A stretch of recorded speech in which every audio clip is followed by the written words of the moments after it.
Mrs. Dalloway by Virginia Woolf. Section 1.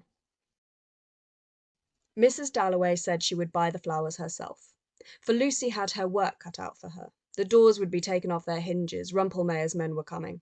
And then, thought Clarissa Dalloway, what a morning, fresh as if issued to children on a beach. What a lark! What a plunge! For so it had always seemed to her when, with a little squeak of the hinges, which she could hear now, she had burst open the French windows and plunged at Burton into the open air.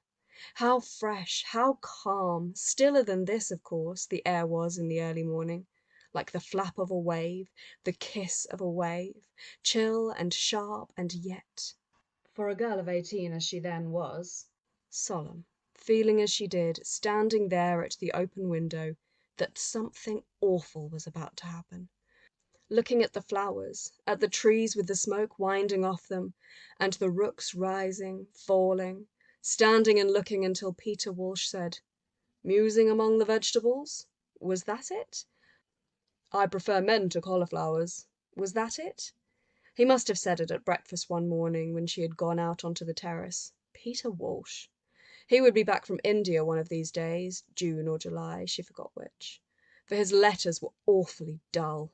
It was his sayings one remembered, his eyes, his pocket knife, his smile, his grumpiness, and, when millions of things had utterly vanished, how strange it was! A few sayings like this about cabbages. She stiffened a little on the curb, waiting for Dirtnell's van to pass. A charming woman, Scrope Purvis thought her, knowing her as one does know people who live next door to one in Westminster. A touch of the bird about her, of the jay, blue-green, light, vivacious, though she was over 50 and grown very white since her illness. There she perched, never seeing him, waiting to cross, very upright. For having lived in Westminster, how many years now? Over 20. One feels even in the midst of the traffic, or waking at night, Clarissa was positive, a particular hush or solemnity, an indescribable pause, a suspense. But that might be her heart, affected, they said, by influenza. Before Big Ben strikes. There! Out it boomed! First a warning, musical. Then the hour, irrevocable. The leaden circles dissolved in the air. Such fools we are, she thought, crossing Victoria Street. For heaven only knows why one loves it so, how one sees it so, making it up, building it round one, tumbling it, creating it every moment afresh. But the veriest frumps, the most dejected of miseries sitting on doorsteps, drink their downfall, do the same. Can't be dealt with, she felt positive, by Acts of Parliament for that very reason. They love life. In people's eyes, in the swing, tramp and trudge, in the bellow and the uproar, the carriages, motor cars, omnibuses, vans, sandwich men shuffling and swinging, brass bands, barrel organs, in the triumph and the jingle and the strange high singing of some aeroplane overhead was what she loved. Life. London. This moment of June. For it was the middle of June. The war was over, except for someone like Mrs. Foxcroft at the embassy last night, eating her heart out because that nice boy was killed, and now the old manor house must go to a cousin, or Lady Bexborough, who opened a bazaar, they said, with a telegram in her hand. John, her favourite, killed. But it was over, thank heaven. Over. It was June. The king and queen were at the palace, and everywhere, though it was still so early, there was a beating, a stirring of galloping ponies, tapping of cricket bats. Lords, Ascot, Ranelagh, and all the rest of it, wrapped in the soft mesh of the grey-blue morning air, which, as the day wore on, would unwind them, and set down on their lawns and pitches the bouncing ponies whose 4 feet just struck the ground, and up they sprung.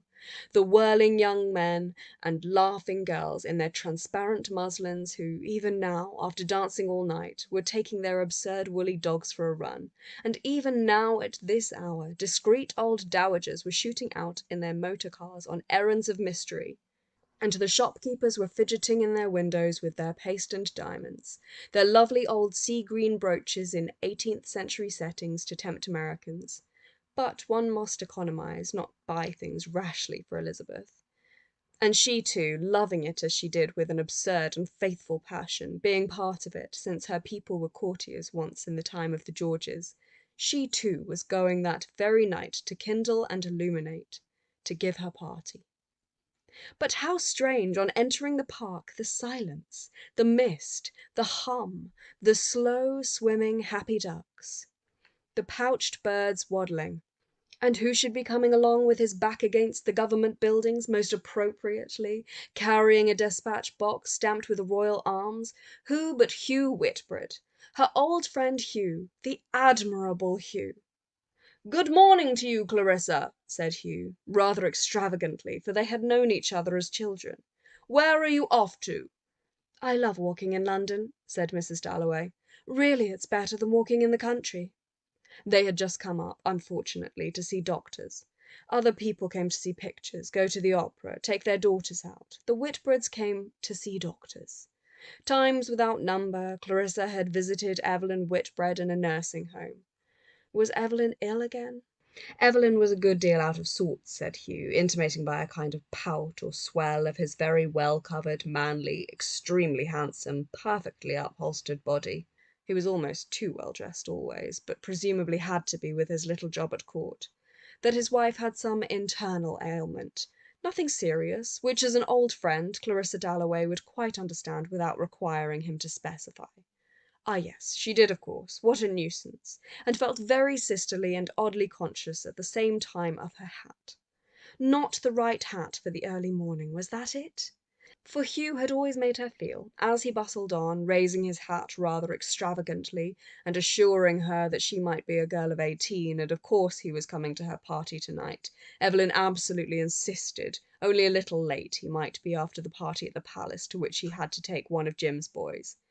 She always felt a little skimpy beside Hugh, schoolgirlish, but attached to him, partly from having known him always, but she did think him a good sort in his own way, though Richard was nearly driven mad by him, and as for Peter Walsh, he had never to this day forgiven her for liking him. She could remember scene after scene at Burton, Peter furious, Hugh not, of course, his match in any way, but still not a positive imbecile as Peter made out, not a mere barber's block. When his old mother wanted him to give up shooting or to take her to Bath, he did it without a word. He was really unselfish. And as for saying, as Peter did, that he had no heart, no brain, nothing but the manners and breeding of an English gentleman, that was only her dear Peter at his worst. And he could be intolerable, he could be impossible, but adorable to walk with on a morning like this. June had drawn out every leaf on the trees. The mothers of Pimlico gave suck to their young. Messages were passing from the Fleet to the Admiralty. Arlington Street and Piccadilly seemed to chafe the very air in the park, and lift its leaves hotly, brilliantly, on waves of that divine vitality which Clarissa loved. To dance, to ride, she had adored all that. For they might be parted for hundreds of years, she and Peter. She never wrote a letter, and his were dry sticks. But suddenly it would come over her. If he were with me now, what would he say? Some days, some sights bringing him back to her calmly, without the old bitterness, which perhaps was the reward of having cared for people. They came back in the middle of St. James's Park on a fine morning, indeed they did. But Peter, however beautiful the day might be, and the trees and the grass and the little girl in pink, Peter never saw a thing of all that. He would put on his spectacles, if she told him to. He would look.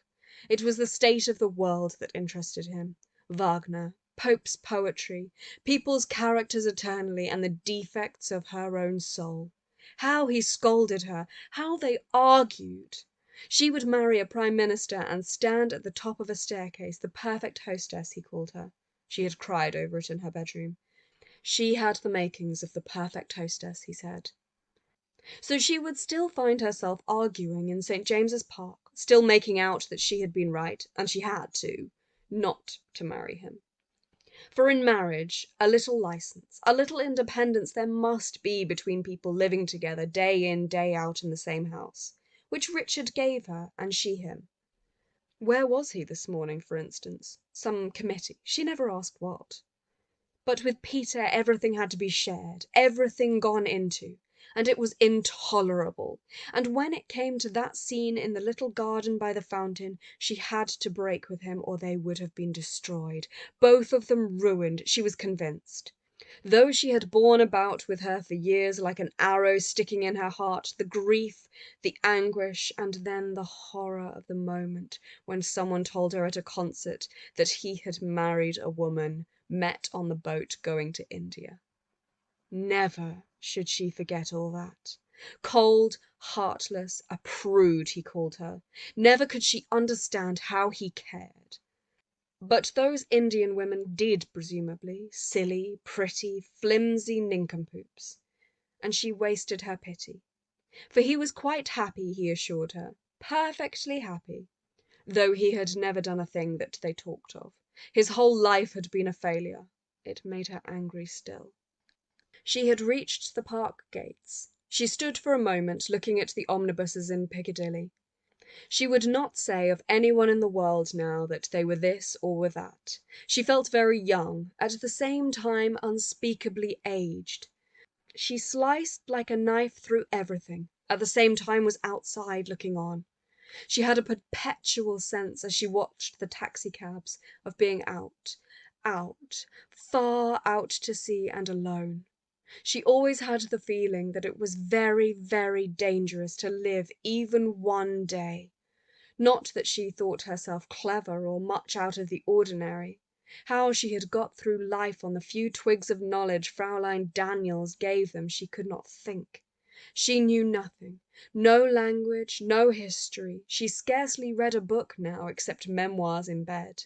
And yet to her it was absolutely absorbing. All this, the cabs passing, and she would not say of Peter, she would not say of herself, I am this, I am that. Her only gift was knowing people almost by instinct, she thought, walking on. If you put her in a room with someone, up went her back like a cat's, or she purred. Devonshire House, Bath House, the house with the china cockatoo, she had seen them all lit up once, and remembered Sylvia, Fred, Sally Seton, such hosts of people, and dancing all night, and the wagons plodding past to the market, and driving home across the park. She remembered once throwing a shilling into the Serpentine. But every one remembered. What she loved was this. Here, now, in front of her, the fat lady in the cab. Did it matter then, she asked herself, walking towards Bond Street, did it matter that she must inevitably cease completely? All this must go on without her. Did she resent it, or did it not become consoling to believe that death ended absolutely? But that somehow in the streets of London, on the ebb and flow of things here, there, she survived, Peter survived, lived in each other, she being part, she was positive, of the trees at home, of the house there, ugly, rambling all to bits and pieces as it was, part of people she had never met, being laid out like a mist between the people she knew best, who lifted her on their branches as she had seen the trees lift the mist. But it spread ever so far, her life, herself. But what was she dreaming as she looked into Hatchard's shop window? What was she trying to recover? What image of white dawn in the country as she read in the book spread open? Fear no more the heat of the sun, nor the furious winter's rages. End of section 1. Section 2. This late age of the world's experience had bred in them all men and women, a well of tears. Tears and sorrows, courage and endurance, a perfectly upright and stoical bearing. Think, for example, of the woman she admired most, Lady Bexborough, opening the bazaar. There were Jorrocks' Jaunts and Jollities, there were Soapy Sponge and Mrs. Asquith's memoirs, and big game shooting in Nigeria, all spread open. Ever so many books there were, but none that seemed exactly right to take to Evelyn Whitbread in her nursing home. Nothing that would serve to amuse her and make that indescribably dried-up little woman look, as Clarissa came in, just for a moment cordial, before they settled down for the usual interminable talk of women's ailments. How much she wanted it. That people should look pleased as she came in, Clarissa thought, and turned and walked back towards Bond Street, annoyed. because it was silly to have other reasons for doing things. Much rather would she have been one of those people like Richard who did things for themselves. Whereas, she thought, waiting to cross, half the time she did things not simply, not for themselves, but to make people think this or that. Perfect idiocy, she knew. And now the policeman held up his hand. For no one was ever for a second taken in. Oh, if she could have had her life over again, she thought, stepping onto the pavement, could have looked even differently.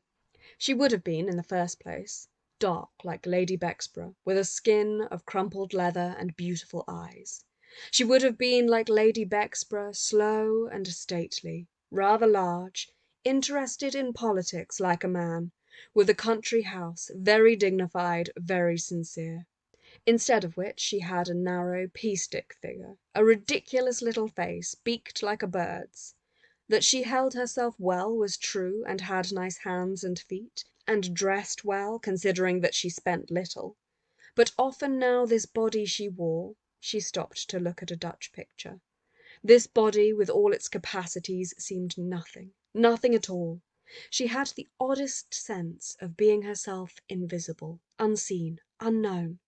There being no more marrying, no more having of children now, but only this astonishing and rather solemn progress with the rest of them, up Bond Street, this being Mrs. Dalloway, not even Clarissa any more, this being Mrs. Richard Dalloway. Bond Street fascinated her. Bond Street early in the morning in the season, its flags flying, its shops, no splash, no glitter, one roll of tweed in the shop where her father had bought his suits for 50 years, a few pearls, salmon on an ice block. That is all, she said, looking at the fishmongers. That is all, she repeated, pausing for a moment at the window of a glove shop where, before the war, you could buy almost perfect gloves. And her old Uncle William used to say, a lady is known by her shoes and her gloves. He had turned on his bed one morning in the middle of the war. He had said, I have had enough. Gloves and shoes. She had a passion for gloves, but her own daughter, her Elizabeth, cared not a straw for either of them. Not a straw, she thought, going on up Bond Street to a shop where they kept flowers for her when she gave a party. Elizabeth really cared for her dog most of all. The whole house this morning smelt of tar. Still, better poor Grizzle than Miss Kilman. Better distemper and tar and all the rest of it than sitting mewed in a stuffy bedroom with a prayer book. Better anything, she was inclined to say. But it might be only a phase, as Richard said, such as all girls go through. It might be falling in love. But why with Miss Kilman? Who had been badly treated, of course, one must make allowances for that. And Richard said she was very able, had a really historical mind. Anyhow, they were inseparable, and Elizabeth, her own daughter, went to communion, and how she dressed, how she treated people who came to lunch, she did not care a bit, it being her experience that the religious ecstasy made people callous, so did causes. Dulled their feelings, for Miss Kilman would do anything for the Russians, starved herself for the Austrians, but in private inflicted positive torture, so insensitive was she, dressed in a green mackintosh coat. Year in, year out, she wore that coat. She perspired. She was never in the room 5 minutes without making you feel her superiority, your inferiority. How poor she was, how rich you were, how she lived in a slum without a cushion or a bed or a rug or whatever it might be, all her soul rusted with that grievance sticking in it, her dismissal from school during the war, poor, embittered, unfortunate creature. For it was not her one hated, but the idea of her, which undoubtedly had gathered into itself a great deal that was not Miss Kilman, had become one of those spectres with which one battles in the night. One of those spectres who stand astride us and suck up half our lifeblood, dominators and tyrants. For no doubt with another throw of the dice, had the black been uppermost and not the white, she would have loved Miss Kilman. But not in this world, no. It rasped her, though, to have stirring about in her this brutal monster, to hear twigs cracking and feel hooves planted down in the depths of that leaf-encumbered forest, the soul, never to be content quite or quite secure, for at any moment the brute would be stirring, this hatred, which especially since her illness had power to make her feel scraped, hurt in her spine, gave her physical pain, and made all pleasure in beauty, in friendship, in being well, in being loved, and making her home delightful rock, quiver and bend, as if indeed there were a monster grubbing at the roots, as if the whole panoply of content were nothing but self-love. This hatred! Nonsense, nonsense, she cried to herself, pushing through the swing doors of Mulberry's the florist's. She advanced, light, tall, very upright, to be greeted at once by button-faced Miss Pym, whose hands were always bright red as if they had been stood in cold water with the flowers. There were flowers, delphiniums, sweet peas, bunches of lilac and carnations, masses of carnations. There were roses, there were irises. Ah, yes. So she breathed in the earthy garden sweet smell as she stood talking to Miss Pym, who owed her help, and thought her kind, for kind she had been years ago, very kind. But she looked older this year, turning her head from side to side among the irises and roses and nodding tufts of lilac with her eyes half closed, snuffing in, after the street uproar, the delicious scent, the exquisite coolness. And then, opening her eyes, how fresh, like frilled linen clean from a laundry, laid in wicker trays the roses looked, and dark and prim the red carnations holding their heads up, and all the sweet peas spreading in their bowls, tinged violet, snow-white, pale, as if it were the evening and girls in muslin frocks came out to pick sweet peas and roses after the superb summer's day, with its almost blue-black sky, its delphiniums, its carnations, its arum lilies, was over, and it was the moment between 6 and 7 when every flower, roses, carnations, irises, lilac, glows. White, violet, red, deep orange, every flower seems to burn by itself, softly, purely in the misty beds. And how she loved the grey-white moths spinning in and out, over the cherry pie, over the evening primroses. And as she began to go with Miss Pym from jar to jar, choosing, nonsense, nonsense, she said to herself, more and more gently, as if this beauty, this scent, this colour, and Miss Pym liking her, trusting her, were a wave which she let flow over her and surmount that hatred, that monster, surmount it all. And it lifted her up and up when, oh, a pistol shot in the street outside. "Dear, those motor cars," said Miss Pym, going to the window to look, and coming back and smiling apologetically with her hands full of sweet peas, as if those motor cars, those tires of motor cars, were all her fault. The violent explosion which made Mrs. Dalloway jump and Miss Pym go to the window and apologize came from a motor car which had drawn to the side of the pavement precisely opposite Mulberry's shop window. Passers-by, who, of course, stopped and stared, had just time to see a face of the very greatest importance against the dove-grey upholstery before a male hand drew the blind and there was nothing to be seen except a square of dove-grey. Yet rumours were at once in circulation from the middle of Bond Street to Oxford Street on one side, to Atkinson's scent shop on the other, passing invisibly, inaudibly, like a cloud, swift, veil-like upon hills, falling indeed with something of a cloud's sudden sobriety and stillness upon faces which a second before had been utterly disorderly. But now mystery had brushed them with her wing. They had heard the voice of authority. The spirit of religion was abroad with her eyes bandaged tight and her lips gaping wide. But nobody knew whose face had been seen. Was it the Prince of Wales's? The Queen's? The Prime Minister's? Whose face was it? Nobody knew.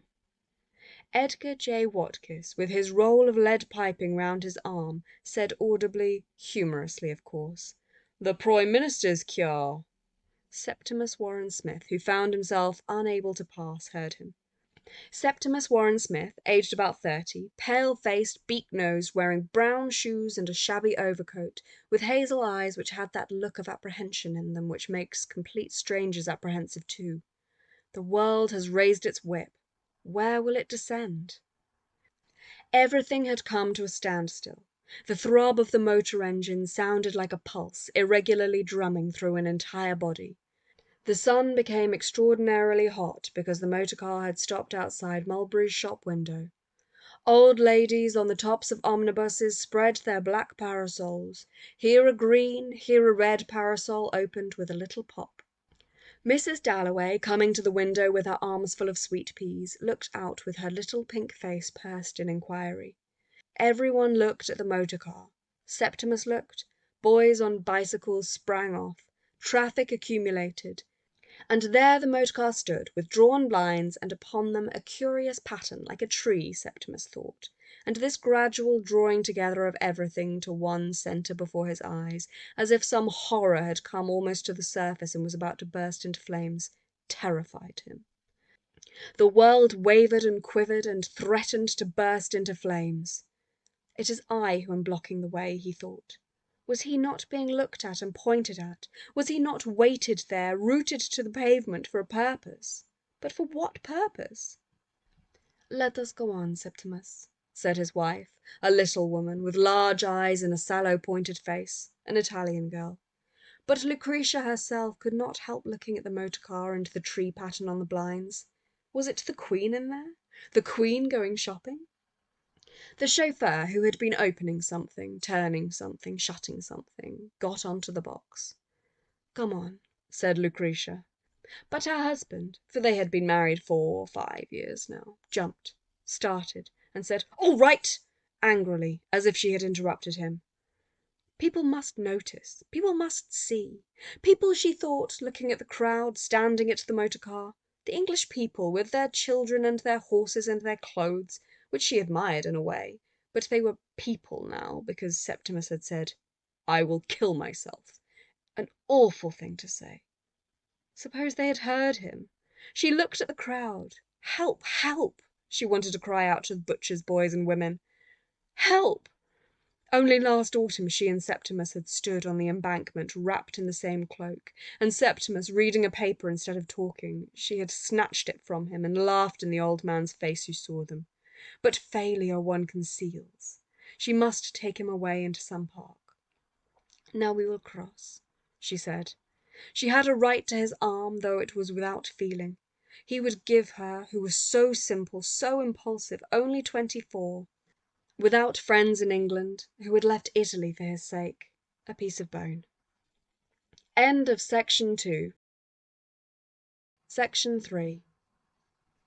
The motor car, with its blinds drawn and an air of inscrutable reserve, proceeded towards Piccadilly, still gazed at, still ruffling the faces on both sides of the street, with the same dark breath of veneration, whether for the Queen, Prince, or Prime Minister, nobody knew. The face itself had been seen only once by 3 people for a few seconds. Even the sex was now in dispute, but there could be no doubt that greatness was seated within. Greatness was passing, hidden, down Bond Street, removed only by a hand's breadth from ordinary people who might now, for the first and last time, be within speaking distance of the majesty of England, of the enduring symbol of the state which will be known to curious antiquaries, sifting the ruins of time, when London is a grass-grown path, and all those hurrying along the pavement this Wednesday are but bones with a few wedding rings mixed up in their dust, and the gold stoppings of innumerable decayed teeth. The face in the motor car will then be known. It is probably the Queen, thought Mrs. Dalloway, coming out of Mulberry's with her flowers. The Queen. And for a second she wore a look of extreme dignity, standing by the flower shop in the sunlight, while the car passed at a foot's pace, with its blinds drawn. The Queen going to some hospital, the Queen opening some bazaar, thought Clarissa. The crush was terrific for the time of day. Lord's, Ascot, Hurlingham, what was it? She wondered, for the street was blocked. The British middle classes sitting sideways on the tops of omnibuses with parcels and umbrellas, yes, even furs, on a day like this, were, she thought, more ridiculous, more unlike anything there has ever been than one could conceive. And the Queen herself held up. The Queen herself unable to pass. Clarissa was suspended on one side of Brook Street, Sir John Buckhurst, the old judge, on the other, with the car between them. Sir John had laid down the law for years and liked a well-dressed woman. when the chauffeur, leaning ever so slightly, said or showed something to the policeman, who saluted and raised his arm and jerked his head and moved the omnibus to the side, and the car passed through. Slowly and very silently it took its way. Clarissa guessed, Clarissa knew of course, she had seen something white, magical, circular in the footman's hand, a disc inscribed with a name. The Queen's, the Prince of Wales's, the Prime Minister's, which, by force of its own lustre, burnt its way through. Clarissa saw the car diminishing, disappearing, to blaze among candelabras, glittering stars, breasts stiff with oak leaves. Hugh Whitbread and all his colleagues, the gentlemen of England, that night in Buckingham Palace. And Clarissa, too, gave a party. She stiffened a little, so she would stand at the top of the stairs. The car had gone, but it had left a slight ripple which flowed through glove shops and hat shops and tailors' shops on both sides of Bond Street. For 30 seconds all heads were inclined the same way, to the window, choosing a pair of gloves. Should they be to the elbow or above it, lemon or pale grey? Ladies stopped. When the sentence was finished, something had happened. Something so trifling in single instances that no mathematical instrument, though capable of transmitting shocks in China, could register the vibration, yet in its fullness rather formidable, and in its common appeal emotional. For in all the hat shops and tailors' shops strangers looked at each other and thought of the dead, of the flag, of empire. In a public house in a back street, a colonial insulted the House of Windsor, which led to words, broken beer glasses, and a general shindy, which echoed strangely across the way in the ears of girls buying white underlinen threaded with pure white ribbon for their weddings. For the surface agitation of the passing car as it sunk grazed something very profound. Gliding across Piccadilly, the car turned down St. James's Street. Tall men, men of robust physique, well-dressed men with their tailcoats and their white slips and their hair raked back, who, for reasons difficult to discriminate, were standing in the bow window of Brooks's, with their hands behind the tails of their coats, looking out, perceived instinctively that greatness was passing, and the pale light of the immortal presence fell upon them as it had fallen upon Clarissa Dalloway.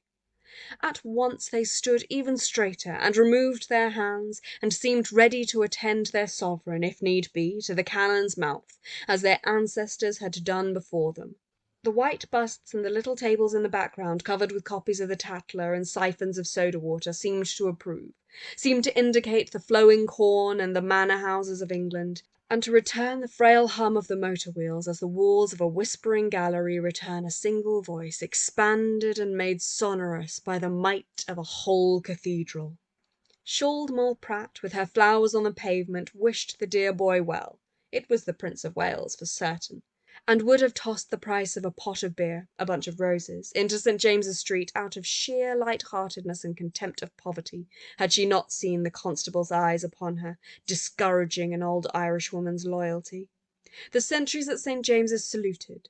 Queen Alexandra's policemen approved.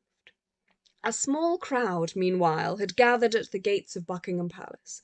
Listlessly yet confidently, poor people all of them, they waited, looked at the palace itself with the flag flying, at Victoria billowing on her mound, admired her shelves of running water, her geraniums, singled out from the motor cars in the mall, first this one, then that, bestowed emotion, vainly, upon commoners out for a drive, recalled their tribute to keep it unspent while this car passed and that, and all the time let rumour accumulate in their veins and thrill the nerves in their thighs at the thought of royalty looking at them, the Queen bowing, the Prince saluting, at the thought of the heavenly life divinely bestowed upon kings, of the equerries and deep curtsies, of the Queen's old doll's house, of Princess Mary married to an Englishman, and the Prince, the Prince, who took wonderfully, they said, after old King Edward, but was ever so much slimmer.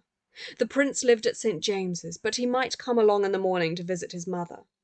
So Sarah Bletchley said, with her baby in her arms, tipping her foot up and down as though she were by her own fender in Pimlico, but keeping her eyes on the Mall, while Emily Coates ranged over the palace windows and thought of the housemaids, the innumerable housemaids, the bedrooms, the innumerable bedrooms, joined by an elderly gentleman with an Aberdeen terrier, by men without occupation. The crowd increased. Little Mr. Bowley, who had rooms in the Albany and was sealed with wax over the deeper sources of life, but could be unsealed suddenly, inappropriately, sentimentally by this sort of thing. Poor women waiting to see the Queen go past. Poor women, nice little children, orphans, widows, the war. Tut, tut. Actually had tears in his eyes. A breeze, flaunting ever so warmly down the Mall through the thin trees past the bronze heroes, lifted some flag flying in the British breast of Mr. Bowley, and he raised his hat as the car turned into the Mall, and held it high as the car approached, and let the poor mothers of Pimlico press close to him, and stood very upright. The car came on. Suddenly Mrs. Coates looked up into the sky. The sound of an aeroplane bored ominously into the ears of the crowd. There it was, coming over the trees, letting out white smoke from behind, which curled and twisted, actually writing something, making letters in the sky. Everyone looked up. Dropping dead down, the aeroplane soared straight up, curved in a loop, raced, sank, rose, and whatever it did, wherever it went, out fluttered behind it a thick ruffled bar of white smoke, which curled and wreathed upon the sky in letters. But what letters? A, C, was it? An E, then an L?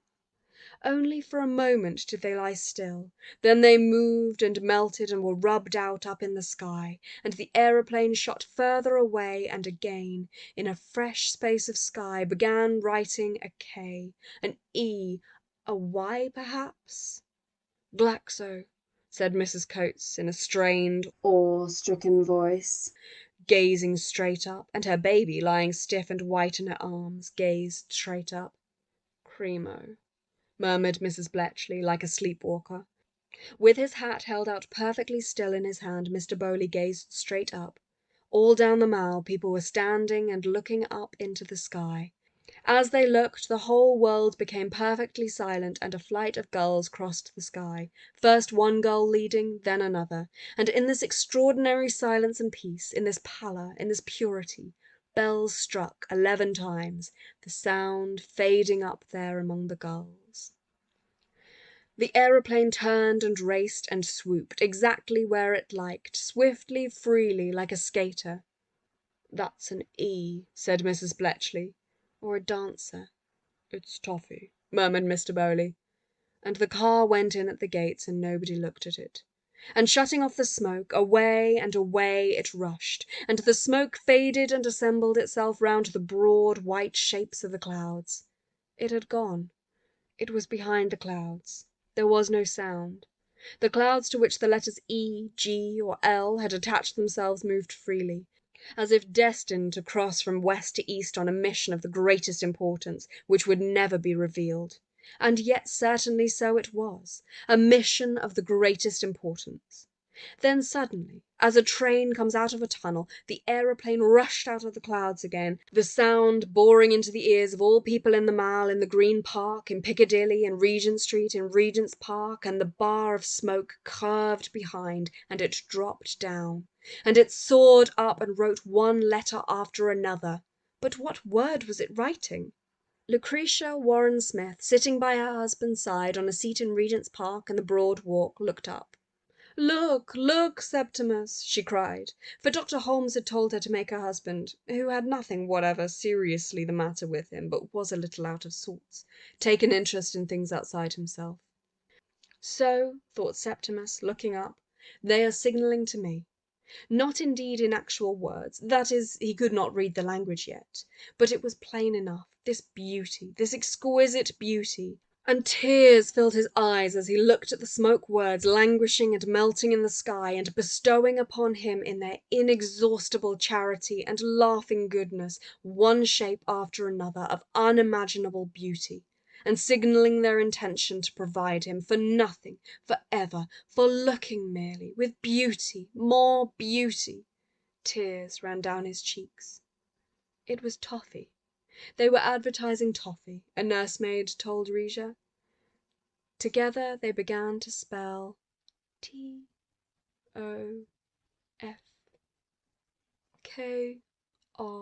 said the nursemaid, and Septimus heard her say K-R, close to his ear, deeply, softly, like a mellow organ, but with a roughness in her voice like a grasshopper's, which rasped his spine deliciously and sent running up into his brain waves of sound which, concussing, broke. A marvelous discovery indeed, that the human voice in certain atmospheric conditions, for one must be scientific, above all scientific, can quicken trees into life. Happily Rija put her hand with a tremendous weight on his knee, so that he was weighted down, transfixed, or the excitement of the elm trees rising and falling with all their leaves alight, and the colour thinning and thickening from blue to the green of a hollow wave, like plumes on horses' heads, feathers on ladies, so proudly they rose and fell, so superbly, would have sent him mad. But he would not go mad. He would shut his eyes. He would see no more. End of section 3. Section 4. But they beckoned. Leaves were alive. Trees were alive. And the leaves being connected by millions of fibres within his own body, there on the seat, fanned it up and down. When the branch stretched, he too made that statement. The sparrows fluttering, rising and falling in jagged fountains, were part of the pattern, the white and blue, barred with black branches. Sounds made harmonies with premeditation. The spaces between them were as significant as the sounds. A child cried. Rightly far away a horn sounded. All taken together meant the birth of a new religion. "Septimus," said Risha. He started violently. People must notice. "I am going to walk to the fountain and back," she said, for she could stand it no longer. Dr. Holmes might say there was nothing the matter. Far rather would she that he were dead. She could not sit beside him when he stared so and did not see her and made everything terrible. Sky and tree, children playing, dragging carts, blowing whistles, falling down, all were terrible. And he would not kill himself, and she could tell no one. Septimus has been working too hard. That was all she could say to her own mother. To love makes one solitary, she thought. She could tell nobody, not even Septimus now, and looking back, she saw him sitting in his shabby overcoat alone on the seat, hunched up, staring. And it was cowardly for a man to say he would kill himself. But Septimus had fought. He was brave. He was not Septimus now. She put on her lace collar. She put on her new hat, and he never noticed. And he was happy without her. Nothing could make her happy without him. Nothing. He was selfish. So men are. For he was not ill. Dr. Holmes said there was nothing the matter with him. She spread her hand before her. Look. Her wedding ring slipped. She had grown so thin. It was she who suffered, but she had nobody to tell. Far was Italy and the white houses and the room where her sisters sat making hats, and the streets crowded every evening with people walking, laughing out loud, not half alive like people here, huddled up in bath chairs looking at a few ugly flowers stuck in pots. "For you should see the Milan gardens," she said aloud. But to whom? There was nobody. Her words faded. So a rocket fades. Its sparks, having grazed their way into the night, surrender to it. Dark descends, pours over the outlines of houses and towers. Bleak hillsides soften and fall in. But though they are gone, the night is full of them. Robbed of colour, blank of windows, they exist more ponderously, give out what the frank daylight fails to transmit, the trouble and suspense of things conglomerated there in the darkness, huddled together in the darkness. Reft of the relief which dawn brings when, washing the walls white and grey, spotting each window pane, lifting the mist from the fields, showing the red-brown cows peacefully grazing, all is once more decked out to the eye, exists again. I am alone, she cried, by the fountain in Regent's Park, staring at the Indian and his cross, as perhaps at midnight, when all boundaries are lost, the country reverts to its ancient shape, as the Romans saw it, lying cloudy when they landed, and the hills had no names and rivers wound they knew not where. Such was her darkness.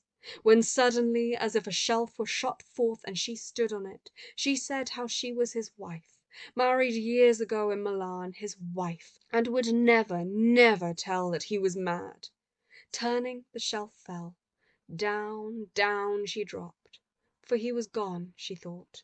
Gone as he threatened to kill himself, to throw himself under a cart. But no, there he was, still sitting alone on the seat in his shabby overcoat, his legs crossed, staring, talking aloud. Men must not cut down trees. There is a God. He noted such revelations on the backs of envelopes. Change the world. No one kills from hatred. Make it known. He wrote it down. He waited. He listened.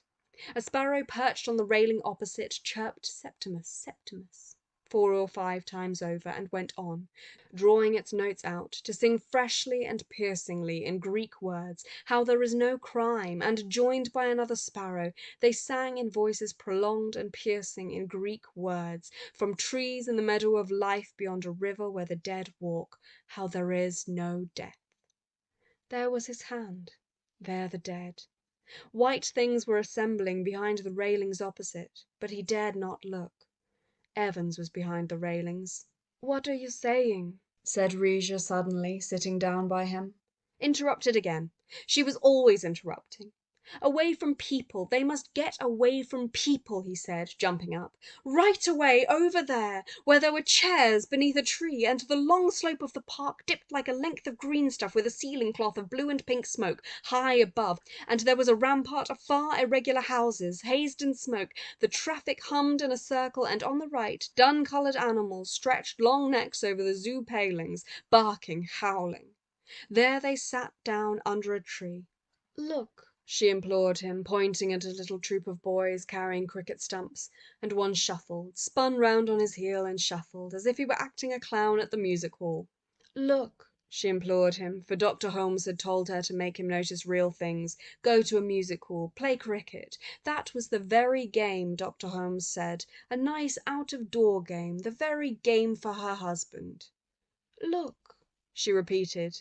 Look, the unseen bade him, the voice which now communicated with him who was the greatest of mankind, Septimus, lately taken from life to death, the lord who had come to renew society, who lay like a coverlet, a snow blanket smitten only by the sun, forever unwasted, suffering forever, the scapegoat, the eternal sufferer, but he did not want it, he moaned, putting from him with a wave of his hand that eternal suffering, that eternal loneliness.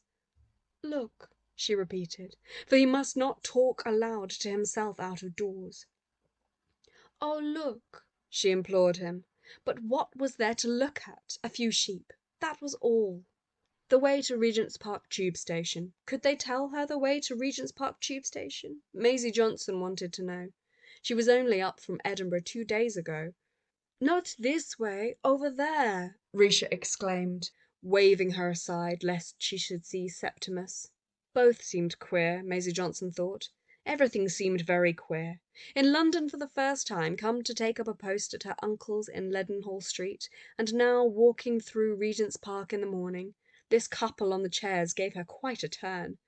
The young woman seeming foreign, the man looking queer, so that should she be very old, she would still remember and make it jangle again among her memories how she had walked through Regent's Park on a fine summer's morning 50 years ago. For she was only 19 and had got her way at last, to come to London, and now how queer it was. This couple she had asked the way of, and the girl started and jerked her hand, and the man, he seemed awfully odd. Quarrelling, perhaps, parting forever, perhaps. Something was up, she knew, and now all these people, for she returned to the broad walk, the stone basins, the prim flowers, the old men and women, invalids most of them in bath chairs, all seemed, after Edinburgh, so queer. And Maisie Johnson, as she joined that gently trudging, vaguely gazing, breeze-kissed company, squirrels perching and preening, sparrow fountains fluttering for crumbs, dogs busy with the railings, busy with each other, while the soft warm air washed over them and lent to the fixed, unsurprised gaze with which they received life something whimsical and mollified. Maisie Johnson positively felt she must cry, "Oh!" For that young man on the seat had given her quite a turn. Something was up, she knew. Horror! Horror! She wanted to cry. She had left her people. They had warned her what would happen. Why hadn't she stayed at home, she cried, twisting the knob of the iron railing. That girl, thought Mrs. Dempster, who saved crusts for the squirrels and often ate her lunch in Regent's Park, don't know a thing yet, and really it seemed to her better to be a little stout, a little slack, a little moderate in one's expectations. Percy drank. Well, better to have a son, thought Mrs. Dempster. She had had a hard time of it, and couldn't help smiling at a girl like that. You'll get married, for you're pretty enough, thought Mrs. Dempster. Get married, she thought, and then you'll know. Oh, the cooks and so on. Every man has his ways. But whether I'd have chosen quite like that if I could have known, thought Mrs. Dempster, and could not help wishing to whisper a word to Maisie Johnson, to feel on the creased pouch of her worn old face the kiss of pity. For it's been a hard life, thought Mrs. Dempster. What hadn't she given to it? Roses, figure, her feet too. She drew the nobbled lumps beneath her skirt. Roses, she thought sardonically. All trash, my dear. For really, what with eating, drinking, and mating, the bad days and good, life had been no mere matter of roses, and what was more, let me tell you, Carrie Dempster had no wish to change her lot with any woman's in Kentish Town. But, she implored, pity. Pity for the loss of roses. Pity she asked of Maisie Johnson standing by the hyacinth beds.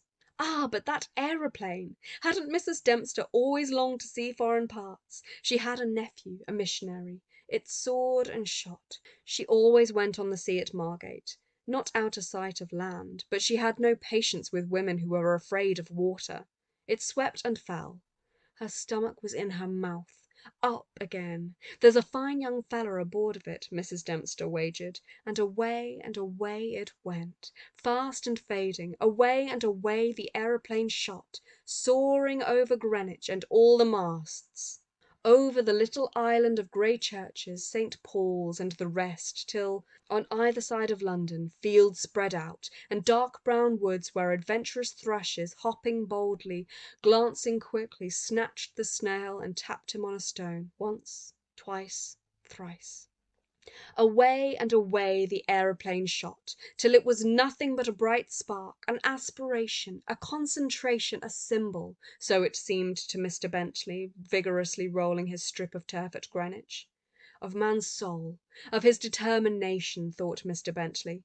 Sweeping round the cedar tree to get outside his body, beyond his house, by means of thought, Einstein, speculation, mathematics, the Mendelian theory. Away the aeroplane shot. Then, while a seedy-looking nondescript man carrying a leather bag stood on the steps of St. Paul's Cathedral and hesitated, for within was what balm, how great a welcome, how many tombs with banners waving over them, tokens of victories, not over armies, but over, he thought, that plaguy spirit of truth-seeking which leaves me at present without a situation, and more than that, the cathedral offers company, he thought, invites you to membership of a society. Great men belong to it. Martyrs have died for it. Why not enter in, he thought, put this leather bag stuffed with pamphlets before an altar, a cross, the symbol of something which has soared beyond seeking and questing and knocking of words together, and has become all spirit, disembodied, ghostly. Why not enter in, he thought, and while he hesitated, out flew the aeroplane over Ludgate Circus. It was strange. It was still. Not a sound was to be heard above the traffic. Unguided it seemed, sped of its own free will, and now curving up and up, straight up, like something mounting in ecstasy, in pure delight. Out from behind poured white smoke, looping, writing a T, an O, an F. End of section 4. Section 5. "What are they looking at?" said Clarissa Dalloway to the maid who opened her door. The hall of the house was cool as a vault. Mrs. Dalloway raised her hand to her eyes, and as the maid shut the door to, and she heard the swish of Lucy's skirts, she felt like a nun who has left the world and feels fold round her the familiar veils and the response to old devotions. The cook whistled in the kitchen. She heard the click of the typewriter. It was her life, and, bending her head over the hall table, she bowed beneath the influence, felt blessed and purified, saying to herself, as she took the pad with a telephone message on it, "How moments like this are the buds on the tree of life. Flowers of darkness they are," she thought, as if some lovely rose had blossomed for her eyes only. Not for a moment did she believe in God, but all the more, she thought, taking up the pad, must one repay in daily life to servants, yes, to dogs and canaries, above all to Richard her husband, who was the foundation of it, of the gay sounds, of the green lights, of the cook even whistling, for Mrs. Walker was Irish and whistled all day long. One must pay back from this secret deposit of exquisite moments, she thought, lifting the pad, while Lucy stood by her, trying to explain how. "Mr. Dalloway, ma'am," Clarissa read on the telephone pad. "Lady Bruton wishes to know if Mr. Dalloway will lunch with her today." "Mr. Dalloway, ma'am, told me to tell you he would be lunching out." "Dear!" said Clarissa, and Lucy shared, as she meant her to, her disappointment, but not the pang. Felt the concord between them, took the hint, thought how the gentry love, gilded her own future with calm, and, taking Mrs. Dalloway's parasol, handed it like a sacred weapon which a goddess, having acquitted herself honourably in the field of battle, sheds, and placed it in the umbrella stand. "Fear no more," said Clarissa, "fear no more the heat of the sun." For the shock of Lady Bruton asking Richard to lunch without her made the moment in which she had stood shiver, as a plant on the river bed feels the shock of a passing oar and shivers. So she rocked, so she shivered. Millicent Bruton, whose lunch parties were said to be extraordinarily amusing, had not asked her. No vulgar jealousy could separate her from Richard, but she feared time itself, and read on Lady Bruton's face, as if it had been a dial cut in impassive stone, the dwindling of life, how year by year her share was sliced, how little the margin that remained was capable any longer of stretching, of absorbing, as in the youthful years, the colours, salts, tones of existence, so that she filled the room she entered, and felt often as she stood hesitating one moment on the threshold of her drawing-room, an exquisite suspense, such as might stay a diver before plunging while the sea darkens and brightens beneath him, and the waves which threaten to break, but only gently split their surface, roll and conceal and encrust as they just turn over the weeds with pearl. She put the pad on the hall table. She began to go slowly upstairs, with her hand on the banisters, as if she had left a party, where now this friend now that had flashed back her face, her voice, had shut the door and gone out and stood alone, a single figure against the appalling night, or rather, to be accurate, against the stare of this matter-of-fact June morning, soft with the glow of rose petals for some, she knew, and felt it, as she paused by the open staircase window which let in blinds flapping, dogs barking, let in, she thought, feeling herself suddenly shrivelled, aged, breastless, the grinding, blowing, flowering of the day, out of doors, out of the window, out of her body and brain, which now failed, since Lady Bruton, whose lunch parties were said to be extraordinarily amusing, had not asked her. Like a nun withdrawing, or a child exploring a tower, she went upstairs, paused at the window, came to the bathroom. There was the green linoleum and a tap dripping. There was an emptiness about the heart of life, an attic room. Women must put off their rich apparel. At midday they must disrobe. She pierced the pincushion and laid her feathered yellow hat on the bed. The sheets were clean, tight stretched in a broad white band from side to side. Narrower and narrower would her bed be. The candle was half burnt down, and she had read deep in Baron Marbo's memoirs. She had read late at night of the retreat from Moscow. For the house sat so long that Richard insisted, after her illness, that she must sleep undisturbed. And really she preferred to read of the retreat from Moscow. He knew it. So the room was an attic, the bed narrow, and lying there reading, for she slept badly, she could not dispel a virginity preserved through childbirth which clung to her like a sheet. Lovely in girlhood, suddenly there came a moment, for example on the river beneath the woods at Clevedon, when through some contraction of this cold spirit she had failed him. And then at Constantinople, and again and again. She could see what she lacked. It was not beauty, it was not mind. It was something central which permeated, something warm which broke up surfaces and rippled the cold contact of man and woman, or of women together. For that she could dimly perceive. She resented it, had a scruple picked up heaven knows where, or, as she felt, sent by nature, who is invariably wise. Yet she could not resist sometimes yielding to the charm of a woman, not a girl, of a woman confessing, as to her they often did, some scrape, some folly. And whether it was pity, or their beauty, or that she was older, or some accident, like a faint scent, or a violin next door, so strange is the power of sounds at certain moments, she did undoubtedly then feel what men felt. Only for a moment, but it was enough. It was a sudden revelation, a tinge like a blush which one tried to check, and then, as it spread, one yielded to its expansion, and rushed to the farthest verge, and there quivered, and felt the world come closer, swollen with some astonishing significance, some pressure of rapture, which split its thin skin and gushed and poured with an extraordinary alleviation over the cracks and sores. Then for that moment she had seen an illumination, a match burning in a crocus, an inner meaning almost expressed.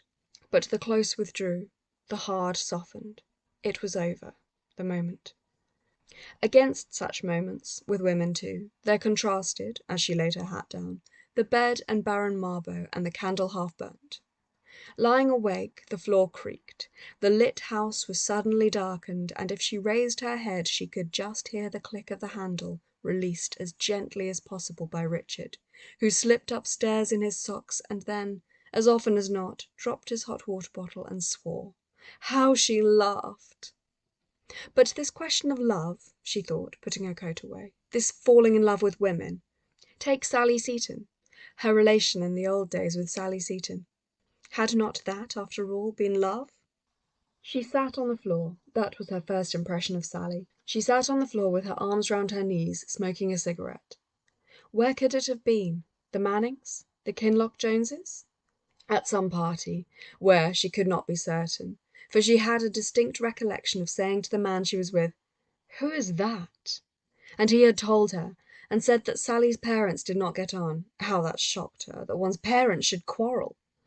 But all that evening she could not take her eyes off Sally. It was an extraordinary beauty of the kind she most admired, dark, large-eyed, with that quality which, since she hadn't got it herself, she always envied, a sort of abandonment, as if she could say anything, do anything, a quality much commoner in foreigners than in Englishwomen. Sally always said she had French blood in her veins. An ancestor had been with Marie Antoinette, had his head cut off, left a ruby ring. Perhaps that summer she came to stay at Burton, walking in quite unexpectedly without a penny in her pocket, one night after dinner, and upsetting poor Aunt Helena to such an extent that she never forgave her. There had been some quarrel at home. She literally hadn't a penny that night when she came to them, had pawned a brooch to come down. She had rushed off in a passion. They sat up till all hours of the night talking. Sally it was who made her feel, for the first time, how sheltered the life at Burton was. She knew nothing about sex, nothing about social problems. She had once seen an old man who had dropped dead in a held. She had seen cows just after their calves were born. But Aunt Helena never liked discussion of anything. When Sally gave her William Morris, it had to be wrapped in brown paper. There they sat, hour after hour, talking in her bedroom at the top of the house, talking about life, how they were to reform the world. They meant to found a society to abolish private property, and actually had a letter written, though not sent out. The ideas were Sally's, of course, but very soon she was just as excited. Read Plato in bed before breakfast, read Morris, read Shelley by the hour. Sally's power was amazing, her gift, her personality. There was her way with flowers, for instance. At Burton they always had stiff little vases all the way down the table. Sally went out, picked hollyhocks, dahlias, all sorts of flowers that had never been seen together, cut their heads off and made them swim on the top of water in bowls. The effect was extraordinary, coming in to dinner in the sunset. Of course Aunt Helena thought it wicked to treat flowers like that. Then she forgot her sponge and ran along the passage naked. That grim old housemaid, Ellen Atkins, went about grumbling. Suppose any of the gentlemen had seen. Indeed, she did shock people. She was untidy, Papa said. End of section 5. Section 6. The strange thing on looking back was the purity, the integrity of her feeling for Sally. It was not like one's feeling for a man. It was completely disinterested, and besides, it had a quality which could only exist between women just grown up. It was protective on her side, sprang from a sense of being in league together, a presentiment of something that was bound to part them. They spoke of marriage always as a catastrophe, which led to this chivalry, this protective feeling which was much more on her side than Sally's. For in those days she was completely reckless, did the most idiotic things out of bravado, bicycled round the parapet on the terrace, smoked cigars. Absurd she was, very absurd. But the charm was overpowering, to her at least, so that she could remember standing in her bedroom at the top of the house, holding the hot water can in her hands and saying aloud, "She is beneath this roof! She is beneath this roof!" No, the words meant absolutely nothing to her now. She could not even get an echo of her old emotion. But she could remember going cold with excitement, and doing her hair in a kind of ecstasy. Now the old feelings began to come back to her as she took out her hairpins, laid them on the dressing table, began to do her hair. With the rooks flaunting up and down in the pink evening light, and dressing, and going downstairs, and feeling as she crossed the hall, if it were now to die, 'twere now to be most happy. That was her feeling, Othello's feeling, and she felt it, she was convinced, as strongly as Shakespeare meant Othello to feel it, all because she was coming down to dinner in a white frock to meet Sally Seton. She was wearing pink gauze. Was that possible? She seemed, anyhow, all light, glowing, like some bird or air ball that has flown in, attached itself for a moment to a bramble. But nothing is so strange when one is in love. And what was this except being in love? As the complete indifference of other people. Aunt Helena just wandered off after dinner. Papa read the paper. Peter Walsh might have been there, and old Miss Cummings. Joseph Bretkoff certainly was, for he came every summer, poor old man, for weeks and weeks, and pretended to read German with her, but really played the piano and sang Brahms without any voice. All this was only a background for Sally. She stood by the fireplace talking in that beautiful voice which made everything she said sound like a caress, to Papa, who had begun to be attracted rather against his will. He never got over lending her one of his books and finding it soaked on the terrace. When suddenly she said, "What a shame to sit indoors!" and they all went out onto the terrace and walked up and down. Peter Walsh and Joseph Bretkoff went on about Wagner. She and Sally fell a little behind. Then came the most exquisite moment of her whole life, passing a stone urn with flowers in it. Sally stopped, picked a flower, kissed her on the lips. The whole world might have turned upside down. The others disappeared. There she was, alone with Sally. And she felt that she had been given a present, wrapped up and told just to keep it, not to look at it. A diamond, something infinitely precious, wrapped up, which, as they walked up and down, she uncovered, or the radiance burnt through, the revelation, the religious feeling, when old Joseph and Peter faced them. "Stargazing?" said Peter. It was like running one's face against a granite wall in the darkness. It was shocking. It was horrible. Not for herself. She felt only how Sally was being mauled already, maltreated. She felt his hostility, his jealousy, his determination to break into their companionship. All this she saw as one sees a landscape in a flash of lightning. And Sally, never had she admired her so much, gallantly taking her away unvanquished. She laughed. She made old Joseph tell her the names of the stars, which he liked doing very seriously. She stood there. She listened. She heard the names of the stars.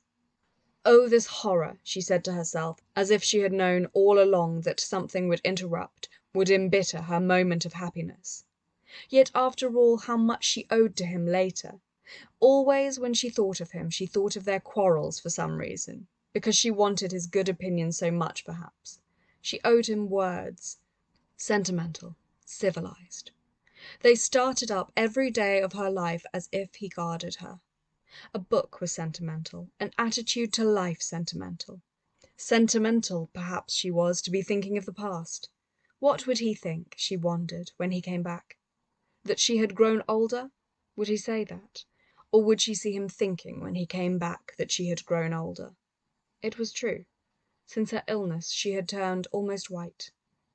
Laying her brooch on the table, she had a sudden spasm, as if, while she mused, the icy claws had had the chance to fix in her. She was not old yet. She had just broken into her 52nd year. Months and months of it were still untouched. June, July, August. Each still remained almost whole, and, as if to catch the falling drop, Clarissa, crossing to the dressing-table, plunged into the very heart of the moment, transfixed it there.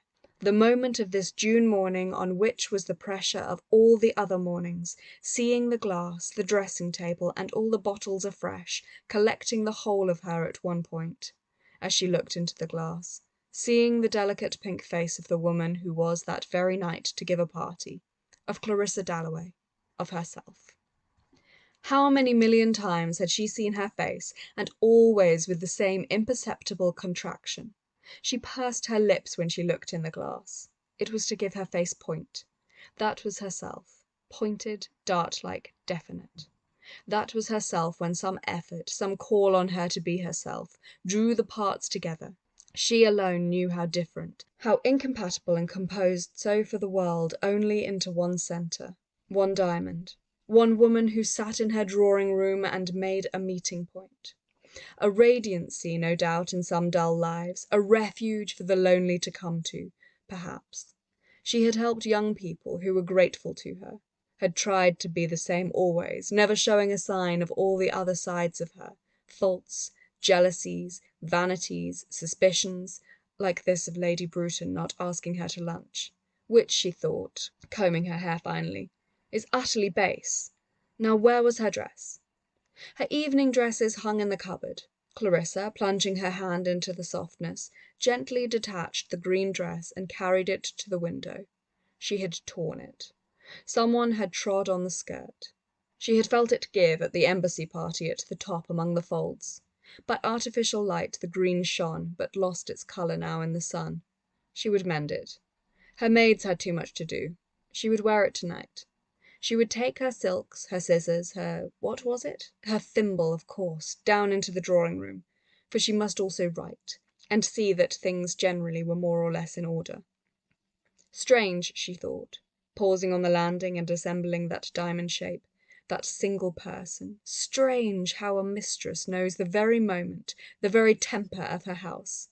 Faint sounds rose in spirals up the well of the stairs, the swish of a mop, tapping, knocking, a loudness when the front door opened, a voice repeating a message in the basement, the chink of silver on a tray, clean silver for the party. All was for the party. And Lucy, coming into the drawing-room with her tray held out, put the giant candlesticks on the mantelpiece, the silver casket in the middle, turned the crystal dolphin towards the clock. They would come. They would stand. They would talk in the mincing tones which she could imitate. Ladies and gentlemen.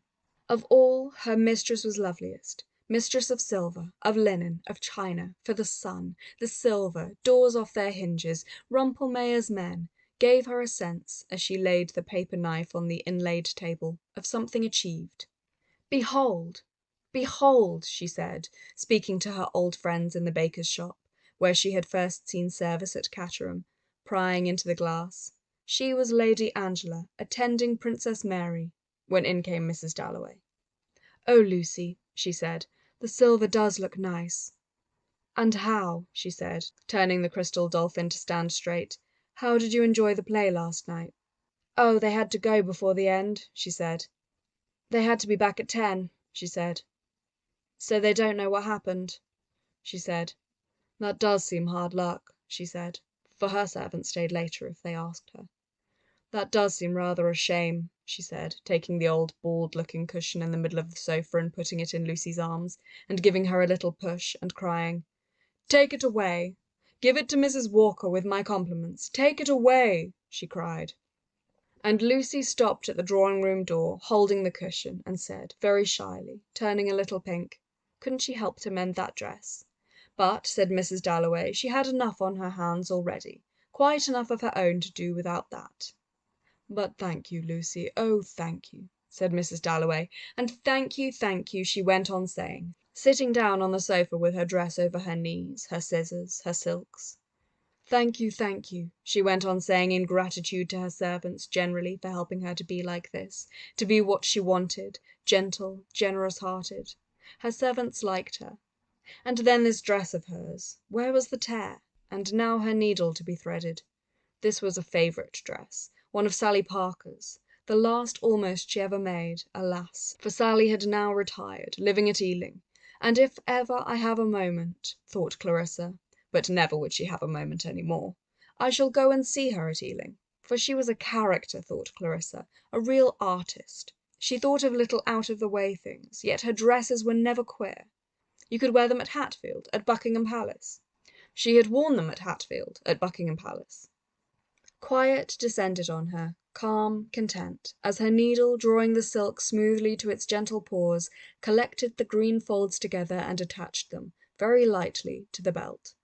So, on a summer's day, waves collect, overbalance and fall, collect and fall, and the whole world seems to be saying, "That is all," more and more ponderously, until even the heart in the body which lies in the sun on the beach says too, "That is all."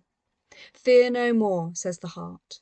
"Fear no more," says the heart, committing its burden to some sea, which sighs collectively for all sorrows, and renews, begins, collects, lets fall, and the body alone listens to the passing bee, the wave breaking, the dog barking, far away barking and barking. End of section 6. Section 7. "Heavens, the front door bell!" exclaimed Clarissa, staying her needle. Roused, she listened. "Mrs. Dalloway will see me," said the elderly man in the hall. "Oh, yes, she will see me," he repeated, putting Lucy aside very benevolently and running upstairs ever so quickly. "Yes, he muttered as he ran upstairs. "She will see me. After 5 years in India, Clarissa will see me." What can, asked Mrs. Dalloway, thinking it was outrageous to be interrupted at 11 o'clock on the morning of the day she was giving a party, hearing a step on the stairs. She heard a hand upon the door. She made to hide her dress like a virgin protecting chastity, respecting privacy. Now the brass knob slipped. Now the door opened, and in came, for a single second she could not remember what he was called. So surprised she was to see him, so glad, so shy, so utterly taken aback to have Peter Walsh come to her unexpectedly in the morning. She had not read his letter. "And how are you?" said Peter Walsh, positively trembling, taking both her hands, kissing both her hands. "She's grown older," he thought, sitting down. "I shan't tell her anything about it," he thought, "for she's grown older. She's looking at me," he thought, a sudden embarrassment coming over him, though he had kissed her hands. Putting his hand into his pocket, he took out a large pocket-knife and half opened the blade. Exactly the same, thought Clarissa. The same queer look, the same check suit. A little out of the straight his face is, a little thinner, drier perhaps, but he looks awfully well, and just the same. "How heavenly it is to see you again!" she exclaimed. He had his knife out. That's so like him, she thought. He had only reached town last night, he said. Would have to go down into the country at once. And how was everything? How was everybody? Richard? Elizabeth? "And what's all this?" he said, tilting his penknife towards her green dress. "He's very well dressed," thought Clarissa, "yet he always criticizes me."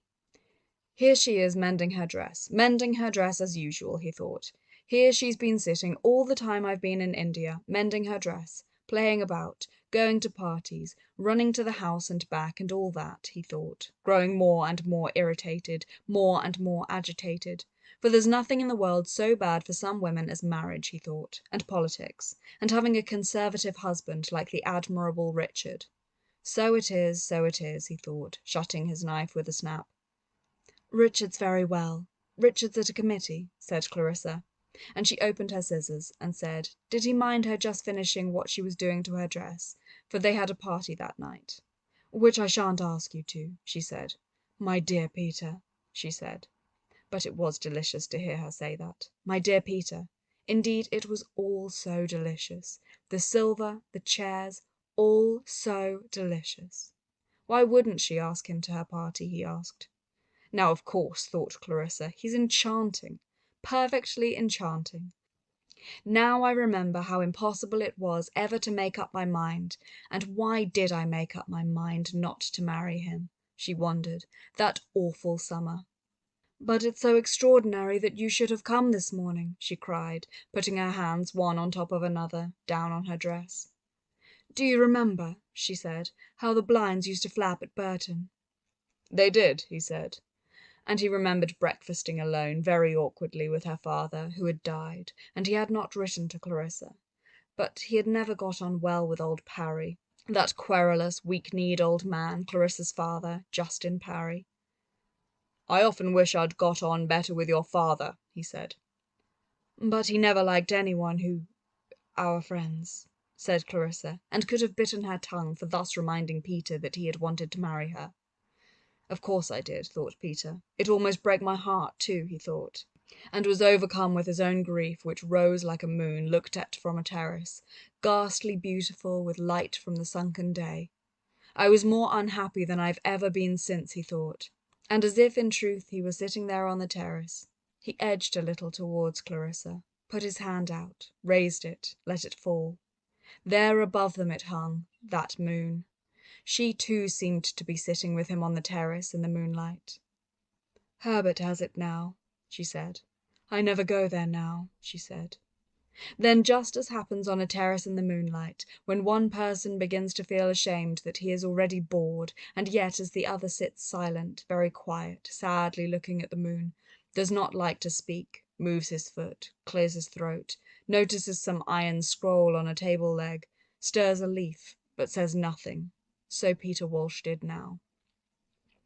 For why go back like this to the past, he thought. Why make him think of it again? Why make him suffer when she had tortured him so infernally? Why? Do you remember the lake? She said, in an abrupt voice, under the pressure of an emotion which caught her heart, made the muscles of her throat stiff, and contracted her lips in a spasm as she said, lake. For she was a child, throwing bread to the ducks between her parents, and at the same time a grown woman coming to her parents who stood by the lake, holding her life in her arms, which, as she neared them, grew larger and larger in her arms, until it became a whole life, a complete life, which she put down by them and said, "This is what I have made of it. This." And what had she made of it? What indeed, sitting there sewing this morning with Peter? She looked at Peter Walsh. Her look, passing through all that time and that emotion, reached him doubtfully, settled on him tearfully, and rose and fluttered away, as a bird touches a branch and rises and flutters away. Quite simply, she wiped her eyes. Yes, said Peter. Yes, he said, as if she drew up to the surface something which positively hurt him as it rose. Stop, stop, he wanted to cry. For he was not old. His life was not over, not by any means. He was only just past 50. Shall I tell her, he thought, or not? He would like to make a clean breast of it all. But she is too cold, he thought, sewing with her scissors. Daisy would look ordinary beside Clarissa, and she would think me a failure, which I am in their sense, he thought, in the Dalloways' sense. Oh, yes, he had no doubt about that. He was a failure compared with all this, the inlaid table, the mounted paper knife, the dolphin and the candlesticks, the chair covers and the old valuable English tinted prints. He was a failure. I detest the smugness of the whole affair, he thought. Richard's doing, not Clarissa's, save that she married him. Here Lucy came into the room, carrying silver, more silver, but charming, slender, graceful she looked, he thought, as she stooped to put it down. And this has been going on all the time, he thought, week after week, Clarissa's life, while he thought, and at once everything seemed to radiate from him. Journeys, rides, quarrels, adventures, bridge parties, love affairs, work, work, work. And he took out his knife quite openly, his old horn-handled knife which Clarissa could swear he had had these 30 years, and clenched his fist upon it. What an extraordinary habit that was, Clarissa thought, always playing with a knife, always making one feel, too, frivolous, empty-minded, a mere silly chatterbox, as he used. But I, too, she thought, and taking up her needle, summoned, like a queen, whose guards have fallen asleep and left her unprotected. She had been quite taken aback by this visit. It had upset her. So that anyone can stroll in and have a look at her where she lies with the brambles curving over her, summoned to her help the things she did, the things she liked, her husband, Elizabeth, herself, in short, which Peter hardly knew now, all to come about her and beat off the enemy. "Well, and what's happened to you?" she said. So before a battle begins, the horses paw the ground, toss their heads, the light shines on their flanks, their necks curve. So Peter Walsh and Clarissa, sitting side by side on the blue sofa, challenged each other. His powers chafed and tossed in him. He assembled from different quarters all sorts of things. Praise, his career at Oxford, his marriage, which she knew nothing whatever about, how he had loved, and altogether done his job. "Millions of things!" he exclaimed, and urged by the assembly of powers which were now charging this way and that, and giving him the feeling at once frightening and extremely exhilarating of being rushed through the air on the shoulders of people he could no longer see, he raised his hands to his forehead. Clarissa sat very upright, drew in her breath. "I am in love," he said, not to her, however, but to someone raised up in the dark so that you could not touch her but must lay your garland down on the grass in the dark. "In love," he repeated, now speaking rather dryly to Clarissa Dalloway. "In love with a girl in India." He had deposited his garland. Clarissa could make what she would of it. "In love," she said. That he at his age should be sucked under in his little bow tie by that monster. And there's no flesh on his neck, his hands are red, and he's 6 months older than I am. Her eyes flashed back to her, but in her heart she felt, all the same, he is in love. He has that, she felt. He is in love. But the indomitable egotism which forever rides down the hosts opposed to it, the river which says on, even though, it admits, there may be no goal for us whatever, still on, this indomitable egotism charged her cheeks with colour, made her look very young, very pink, very bright-eyed as she sat with her dress upon her knee, and her needle held to the end of green silk, trembling a little. He was in love, not with her. With some younger woman, of course. "And who is she?" she asked. Now this statue must be brought from its height and set down between them. "A married woman, unfortunately," he said. "The wife of a major in the Indian Army." And with a curious, ironical sweetness, he smiled as he placed her in this ridiculous way before Clarissa. All the same, he is in love, thought Clarissa. "She has," he continued, very reasonably, "2 small children, a boy and a girl, and I have come over to see my lawyers about the divorce." There they are, he thought. Do what you like with them, Clarissa, there they are. And second by second it seemed to him that the wife of the major in the Indian Army, his Daisy, and her 2 small children became more and more lovely as Clarissa looked at them, as if he had set light to a grey pellet on a plate, and there had risen up a lovely tree in the brisk sea-salted air of their intimacy. For in some ways no one understood him, felt with him, as Clarissa did, their exquisite intimacy. She flattered him, she fooled him, thought Clarissa, shaping the woman, the wife of the major in the Indian Army, with 3 strokes of a knife. What a waste! What a folly! All his life long, Peter had been fooled like that. First getting sent down from Oxford, next marrying the girl on the boat going out to India, now the wife of a major in the Indian Army. Thank heaven she had refused to marry him. Still, he was in love. Her old friend, her dear Peter. He was in love. End of section 7. Section 8. "But what are you going to do?" she asked him.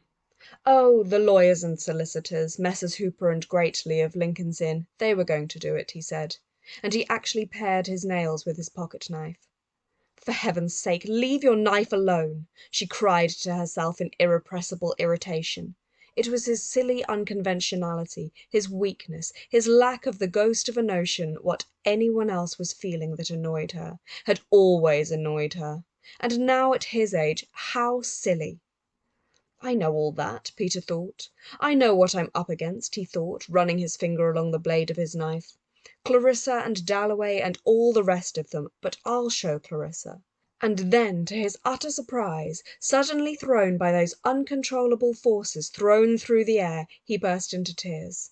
Wept without the least shame, sitting on the sofa, the tears running down his cheeks.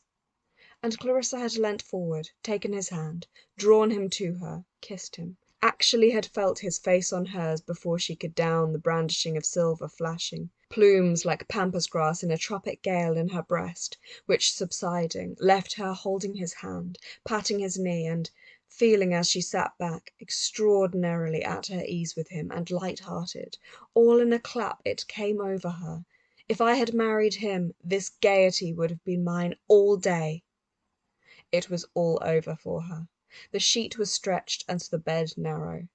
She had gone up into the tower alone and left them blackberrying in the sun. The door had shut, and there among the dust of fallen plaster and the litter of birds' nests, how distant the view had looked. And the sounds came thin and chill. Once on Leith Hill, she remembered. And Richard, Richard, she cried, as a sleeper in the night starts and stretches a hand in the dark for help. Lunching with Lady Bruton, it came back to her. He has left me. I am alone for ever, she thought, folding her hands upon her knee. Peter Walsh had got up and crossed to the window and stood with his back to her, flicking a bandana handkerchief from side to side.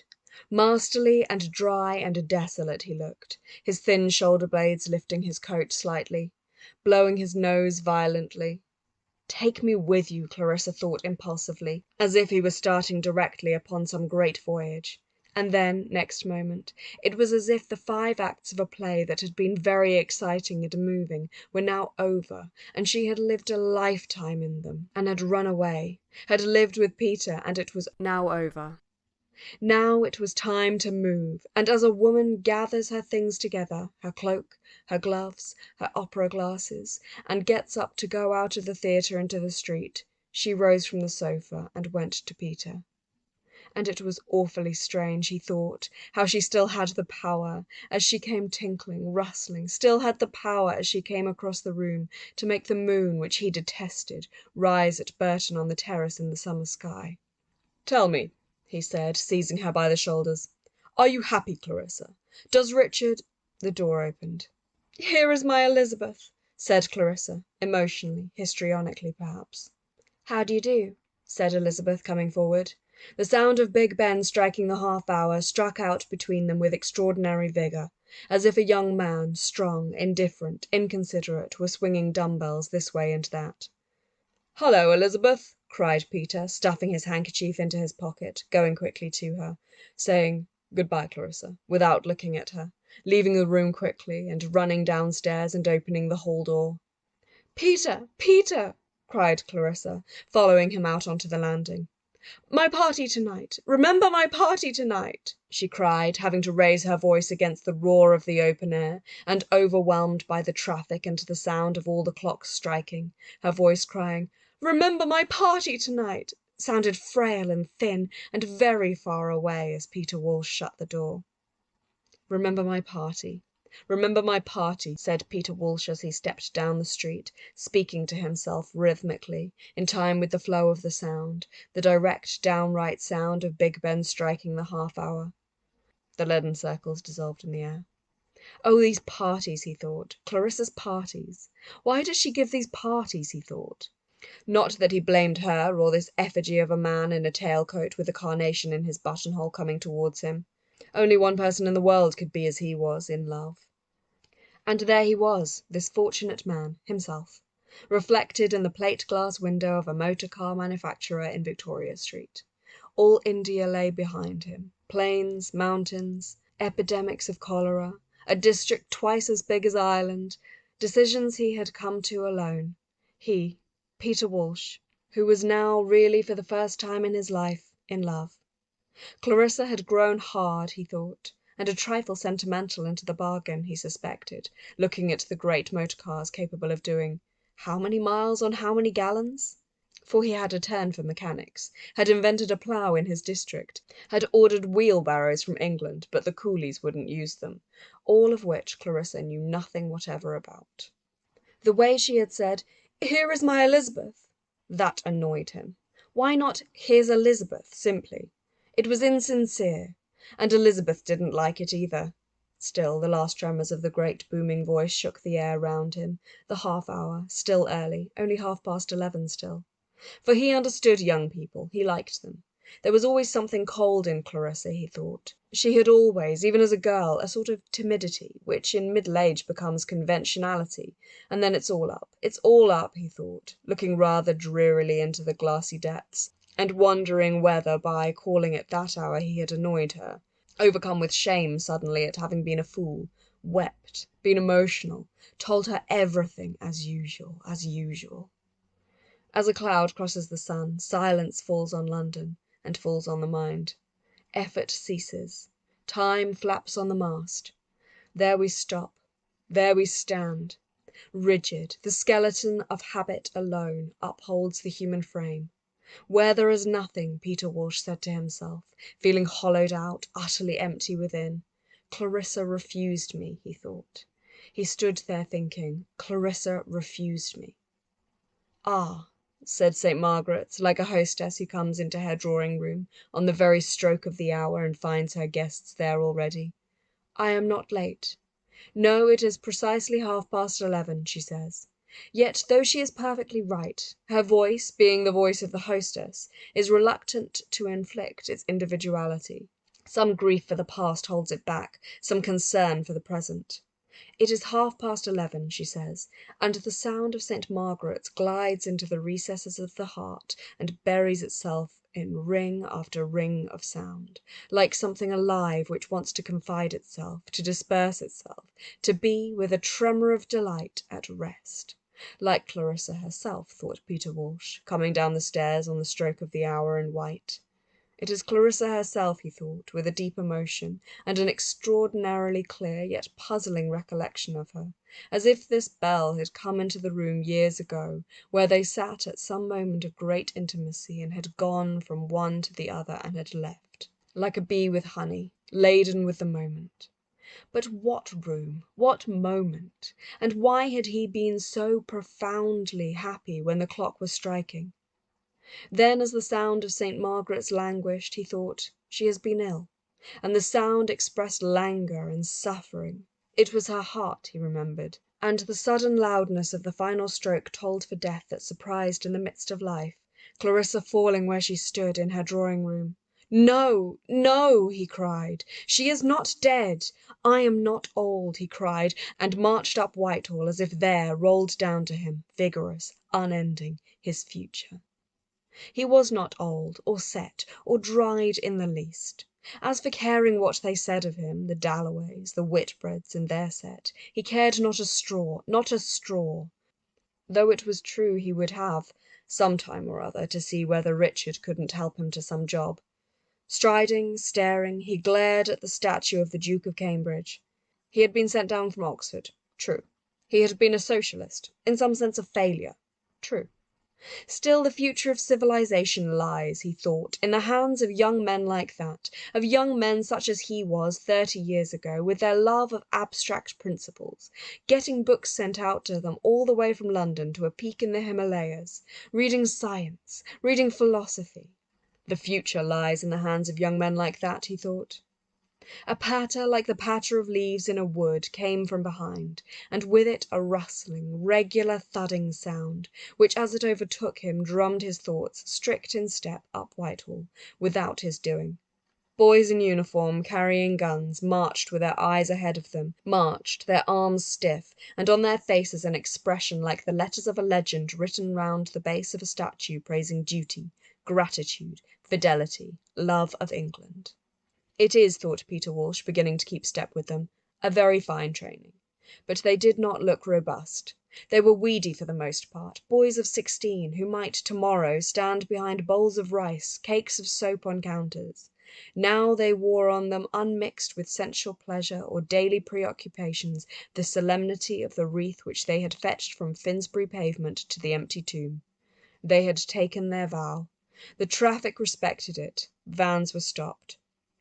I can't keep up with them, Peter Walsh thought, as they marched up Whitehall, and sure enough, on they marched, past him, past everyone, in their steady way, as if one will worked legs and arms uniformly, and life, with its varieties, its irreticences, had been laid under a pavement of monuments and wreaths and drugged into a stiff yet staring corpse by discipline. One had to respect it. One might laugh, but one had to respect it, he thought. There they go, thought Peter Walsh, pausing at the edge of the pavement, and all the exalted statues, Nelson, Gordon, Havelock, the Black, the spectacular images of great soldiers stood looking ahead of them, as if they too had made the same renunciation. Peter Walsh felt he too had made it, the great renunciation, trampled under the same temptations, and achieved at length a marble stare. But the stare Peter Walsh did not want for himself in the least, though he could respect it in others. He could respect it in boys. They don't know the troubles of the flesh yet, he thought, as the marching boys disappeared in the direction of the Strand. All that I've been through, he thought, crossing the road and standing under Gordon's statue. Gordon, whom as a boy he had worshipped. Gordon standing lonely with one leg raised and his arms crossed. Poor Gordon, he thought. And just because nobody yet knew he was in London, except Clarissa, and the earth, after the voyage, still seemed an island to him, the strangeness of standing alone, alive, unknown at 11:30 in Trafalgar Square overcame him. What is it? Where am I? And why, after all, does one do it, he thought, the divorce seeming all moonshine. And down his mind went flat as a marsh, and three great emotions bowled over him: understanding, a vast philanthropy, and finally, as if the result of the others, an irrepressible, exquisite delight, as if inside his brain by another hand strings were pulled, shutters moved, and he, having nothing to do with it, yet stood at the opening of endless avenues, down which if he chose he might wander. He had not felt so young for years. End of Section 8. Section 9. He had escaped, was utterly free, as happens in the downfall of habit when the mind, like an unguarded flame, bows and bends and seems to blow from its holding. I haven't felt so young for years, thought Peter, escaping, only of course for an hour or so, from being precisely what he was, and feeling like a child who runs out of doors and sees, as he runs, his old nurse waving at the wrong window.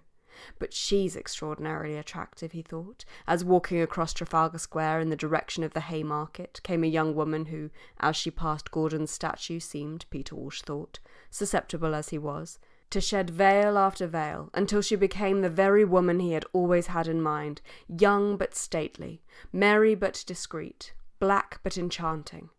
Straightening himself and stealthily fingering his pocket-knife, he started after her to follow this woman, this excitement, which seemed even with its back turned to shed on him a light which connected them, which singled him out as if the random uproar of the traffic had whispered through hollowed hands his name, not Peter, but his private name which he called himself in his own thoughts.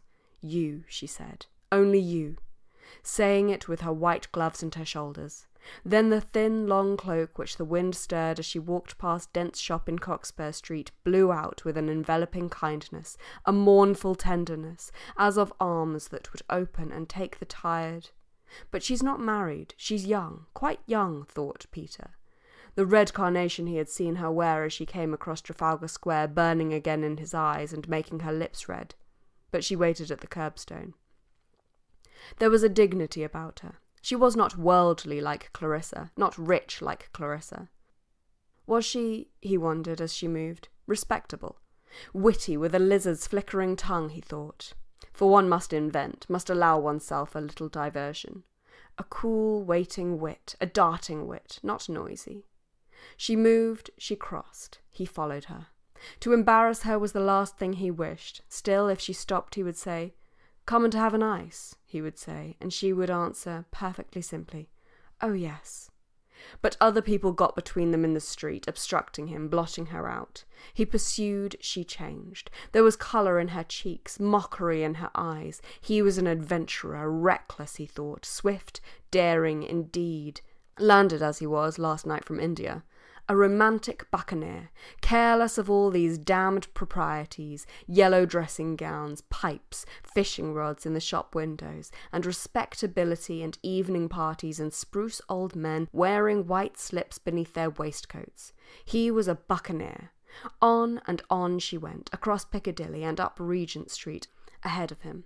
Her cloak, her gloves, her shoulders combining with the fringes and the laces and the feather boas in the windows to make the spirit of finery and whimsy which dwindled out of the shops onto the pavement, as the light of a lamp goes wavering at night over hedges in the darkness. Laughing and delightful, she had crossed Oxford Street and Great Portland Street and turned down one of the little streets, and now, the great moment was approaching, for now she slackened, opened her bag, and with one look in his direction, but not at him, one look that bade farewell, summed up the whole situation and dismissed it triumphantly, forever, had fitted her key, opened the door, and gone. Clarissa's voice saying, remember my party, sang in his ears. The house was one of those flat red houses with hanging flower baskets of vague impropriety. It was over.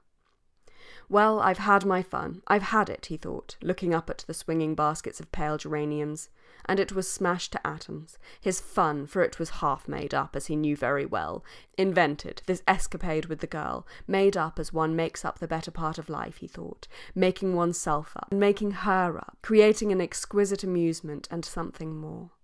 But odd it was, and quite true, all this one could never share. It smashed to atoms. He turned, went up the street, thinking to find somewhere to sit, till it was time for Lincoln's Inn, for Messrs. Hooper and Greatley. Where should he go? No matter. Up the street, then, towards Regent's Park. His boots on the pavement struck out, no matter, for it was early, still very early. It was a splendid morning, too. Like the pulse of a perfect heart, life struck straight through the streets. There was no fumbling, no hesitation. Sweeping and swerving accurately, punctually, noiselessly, there, precisely at the right instant, the motor car stopped at the door. The girl, silk-stockinged, feathered, evanescent, but not to him particularly attractive, for he had had his fling, alighted. Admirable butlers, tawny chow-dogs, halls laid in black and white lozenges with white blinds blowing, Peter saw through the opened door and approved of. A splendid achievement in its own way, after all, London, the season, civilization, coming as he did from a respectable Anglo-Indian family which for at least 3 generations had administered the affairs of a continent. It's strange, he thought, what a sentiment I have about that, disliking India and empire and army as he did. There were moments when civilization, even of this sort, seemed dear to him as a personal possession. Moments of pride in England, in butlers, chow-dogs, girls in their security. Ridiculous enough, still there it is, he thought. And the doctors and men of business, and capable women all going about their business, punctual, alert, robust, seemed to him wholly admirable, good fellows, to whom one would entrust one's life, companions in the art of living who would see one through. What with one thing and another, the show was really very tolerable, and he would sit down in the shade and smoke. There was Regent's Park, yes. As a child he had walked in Regent's Park. Odd, he thought, how the thought of childhood keeps coming back to me, the result of seeing Clarissa, perhaps, for women live much more in the past than we do, he thought. They attach themselves to places, and their fathers. A woman's always proud of her father. Burton was a nice place, a very nice place, but I could never get on with the old man, he thought. There was quite a scene one night, an argument about something or other, what he could not remember. Politics, presumably. Yes, he remembered Regent's Park, the long straight walk, the little house where one bought air-balls to the left, an absurd statue with an inscription somewhere or other. He looked for an empty seat. He did not want to be bothered, feeling a little drowsy as he did, by people asking him the time.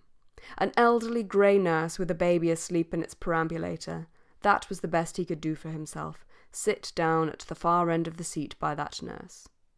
She's a queer-looking girl, he thought, suddenly remembering Elizabeth as she came into the room and stood by her mother. Grown big, quite grown up, not exactly pretty, handsome rather, and she can't be more than 18. Probably she doesn't get on with Clarissa. There's my Elizabeth, that sort of thing. Why not here's Elizabeth simply? Trying to make out, like most mothers, that things are what they're not.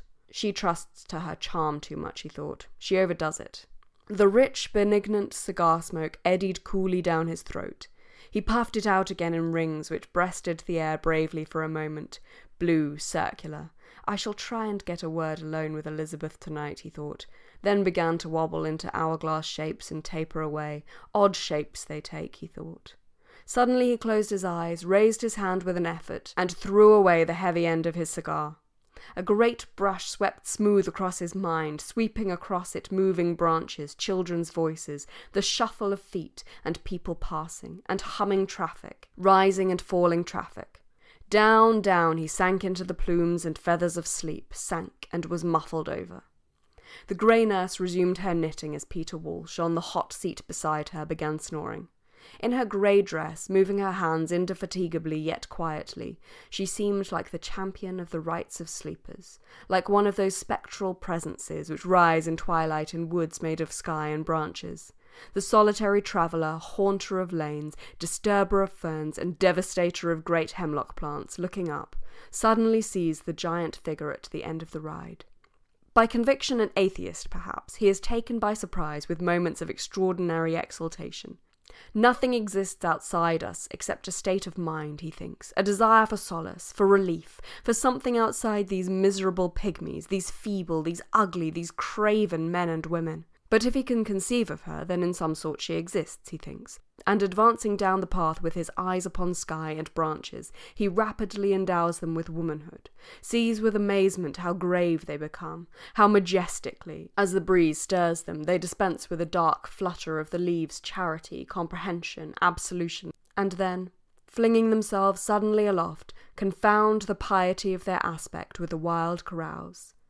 Such are the visions which proffer great cornucopias full of fruit to the solitary traveller, or murmur in his ear like sirens lolloping away on the green sea waves, or are dashed in his face like bunches of roses, or rise to the surface like pale faces, which fishermen flounder through floods to embrace.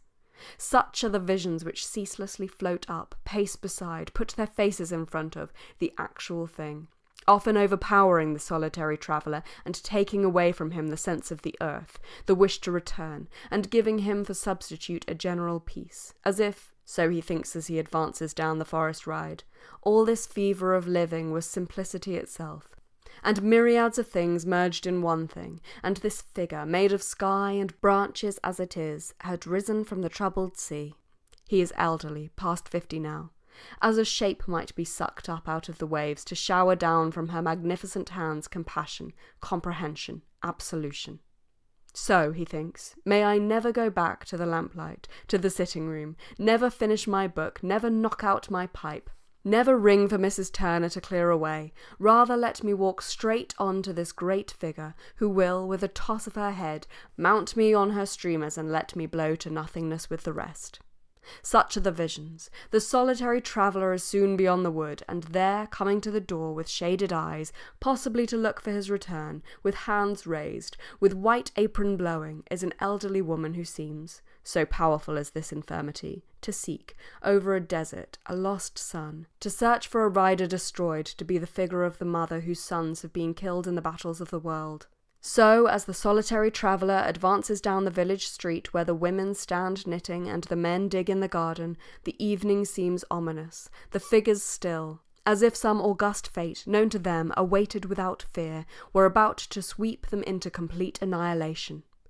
Indoors among ordinary things, the cupboard, the table, the window-sill with its geraniums, suddenly the outline of the landlady, bending to remove the cloth, becomes soft with light. An adorable emblem, which only the recollection of cold human contacts forbids us to embrace.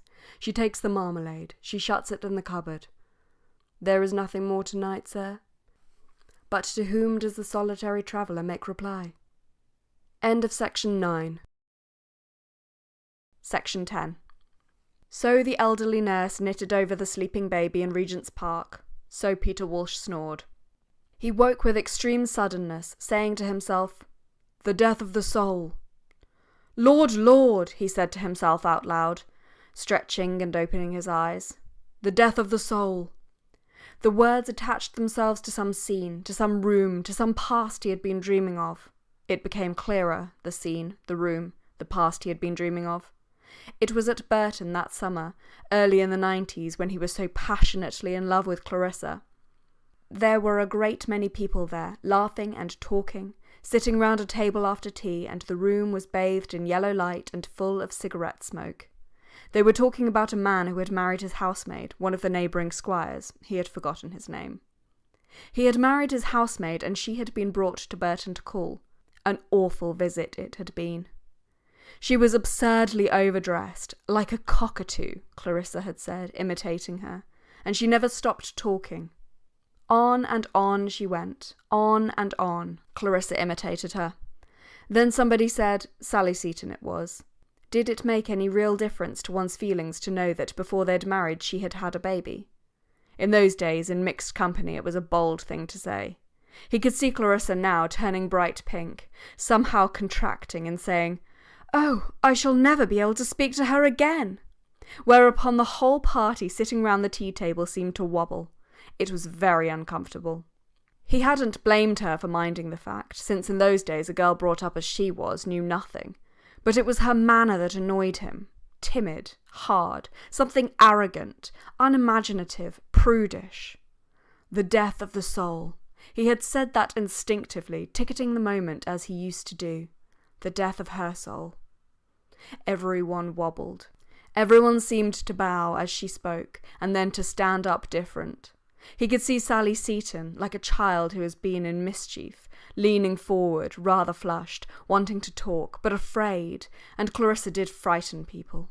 She was Clarissa's greatest friend, always about the place, totally unlike her, an attractive creature, handsome, dark, with a reputation in those days of great daring, and he used to give her cigars, which she smoked in her bedroom.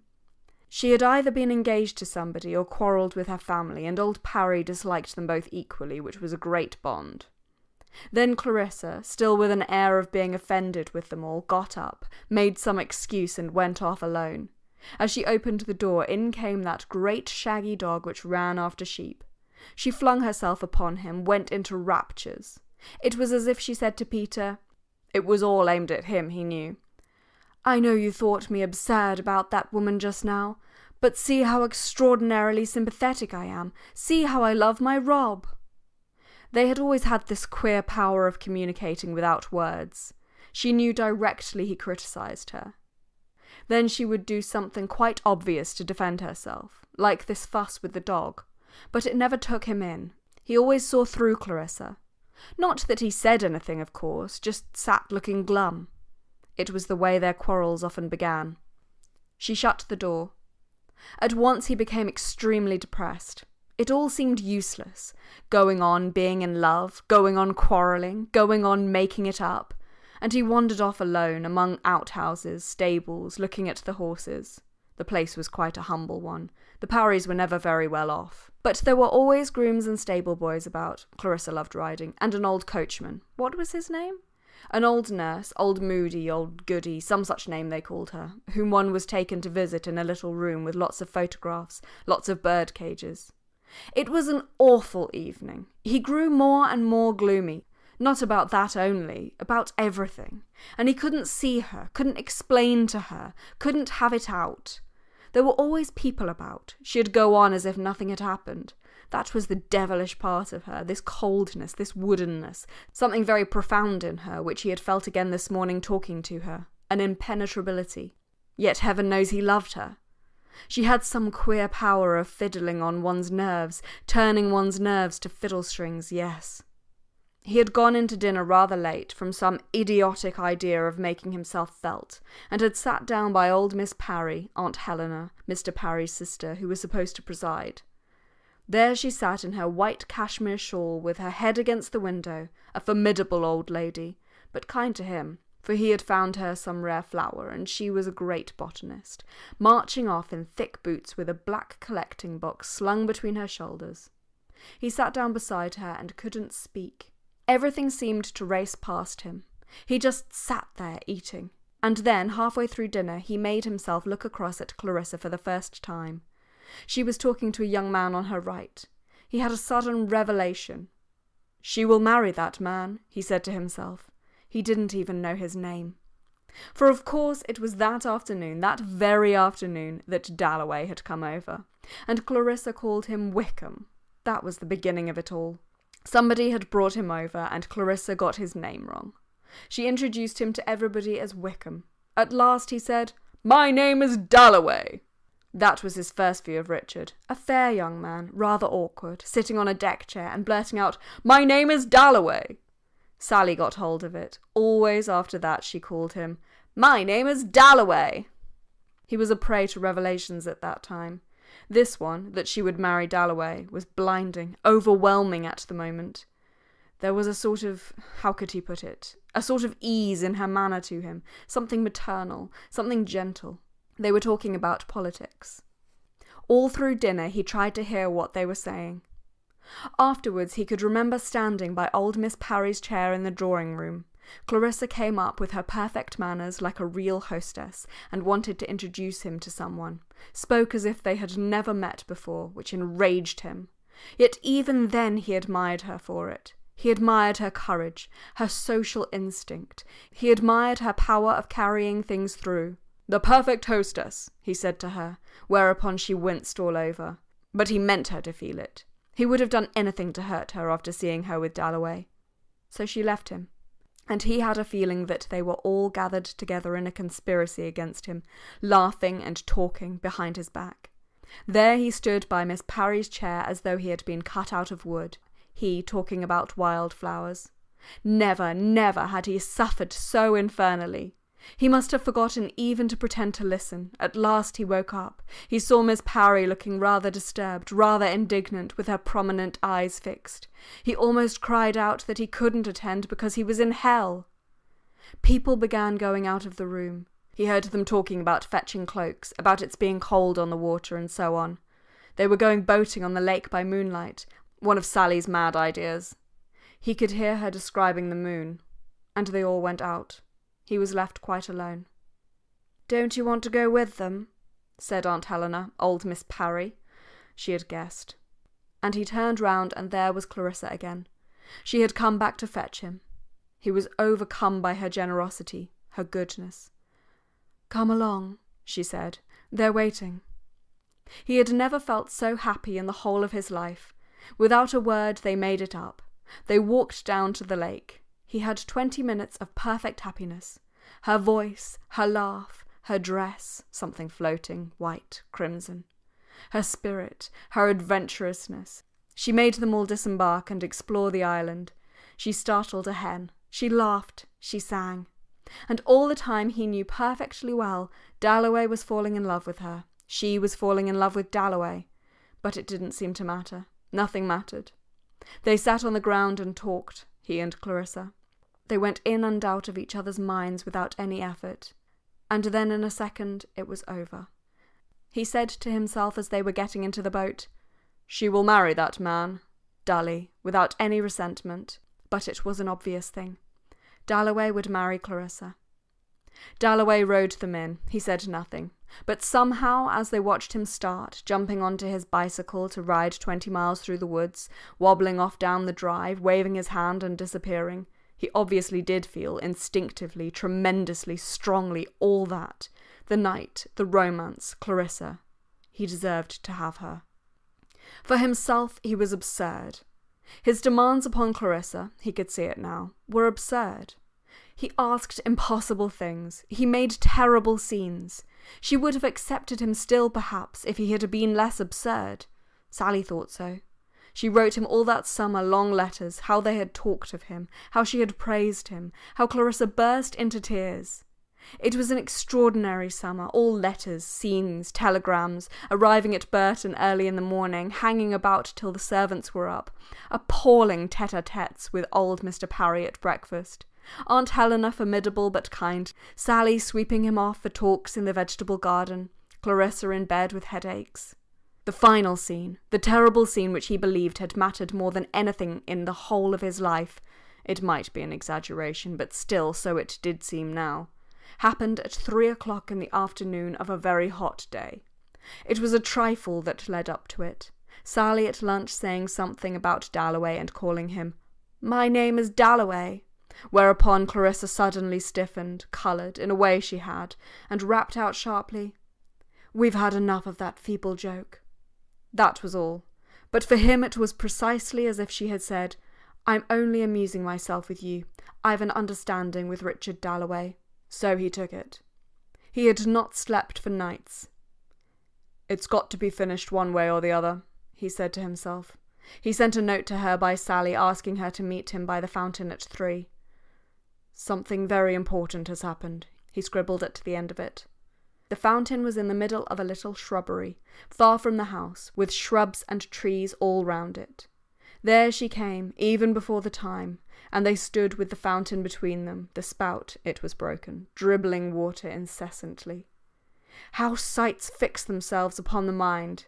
For example, the vivid green moss. She did not move. "Tell me the truth, tell me the truth," he kept on saying. He felt as if his forehead would burst. She seemed contracted, petrified. She did not move. "Tell me the truth," he repeated, when suddenly that old man Brettkopf popped his head in carrying the Times, stared at them, gaped, and went away. They neither of them moved. "Tell me the truth," he repeated. He felt that he was grinding against something physically hard. She was unyielding. She was like iron, like flint, rigid up the backbone. And when she said, "It's no use, it's no use, this is the end," after he had spoken for hours, it seemed, with the tears running down his cheeks, it was as if she had hit him in the face. She turned, she left him, went away. "Clarissa!" he cried. "Clarissa!" But she never came back. It was over. He went away that night. He never saw her again. End of section 10. Section 11.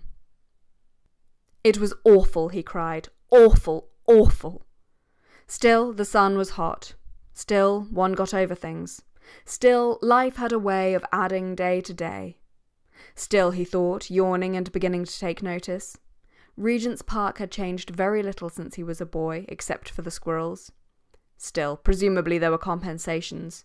When little Elise Mitchell, who had been picking up pebbles to add to the pebble collection which she and her brother were making on the nursery mantelpiece, plumped her handful down on the nurse's knee and scudded off again, full tilt, into a lady's legs, Peter Walsh laughed out. But Lucretia Warren-Smith was saying to herself, "It's wicked. Why should I suffer?" she was asking as she walked down the broad path. "No, I can't stand it any longer," she was saying, having left Septimus, who wasn't Septimus any longer, to say hard, cruel, wicked things, to talk to himself, to talk to a dead man on the seat over there, when the child ran full tilt into her, fell flat and burst out crying. That was comforting, rather. She stood her upright, dusted her frock, kissed her. But for herself she had done nothing wrong. She had loved Septimus. She had been happy. She had had a beautiful home, and there her sisters lived still, making hats. Why should she suffer? The child ran straight back to its nurse, and Risha saw her scolded, comforted, taken up by the nurse who put down her knitting, and the kind-looking man gave her his watch to blow open to comfort her. But why should she be exposed? Why not left in Milan? Why tortured? Why? Slightly waved by tears, the broad path, the nurse, the man in grey, the perambulator, rose and fell before her eyes. To be rocked by this malignant torturer was her lot. But why? She was like a bird sheltering under the thin hollow of a leaf, who blinks at the sun when the leaf moves, starts at the crack of a dry twig. She was exposed. She was surrounded by the enormous trees, vast clouds of an indifferent world, exposed, tortured. And why should she suffer? Why? She frowned. She stamped her foot. She must go back again to Septimus, since it was almost time for them to be going to Sir William Bradshaw. She must go back and tell him. Go back to him sitting there on the green chair under the tree, talking to himself, or to that dead man Evans, whom she had only seen once for a moment in the shop. He had seemed a nice, quiet man, a great friend of Septimus's, and he had been killed in the war. But such things happen to everyone. Everyone has friends who are killed in the war. Everyone gives up something when they marry. She had given up her home. She had come to live here in this awful city. But Septimus let himself think about horrible things, as she could too if she tried. He had grown stranger and stranger. He said people were talking behind the bedroom walls. Mrs. Filmer thought it odd. He saw things too. He had seen an old woman's head in the middle of a fern. Yet he could be happy when he chose. They went to Hampton Court on top of a bus, and they were perfectly happy. All the little red and yellow flowers were out on the grass, like floating lamps, he said, and talked and chattered and laughed, making up stories. Suddenly he said, "Now we will kill ourselves," when they were standing by the river, and he looked at it with a look which she had seen in his eyes when a train went by, or an omnibus, a look as if something fascinated him, and she felt he was going from her, and she caught him by the arm. But going home he was perfectly quiet, perfectly reasonable. He would argue with her about killing themselves, and explain how wicked people were, how he could see them making up lies as they passed in the street. He knew all their thoughts, he said. He knew everything. He knew the meaning of the world, he said. Then, when they got back, he could hardly walk. He lay on the sofa and made her hold his hand to prevent him from falling down, down, he cried, into the flames, and saw faces laughing at him, calling him horrible, disgusting names from the walls, and hands pointing round the screen. Yet they were quite alone. But he began to talk aloud, answering people, arguing, laughing, crying, getting very excited and making her write things down. Perfect nonsense it was, about death, about Miss Isabel Pole. She could stand it no longer. She would go back. She was close to him now, could see him staring at the sky, muttering, clasping his hands. Yet Dr. Holmes said there was nothing the matter with him. What then had happened? Why had he gone then? Why, when she sat by him, did he start, frown at her, move away and point at her hand, take her hand, look at it terrified? Was it that she had taken off her wedding ring? "My hand has grown so thin," she said. "I have put it in my purse," she told him. He dropped her hand. Their marriage was over, he thought, with agony, with relief. The rope was cut. He mounted. He was free, as it was decreed that he, Septimus, the lord of men, should be free, alone, since his wife had thrown away her wedding ring, since she had left him. He, Septimus, was alone, called forth in advance of the mass of men to hear the truth, to learn the meaning which now, at last, after all the toils of civilization, Greeks, Romans, Shakespeare, Darwin, and now himself, was to be given whole to whom? He asked aloud. To the Prime Minister, the voices which rustled above his head replied. The supreme secret must be told to the cabinet. First, that trees were alive. Next, there is no crime. Next, love. Universal love, he muttered, gasping, trembling, painfully drawing out these profound truths which needed, so deep were they, so difficult, an immense effort to speak out. But the world was entirely changed by them forever. No crime, love, he repeated, fumbling for his card and pencil, when a Skye terrier snuffed his trousers and he started in an agony of fear. It was turning into a man. He could not watch it happen. It was horrible, terrible to see a dog become a man. At once the dog trotted away. Heaven was divinely merciful, infinitely benignant. It spared him, pardoned his weakness. But what was the scientific explanation? For one must be scientific above all things. Why could he see through bodies, see into the future when dogs will become men?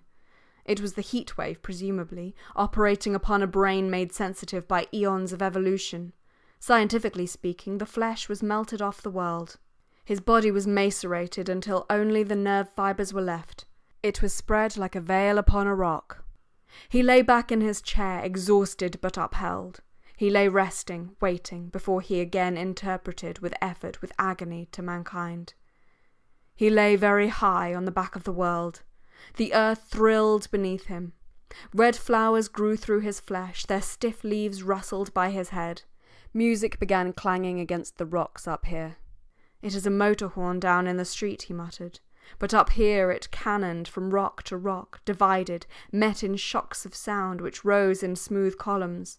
That music should be visible was a discovery, and became an anthem twined round now by a shepherd's boy piping. "That's an old man playing a penny whistle by the public house," he muttered, which as the boy stood still came bubbling from his pipe, and then as he climbed higher made its exquisite plaint while the traffic passed beneath. This boy's elegy is played among the traffic, thought Septimus. Now he withdraws up into the snows, and roses hang about him. "The thick red roses which grow on my bedroom wall," he reminded himself. The music stopped. He has his penny, he reasoned it out, and has gone on to the next public house. But he himself remained high on his rock, like a drowned sailor on a rock. "I leant over the edge of the boat and fell down," he thought. "I went under the sea. I have been dead and yet am now alive. But let me rest still," he begged. He was talking to himself again. It was awful, awful.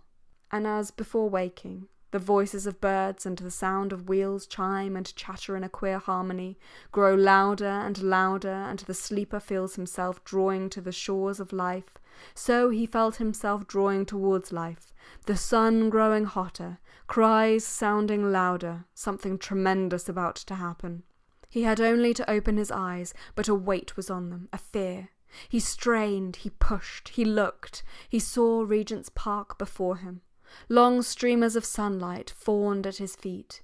The trees waved, brandished. "We welcome," the world seemed to say. "We accept, we create." "Beauty," the world seemed to say. And as if to prove it, scientifically, wherever he looked at the houses, at the railings, at the antelopes stretching over the palings, beauty sprang instantly. To watch a leaf quivering in the rush of air was an exquisite joy. Up in the sky, swallows swooping, swerving, flinging themselves in and out, round and round, yet always with perfect control as if elastics held them, and the flies rising and falling, and the sun spotting now this leaf, now that, in mockery, dazzling it with soft gold in pure good temper, and now and again some chime, it might be a motor horn, tinkling divinely on the grass stalks. All of this, calm and reasonable as it was, made out of ordinary things as it was the truth now. Beauty, that was the truth now. Beauty was everywhere. "It is time," said Risha. The word time split its husk, poured its riches over him, and from his lips fell like shells, like shavings from a plane, without his making them, hard, white, imperishable words, and flew to attach themselves to their places in an ode to time, an immortal ode to time. He sang. Evans answered from behind the tree. The dead were in Thessaly, Evans sang, among the orchids. There they waited till the war was over, and now the dead, now Evans himself. "For God's sake, don't come!" Septimus cried out, for he could not look upon the dead. But the branches parted. A man in grey was actually walking towards them. It was Evans! But no mud was on him, no wounds. He was not changed. "I must tell the whole world," Septimus cried, raising his hand, as the dead man in the grey suit came nearer, raising his hand like some colossal figure who has lamented the fate of man for ages in the desert alone with his hands pressed to his forehead, furrows of despair on his cheeks, and now sees light on the desert's edge which broadens and strikes the iron-black figure. And Septimus half rose from his chair. And with legions of men prostrate behind him, he, the giant mourner, receives for one moment on his face the whole. "But I am so unhappy, Septimus," said Risha, trying to make him sit down. The millions lamented. For ages they had sorrowed. He would turn around, he would tell them in a few moments, only a few moments more, of this relief, of this joy, of this astonishing revelation. "The time, Septimus," Risha repeated. "What is the time?" He was talking, he was starting. This man must notice him. He was looking at them. "I will tell you the time," said Septimus, very slowly, very drowsily, smiling mysteriously. As he sat smiling at the dead man in the grey suit, the quarter struck, the 11:15. End of section 11. Section 12. And that is being young. Peter Walsh thought as he passed them. To be having an awful scene, the poor girl looked absolutely desperate, in the middle of the morning. But what was it about, he wondered. What had the young man in the overcoat been saying to her to make her look like that? What awful fix had they got themselves into, both to look so desperate as that on a fine summer morning? The amusing thing about coming back to England after 5 years was the way it made, anyhow, the first days, things stand out as if one had never seen them before. Lovers squabbling under a tree, the domestic family life of the parks. Never had he seen London look so enchanting. The softness of the distances, the richness, the greenness, the civilization after India, he thought, strolling across the grass. This susceptibility to impressions had been his undoing, no doubt. Still, at his age, he had, like a boy or a girl even, these alternations of mood. Good days, bad days, for no reason whatever. Happiness from a pretty face, downright misery at the sight of a frump. After India, of course, one fell in love with every woman one met. There was a freshness about them. Even the poorest dressed better than 5 years ago, surely. And to his eye, the fashions had never been so becoming. The long black cloaks, the slimness, the elegance, and then the delicious and apparently universal habit of paint. Every woman, even the most respectable, had roses blooming under glass, lips cut with a knife, curls of Indian ink. There was design, art, everywhere. A change of some sort had undoubtedly taken place. What did the young people think about? Peter Walsh asked himself. Those 5 years, 1918 to 1923, had been, he suspected, somehow very important. People looked different. Newspapers seemed different. Now, for instance, there was a man writing quite openly in one of the respectable weeklies about water closets. That you couldn't have done 10 years ago, written quite openly about water closets in a respectable weekly. And then this taking out a stick of rouge or a powder puff and making up in public. On board ship coming home there were lots of young men and girls, Betty and Bertie he remembered in particular, carrying on quite openly. The old mother sitting and watching them with her knitting, cool as a cucumber. The girl would stand still and powder her nose in front of everyone. And they weren't engaged, just having a good time, no feelings hurt on either side. As hard as nails she was, Betty, what's her name, but a thorough good sort. She would make a very good wife at 30. She would marry when it suited her to marry some rich man and live in a large house near Manchester. Who was it now who had done that? Peter Walsh asked himself, turning into the Broad Walk. Married a rich man and lived in a large house near Manchester. Somebody who had written him a long, gushing letter quite lately about blue hydrangeas. It was seeing blue hydrangeas that made her think of him and the old days. Sally Seton, of course! It was Sally Seton, the last person in the world one would have expected to marry a rich man and live in a large house near Manchester. The wild, the daring, the romantic Sally. But of all that ancient lot, Clarissa's friends, Whitbreads, Kinderleys, Cunninghams, Kinloch-Joneses, Sally was probably the best. She tried to get hold of things by the right end anyhow. She saw through Hugh Whitbread anyhow, the admirable Hugh, when Clarissa and the rest were at his feet. "The Whitbreads," he could hear her saying. "Who are the Whitbreads? Coal merchants, respectable tradespeople." Hugh she detested for some reason. He thought of nothing but his own appearance, she said. He ought to have been a duke. He would be certain to marry one of the royal princesses. And of course Hugh had the most extraordinary, the most natural, the most sublime respect for the British aristocracy of any human being he had ever come across. Even Clarissa had to own that. Oh, but he was such a dear, so unselfish, gave up shooting to please his old mother, remembered his aunt's birthdays, and so on. Sally, to do her justice, saw through all that. One of the things he remembered best was an argument one Sunday morning at Burton about women's rights, that antediluvian topic, when Sally suddenly lost her temper, flared up, and told Hugh that he represented all that was most detestable in British middle-class life. She told him that she considered him responsible for the state of those poor girls in Piccadilly. Hugh, the perfect gentleman, poor Hugh. Never did a man look more horrified. She did it on purpose, she said afterwards, for they used to get together in the vegetable garden and compare notes. "He's read nothing, thought nothing, felt nothing," he could hear her saying in that very emphatic voice which carried so much farther than she knew. The stable boys had more life in them than Hugh, she said. He was a perfect specimen of the public school type, she said. No country but England could have produced him. She was really spiteful for some reason, had some grudge against him. Something had happened. He forgot what. In the smoking room. He had insulted her? Kissed her? Incredible. Nobody believed a word against Hugh, of course. Who could? Kissing Sally in the smoking room. If it had been some Honourable Edith or Lady Violet, perhaps, but not that ragamuffin Sally without a penny to her name, and a father or a mother gambling at Monte Carlo. For of all the people he had ever met, Hugh was the greatest snob, the most obsequious. No, he didn't cringe exactly.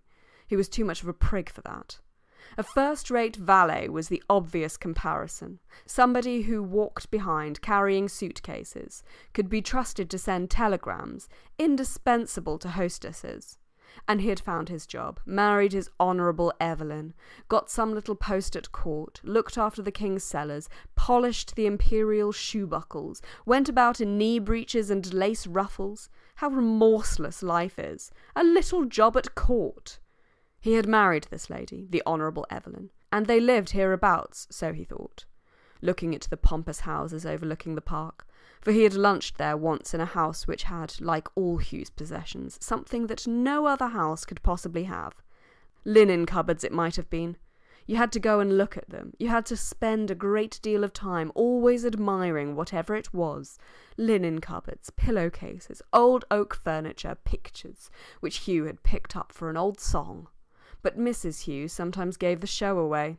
She was one of those obscure mouse-like little women who admire big men. She was almost negligible. Then suddenly she would say something quite unexpected, something sharp. She had the relics of the grand manner, perhaps. The steam coal was a little too strong for her. It made the atmosphere thick. And so there they lived, with their linen cupboards and their old masters and their pillowcases fringed with real lace at the rate of 5,000 or 10,000 a year, presumably, while he, who was 2 years older than Hugh, cadged for a job. At 53, he had to come and ask them to put him into some secretary's office, to find him some usher's job teaching little boys Latin, at the beck and call of some mandarin in an office, something that brought in 500 a year. For if he married Daisy, even with his pension, they could never do on less. Whitbread could do it, presumably, or Dalloway. He didn't mind what he asked Dalloway. He was a thorough good sort, a bit limited, a bit thick in the head, yes, but a thorough good sort.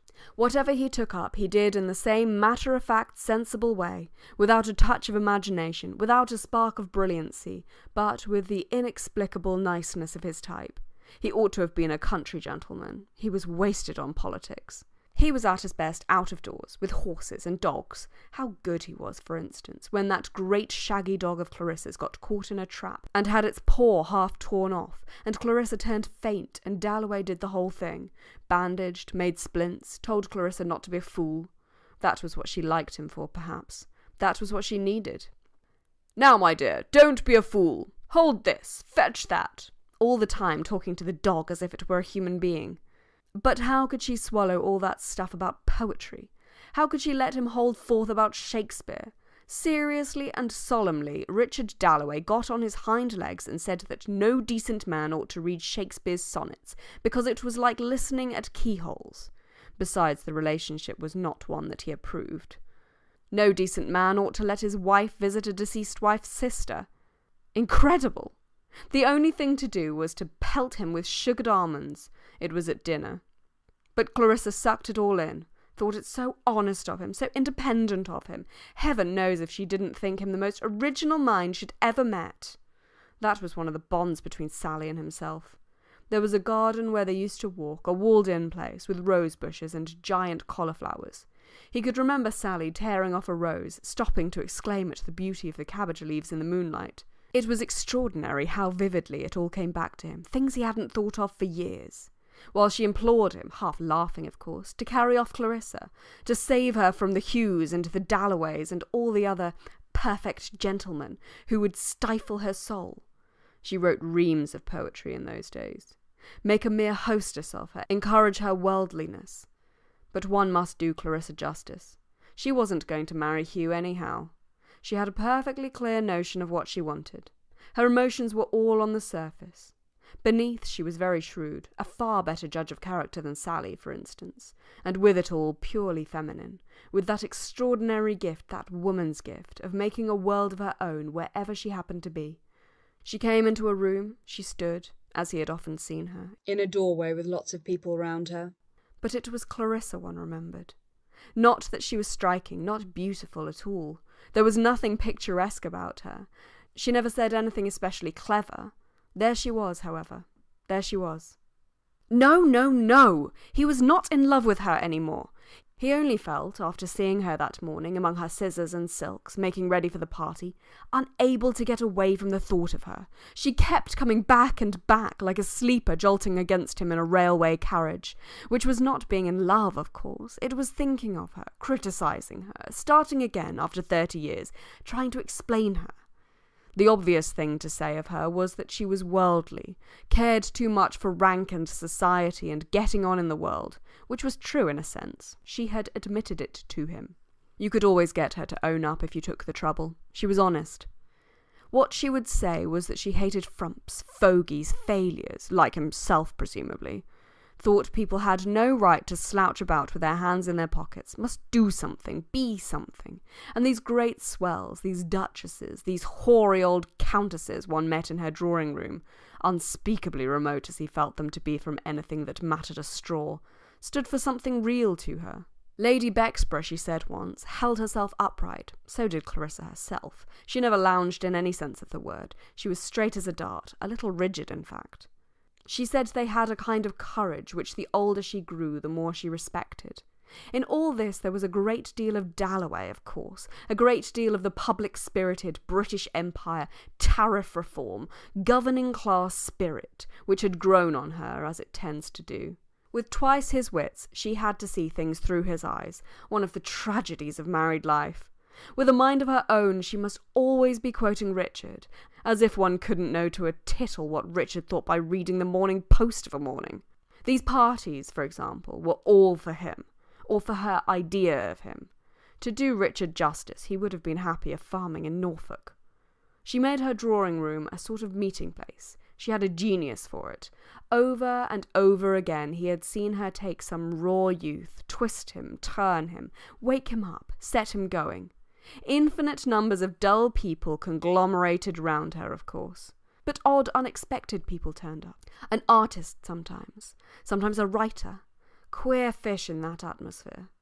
And behind it all was that network of visiting, leaving cards, being kind to people, running about with bunches of flowers, little presents. So-and-so was going to France, must have an air cushion, a real drain on her strength, all that interminable traffic that women of her sort keep up. But she did it genuinely, from a natural instinct. End of section 12.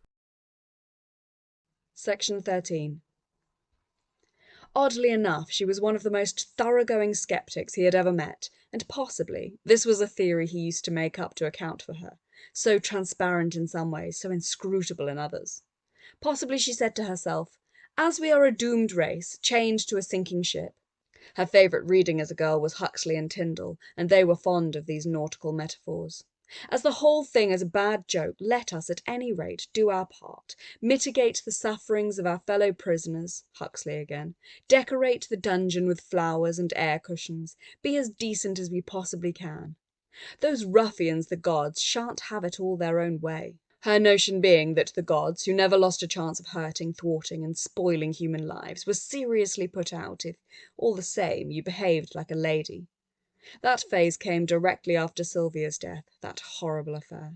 To see your own sister killed by a falling tree, all Justin Parry's fault, all his carelessness. Before your very eyes, a girl too on the verge of life, the most gifted of them, Clarissa always said, was enough to turn one bitter. Later she wasn't so positive, perhaps. She thought there were no gods, no one was to blame, and so she evolved this atheist's religion of doing good for the sake of goodness. And of course she enjoyed life immensely. It was her nature to enjoy, though goodness only knows she had her reserves. It was a mere sketch, he often felt, that even he, after all these years, could make of Clarissa. Anyhow, there was no bitterness in her, none of that sense of moral virtue which is so repulsive in good women. She enjoyed practically everything. If you walked with her in Hyde Park now, it was a bed of tulips, now a child in a perambulator, now some absurd little drama she made up on the spur of the moment. Very likely she would have talked to those lovers if she had thought them unhappy. She had a sense of comedy that was really exquisite, but she needed people, always people, to bring it out, with the inevitable result that she frittered her time away, lunching, dining, giving these incessant parties of hers, talking nonsense, saying things she didn't mean, blunting the edge of her mind, losing her discrimination. There she would sit at the head of the table taking infinite pains with some old buffer who might be useful to Dalloway. They knew the most appalling bores in Europe. Or in came Elizabeth, and everything must give way to her. She was at a high school, at the inarticulate stage last time he was over, a round-eyed, pale-faced girl with nothing of her mother in her, a silent, stolid creature who took it all as a matter of course. Let her mother make a fuss of her, and then said, "May I go now?" Like a child of 4, going off, Clarissa explained, with that mixture of amusement and pride which Dalloway himself seemed to rouse in her, to play hockey. And now Elizabeth was out, presumably, thought him an old fogey, laughed at her mother's friends. Ah, well, so be it.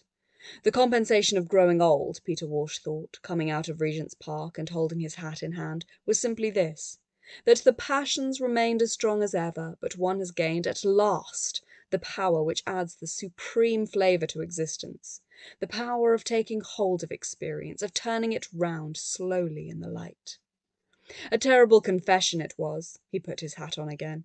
But now, at the age of 53, one scarcely needed people any more. Life itself, every moment of it, every drop of it, here, this instant, now, in the sun, in Regent's Park, was enough. Too much, indeed. A whole lifetime was too short to bring out, now that one had acquired the power, the full flavour, to extract every ounce of pleasure, every shade of meaning, which both were so much more solid than they used to be, so much less personal. It was impossible that he should ever suffer again as Clarissa had made him suffer. For hours at a time, pray God that one might say these things without being overheard, for hours and days he never thought of Daisy. Could it be that he was in love with her then, remembering the misery, the torture, the extraordinary passion of those days? It was a different thing altogether, a much pleasanter thing.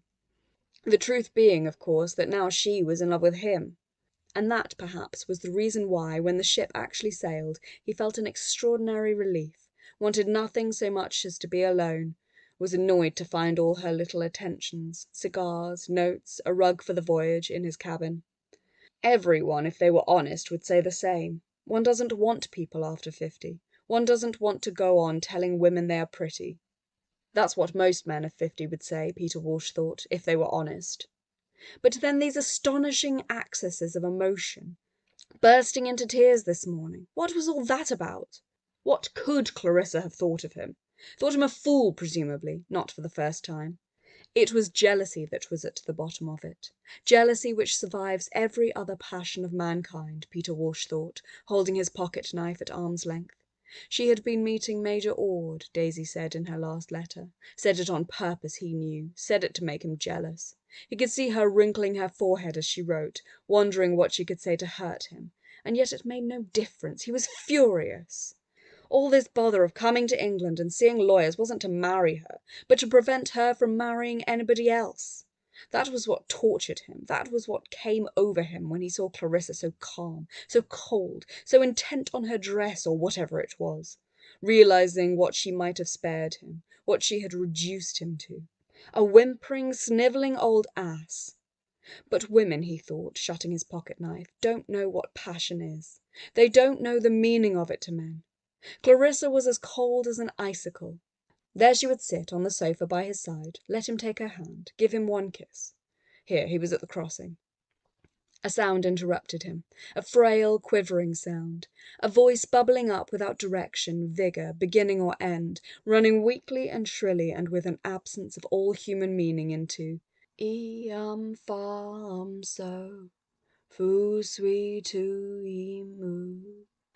The voice of no age or sex, the voice of an ancient spring spouting from the earth, which issued just opposite Regent's Park tube station from a tall, quivering shape, like a funnel, like a rusty pump, like a wind-beaten tree forever barren of leaves, which lets the wind run up and down its branches singing, so, foo sweet to emu, and rocks and creaks and moans in the eternal breeze. Through all ages, when the pavement was grass, when it was swamp, through the age of tusk and mammoth, through the age of silent sunrise, the battered woman, for she wore a skirt, with her right hand exposed, her left clutching at her side, stood singing of love, love which has lasted 1,000,000 years. She sang, love which prevails, and millions of years ago her lover, who had been dead these centuries, had walked, she crooned, with her in May. But in the course of ages, long as summer days and flaming, she remembered, with nothing but red asters, he had gone. Death's enormous sickle had swept those tremendous hills, and when at last she laid her hoary and immensely aged head on the earth, now become a mere cinder of ice, she implored the gods to lay by her side a bunch of purple heather, there on her high burial place which the last rays of the last sun caressed, for then the pageant of the universe would be over.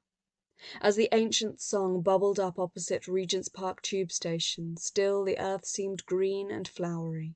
Still, though it issued from so rude a mouth, a mere hole in the earth, muddy too, matted with root fibres and tangled grasses, still the old bubbling, burbling song, soaking through the knotted roots of infinite ages and skeletons and treasure, streamed away in rivulets over the pavement and all along the Marylebone Road and down towards Euston, fertilizing, leaving a damp stain.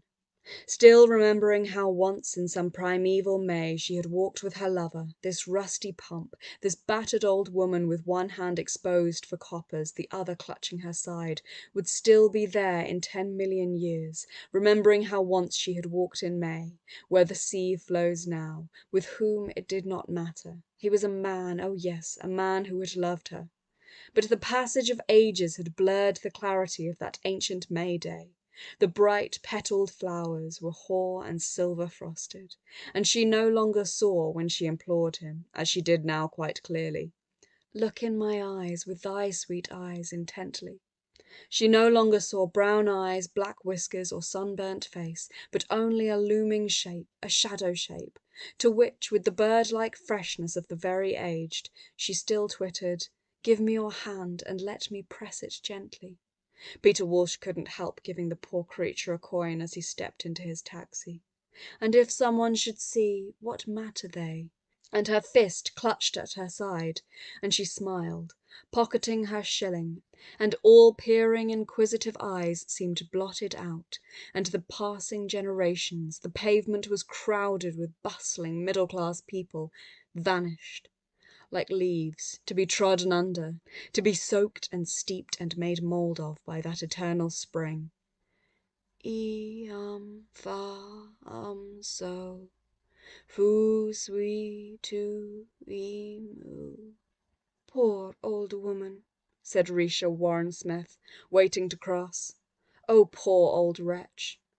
Suppose it was a wet night. Suppose one's father or somebody who had known one in better days had happened to pass and saw one standing there in the gutter. And where did she sleep at night? Cheerfully, almost gaily, the invincible thread of sound wound up into the air like the smoke from a cottage chimney, winding up clean beech trees and issuing in a tuft of blue smoke among the topmost leaves. And if someone should see, what matter they? End of section 13. Section 14. Since she was so unhappy, for weeks and weeks now, Risha had given meanings to things that happened, almost felt sometimes that she must stop people in the street if they looked good, kind people, just to say to them, "I am unhappy." And this old woman singing in the street, "If someone should see, what matter they?" made her suddenly quite sure that everything was going to be right. They were going to Sir William Bradshaw. She thought his name sounded nice. He would cure Septimus at once. And then there was a brewer's cart, and the grey horses had upright bristles of straw in their tails. There were newspaper placards. It was a silly, silly dream, being unhappy. So they crossed Mr. and Mrs. Septimus Warren Smith. And was there, after all, anything to draw attention to them, anything to make a passer-by suspect here is a young man who carries in him the greatest message in the world, and is, moreover, the happiest man in the world, and the most miserable?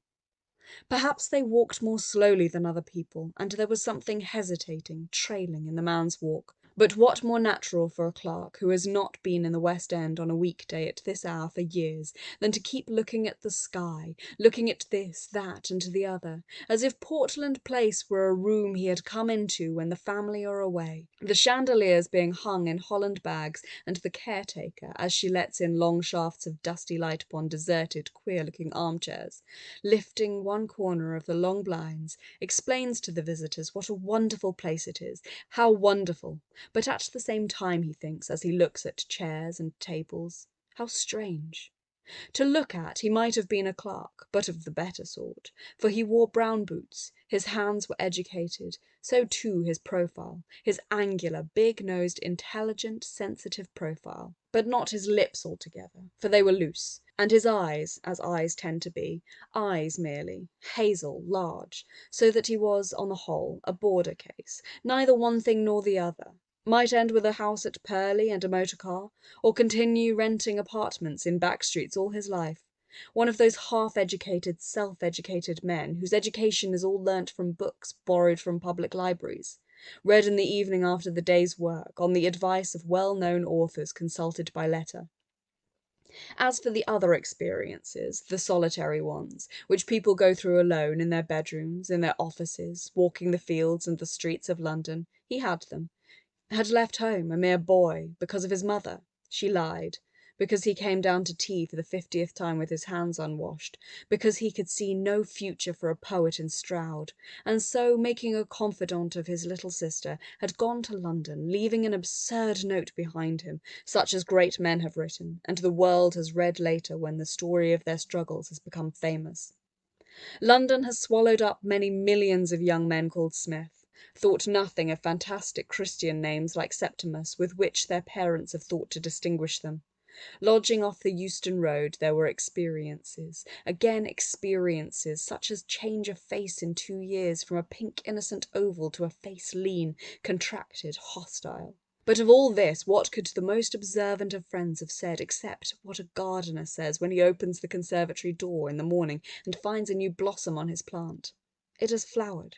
Flowered from vanity, ambition, idealism, passion, loneliness, courage, laziness, the usual seeds, which all muddled up, in a room off the Euston Road, made him shy and stammering, made him anxious to improve himself, made him fall in love with Miss Isabel Pole, lecturing in the Waterloo Road upon Shakespeare. Was he not like Keats, she asked, and reflected how she might give him a taste of Antony and Cleopatra and the rest, lent him books, wrote him scraps of letters, and lit in him such a fire as burns only once in a lifetime, without heat, flickering a red-gold flame infinitely ethereal and insubstantial over Miss Pole, Antony and Cleopatra, and the Waterloo Road. He thought her beautiful, believed her impeccably wise, dreamed of her, wrote poems to her, which, ignoring the subject, she corrected in red ink. He saw her one summer evening, walking in a green dress in a square. It has flowered, the gardener might have said, had he opened the door, had he come in, that is to say, any night about this time, and found him writing, found him tearing up his writing, found him finishing a masterpiece at 3 o'clock in the morning, and running out to pace the streets, and visiting churches, and fasting one day, drinking another, devouring Shakespeare, Darwin, the history of civilization, and Bernard Shaw. Something was up, Mr. Brewer knew.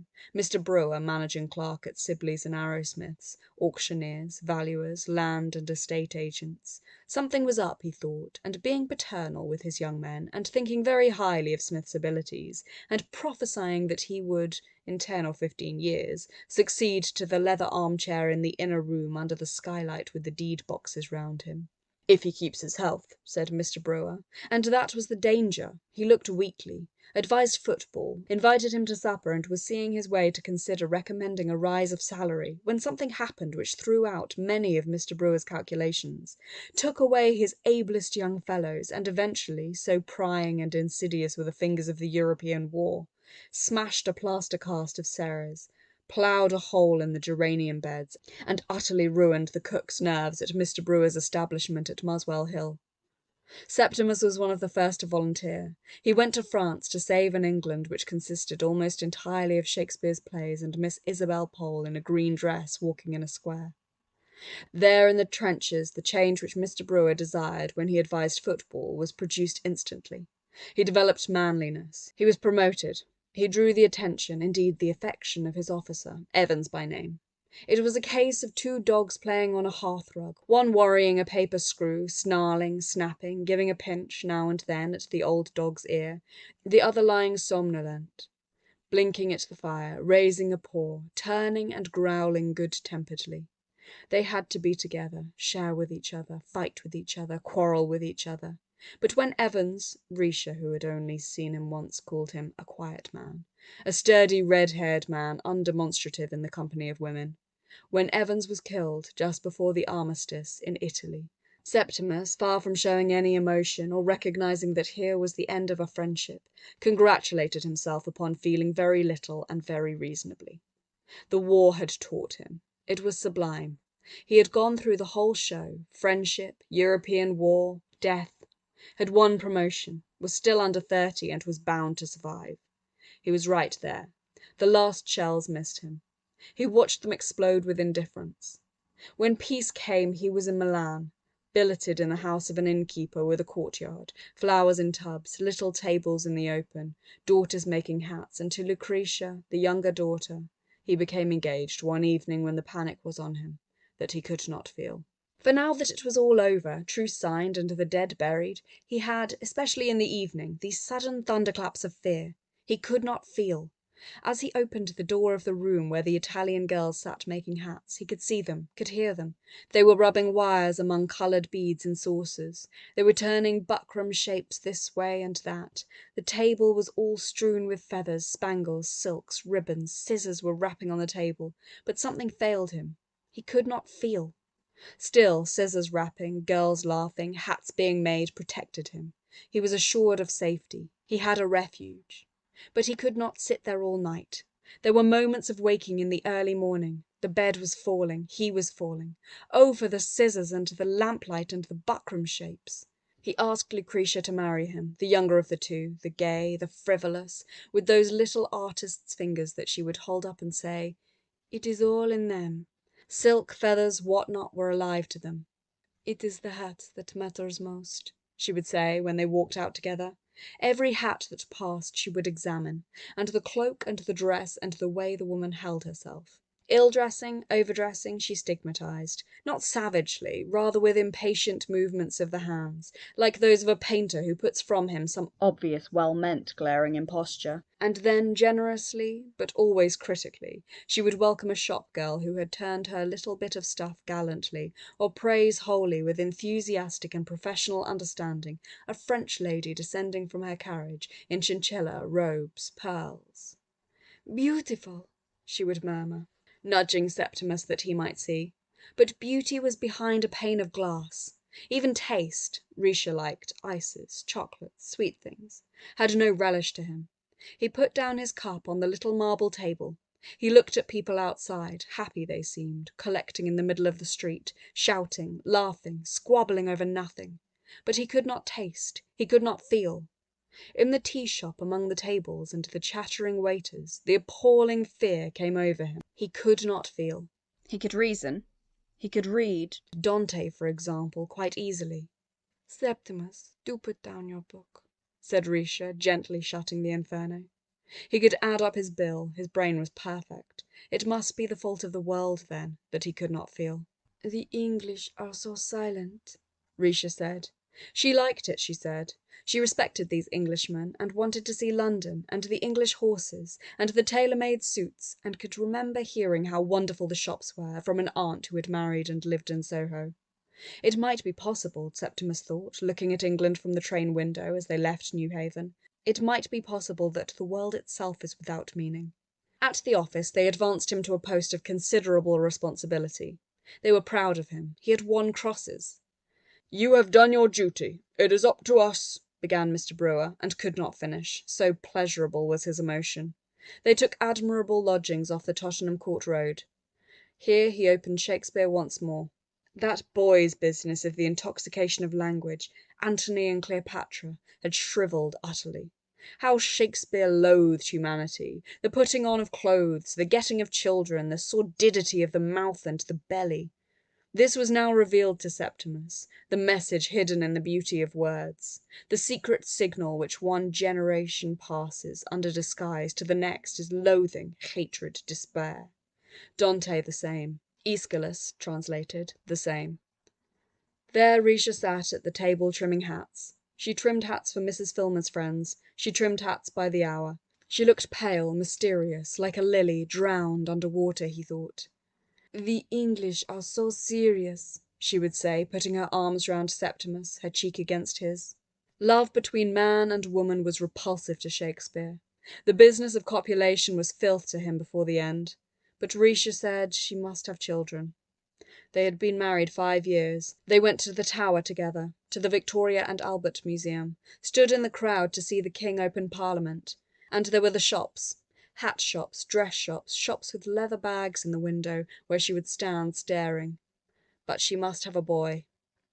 She must have a son like Septimus, she said. But nobody could be like Septimus, so gentle, so serious, so clever. Could she not read Shakespeare too? Was Shakespeare a difficult author? She asked.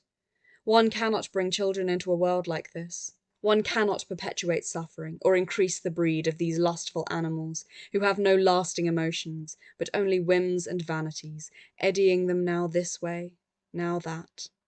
End of section 14. Section 15. He watched her snip, shape, as one watches a bird hop, flit in the grass, without daring to move a finger. For the truth is, let her ignore it, that human beings have neither kindness nor faith nor charity beyond what serves to increase the pleasure of the moment. They hunt in packs. Their packs scour the desert and vanish screaming into the wilderness. They desert the fallen. They are plastered over with grimaces. There was Brewer at the office, with his waxed moustache, coral tie-pin, white slip and pleasurable emotions, all coldness and clamminess within. His geraniums ruined in the war. His cook's nerves destroyed. Or Amelia What's-her-name, handing round cups of tea punctually at 5, a leering, sneering, obscene little harpy. And the Toms and Berties in their starched shirt fronts oozing thick drops of vice. They never saw him drawing pictures of them naked at their antics in his notebook. In the street, vans roared past him, brutality blared out on placards.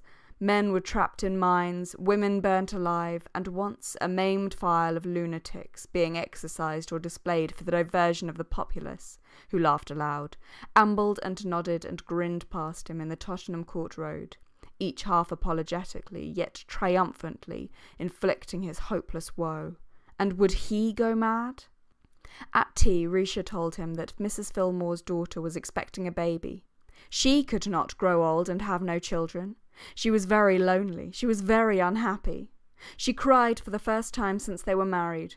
Far away he heard her sobbing. He heard it accurately. He noticed it distinctly. He compared it to a piston thumping. But he felt nothing. His wife was crying and he felt nothing. Only each time she sobbed in this profound, this silent, this hopeless way, he descended another step into the pit. At last, with a melodramatic gesture, which he assumed mechanically and with complete consciousness of its insincerity, he dropped his head on his hands. Now he had surrendered. Now other people must help him. People must be sent for. He gave in. Nothing could rouse him. Risha put him to bed. She sent for a doctor, Mrs. Filmer's Dr. Holmes. Dr. Holmes examined him. There was nothing whatever the matter, said Dr. Holmes. Oh, what a relief! What a kind man, what a good man, thought Risha. When he felt like that, he went to the music hall, said Dr. Holmes. He took a day off with his wife and played golf. Why not try 2 tabloids of bromide dissolved in a glass of water at bedtime? These old Bloomsbury houses, said Dr. Holmes, tapping the wall, are often full of very fine panelling, which the landlords have the folly to paper over. Only the other day, visiting a patient, Sir somebody something in Bedford Square. So there was no excuse, nothing whatever the matter, except the sin for which human nature had condemned him to death, that he did not feel. He had not cared when Evans was killed. That was worst. But all the other crimes raised their heads and shook their fingers and jeered and sneered over the rail of the bed in the early hours of the morning at the prostrate body which lay realizing its degradation, how he had married his wife without loving her, had lied to her, seduced her, outraged Miss Isabel Pole, and was so pocked and marked with vice that women shuddered when they saw him in the street. The verdict of human nature on such a wretch was death. Dr. Holmes came again. Large, fresh-coloured, handsome, flicking his boots, looking in the glass. He brushed it all aside, headaches, sleeplessness, fears, dreams, nerve symptoms and nothing more, he said. If Dr. Holmes found himself even half a pound below 11 stone 6, he asked his wife for another plate of porridge at breakfast. Risha would learn to cook porridge. But, he continued, health is largely a matter in our own control. Throw yourself into outside interests. Take up some hobby. He opened Shakespeare, Antony and Cleopatra, pushed Shakespeare aside. Some hobby, said Dr. Holmes, for did he not owe his own excellent health, and he worked as hard as any man in London, to the fact that he could always switch off from his patients onto old furniture? And what a very pretty comb, if he might say so, Mrs. Warren Smith was wearing. When the damned fool came again, Septimus refused to see him. Did he indeed? Said Dr. Holmes, smiling agreeably. Really, he had to give that charming little lady, Mrs. Smith, a friendly push before he could get past her into her husband's bedroom. So you're in a funk, he said agreeably, sitting down by his patient's side. He had actually talked of killing himself to his wife, quite a girl, foreigner, wasn't she? Didn't that give her a very odd idea of English husbands? Didn't one owe perhaps a duty to one's wife? Wouldn't it be better to do something instead of lying in bed? For he had had 40 years' experience behind him, and Septimus could take Dr. Holmes's word for it. There was nothing whatever the matter with him.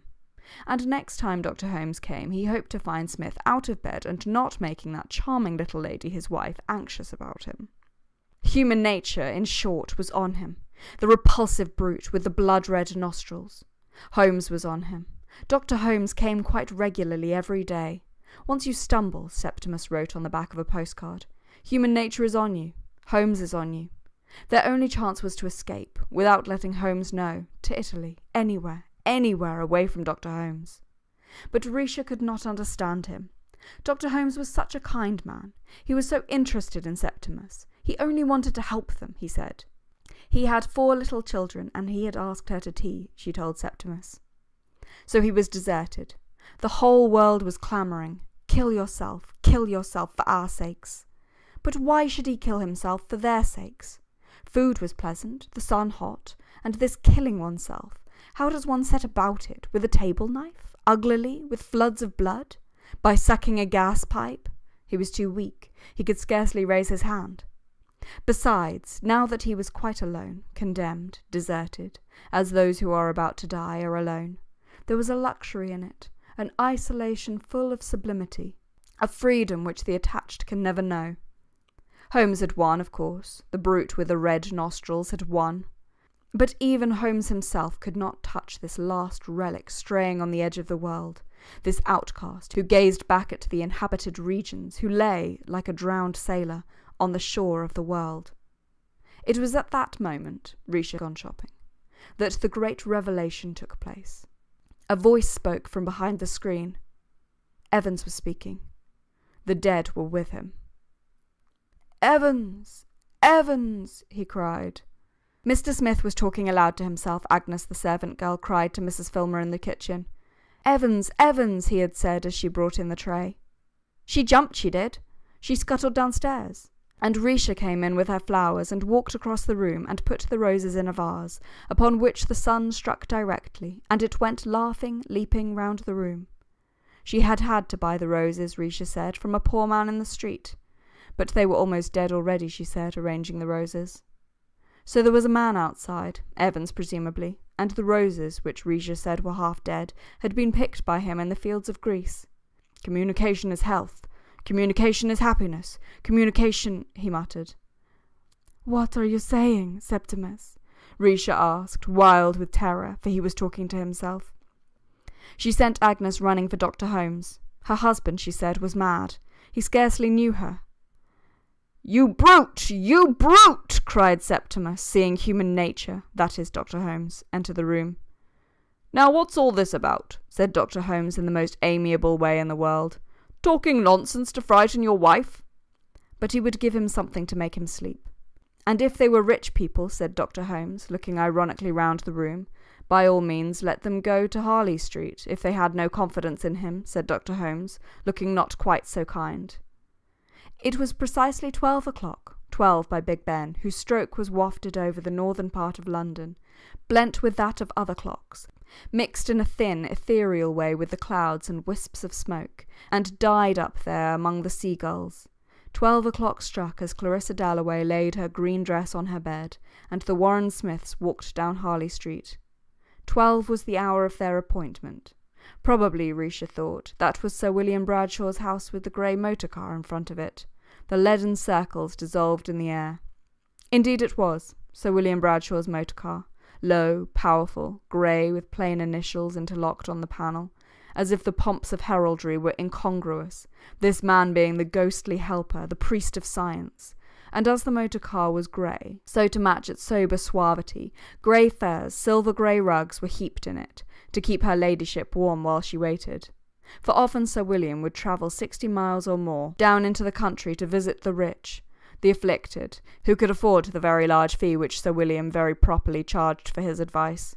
Her ladyship waited with the rugs about her knees an hour or more, leaning back, thinking sometimes of the patient, sometimes, excusably, of the wall of gold, mounting minute by minute while she waited.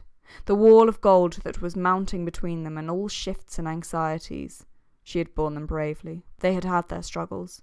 Until she felt wedged on a calm ocean, where only spice winds blow, respected, admired, envied, with scarcely anything left to wish for, though she regretted her stoutness. Large dinner parties every Thursday night to the profession. An occasional bazaar to be opened. Royalty greeted. Too little time, alas, with her husband, whose work grew and grew. A boy doing well at Eton. She would have liked a daughter too. Interests she had, however, in plenty. Child welfare, the aftercare of the epileptic, and photography. So that if there was a church building, or a church decaying, she bribed the sexton, got the key, and took photographs, which were scarcely to be distinguished from the work of professionals, while she waited. Sir William himself was no longer young. He had worked very hard. He had won his position by sheer ability, being the son of a shopkeeper. Loved his profession, made a fine figurehead at ceremonies, and spoke well.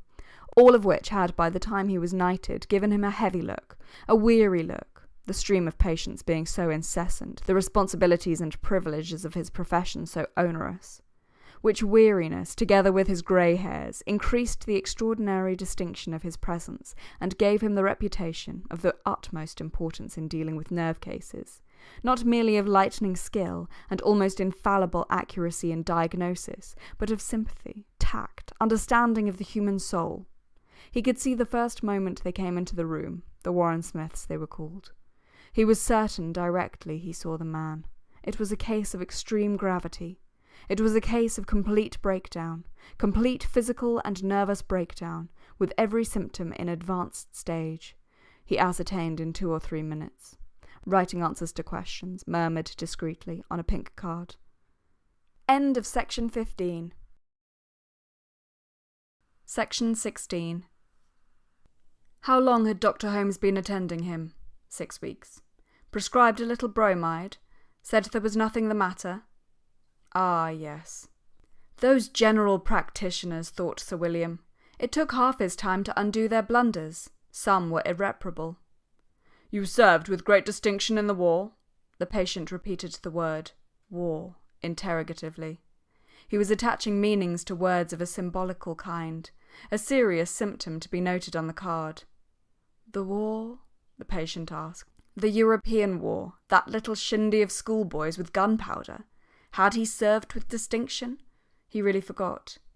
In the war itself he had failed. Yes, he served with the greatest distinction, Risha assured the doctor. He was promoted. And they have the very highest opinion of you at your office, Sir William murmured, glancing at Mr. Brewer's very generously worded letter. So that you have nothing to worry you, no financial anxiety, nothing. He had committed an appalling crime and been condemned to death by human nature. I have, he began, committed a crime. He has done nothing wrong whatever, Risha assured the doctor. If Mr. Smith would wait, said Sir William, he would speak to Mrs. Smith in the next room. Her husband was very seriously ill, Sir William said. Did he threaten to kill himself? Oh, he did, she cried. But he did not mean it, she said. Of course not. It was merely a question of rest, said Sir William. Of rest, rest, rest. A long rest in bed. There was a delightful home down in the country where her husband would be perfectly looked after. Away from her, she asked. Unfortunately, yes. The people we care for most are not good for us when we are ill. But he was not mad, was he? Sir William said he never spoke of madness. He called it not having a sense of proportion. But her husband did not like doctors. He would refuse to go there. Shortly and kindly, Sir William explained to her the state of the case. He had threatened to kill himself. There was no alternative. It was a question of law. He would lie in bed in a beautiful house in the country. The nurses were admirable. Sir William would visit him once a week. If Mrs. Warren Smith was quite sure she had no more questions to ask, he never hurried his patients. They would return to her husband. She had nothing more to ask, not of Sir William. So they returned to the most exalted of mankind, the criminal who faced his judges, the victim exposed on the heights, the fugitive, the drowned sailor, the poet of the immortal ode, the lord who had gone from life to death, to Septimus Warren Smith, who sat in the armchair under the skylight, staring at a photograph of Lady Bradshaw in court dress, muttering messages about beauty. "We have had our little talk," said Sir William. "He says you are very, very ill," Risha cried. "We have been arranging that you should go into a home," said Sir William. "One of Holmes's homes," sneered Septimus. The fellow made a distasteful impression, for there was in Sir William, whose father had been a tradesman, a natural respect for breeding and clothing, which shabbiness nettled. Again, more profoundly, there was in Sir William, who had never had time for reading, a grudge, deeply buried, against cultivated people who came into his room and intimated that doctors, whose profession is a constant strain upon all the highest faculties, are not educated men. "One of my homes, Mr. Warren Smith," he said, "where we will teach you to rest." And there was just one thing more. He was quite certain that when Mr. Warren Smith was well, he was the last man in the world to frighten his wife. But he had talked of killing himself. "We all have our moments of depression," said Sir William. "Once you fall," Septimus repeated to himself, "human nature is on you. Holmes and Bradshaw are on you. They scour the desert. They fly screaming into the wilderness. The rack and the thumbscrew are applied. Human nature is remorseless." "Impulses came upon him sometimes?" Sir William asked with his pencil on a pink card. "That was his own affair," said Septimus. "Nobody lives for himself alone," said Sir William, glancing at the photograph of his wife in court dress. "And you have a brilliant career before you," said Sir William. There was Mr. Brewer's letter on the table. "An exceptionally brilliant career." But if he confessed? If he communicated? Would they let him off then, his torturers? I, he stammered. But what was his crime? He could not remember it. "Yes," Sir William encouraged him, but it was growing late. Love, trees, there is no crime. What was his message? He could not remember it. I, Septimus stammered. "Try to think as little about yourself as possible," said Sir William kindly. Really, he was not fit to be about. Was there anything else they wished to ask him? Sir William would make all arrangements, he murmured to Risha, and he would let her know between 5 and 6 that evening, he murmured. "Trust everything to me," he said, and dismissed them. Never, never had Risha felt such agony in her life. She had asked for help and been deserted. He had failed them. Sir William Bradshaw was not a nice man. The upkeep of that motor car alone must cost him quite a lot, said Septimus when they got out into the street. She clung to his arm. They had been deserted. But what more did she want? To his patients he gave 3/4 of an hour, and if in this exacting science, which has to do with what, after all, we know nothing about, the nervous system, the human brain, a doctor loses his sense of proportion, as a doctor he fails. Health we must have, and health is proportion, so that when a man comes into your room and says he is Christ, a common delusion, and has a message, as they mostly have, and threatens, as they often do, to kill himself, you invoke proportion. Order rest in bed, rest in solitude, silence and rest. Rest without friends, without books, without messages. 6 months' rest, until a man who went in weighing 7 stone 6 comes out weighing 12. Proportion, divine proportion, Sir William's goddess, was acquired by Sir William walking hospitals, catching salmon, begetting one son in Harley Street by Lady Bradshaw, who caught salmon herself and took photographs scarcely to be distinguished from the work of professionals. Worshipping proportion, Sir William not only prospered himself, but made England prosper. Secluded her lunatics, forbade childbirth, penalised despair, made it impossible for the unfit to propagate their views until they too shared his sense of proportion. His, if they were men, Lady Bradshaw's if they were women. She embroidered, knitted, spent 4 nights out of 7 at home with her son, so that not only did his colleagues respect him, his subordinates fear him, but the friends and relations of his patients felt for him the keenest gratitude for insisting that these prophetic Christs and Christesses, who prophesied the end of the world or the advent of God, should drink milk in bed, as Sir William ordered. Sir William, with his 30 years' experience of these kinds of cases, and his infallible instinct. This is madness, this sense. In fact, his sense of proportion. But proportion has a sister, less smiling, more formidable, a goddess even now engaged in the heat and sands of India, the mud and swamp of Africa, the purlieus of London, wherever, in short, the climate or the devil tempts men to fall from the true belief which is her own, is even now engaged in dashing down shrines, smashing idols, and setting up in their place her own stern countenance. Conversion is her name, and she feasts on the wills of the weakly, loving to impress, to impose, adoring her own features stamped on the face of the populace. At Hyde Park Corner on a tub she stands preaching, shrouds herself in white and walks penitentially disguised as brotherly love through factories and parliaments, offers help but desires power. Smites out of her way roughly the dissentient, the dissatisfied, bestows her blessing on those who, looking upward, catch submissively from her eyes the light of their own. This lady, too, Risha Warren Smith divined it, had her dwelling in Sir William's heart, though concealed, as she mostly is, under some plausible disguise, some venerable name, love, duty, self-sacrifice. How he would work, how toil to raise funds, propagate reforms, initiate institutions. But conversion, fastidious goddess, loves blood better than brick, and feasts most subtly on the human will. For example, Lady Bradshaw. 15 years ago she had gone under. It was nothing you could put your finger on. There had been no scene, no snap, only the slow sinking, waterlogged of her will into his. Sweet was her smile, swift her submission.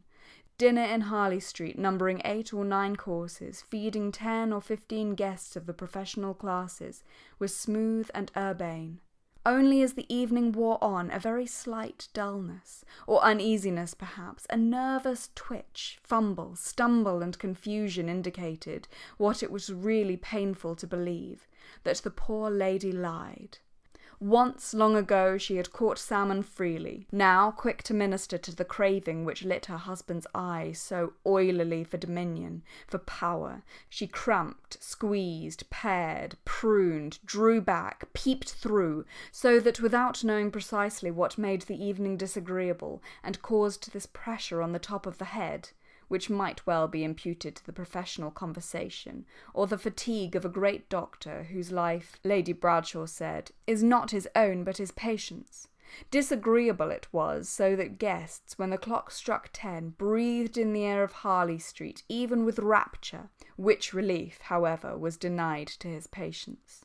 There, in the grey room with the pictures on the wall and the valuable furniture, under the ground-glass skylight, they learnt the extent of their transgressions. Huddled up in armchairs, they watched him go through, for their benefit, a curious exercise with the arms, which he shot out, brought sharply back to his hip, to prove, if the patient was obstinate, that Sir William was master of his own actions, which the patient was not.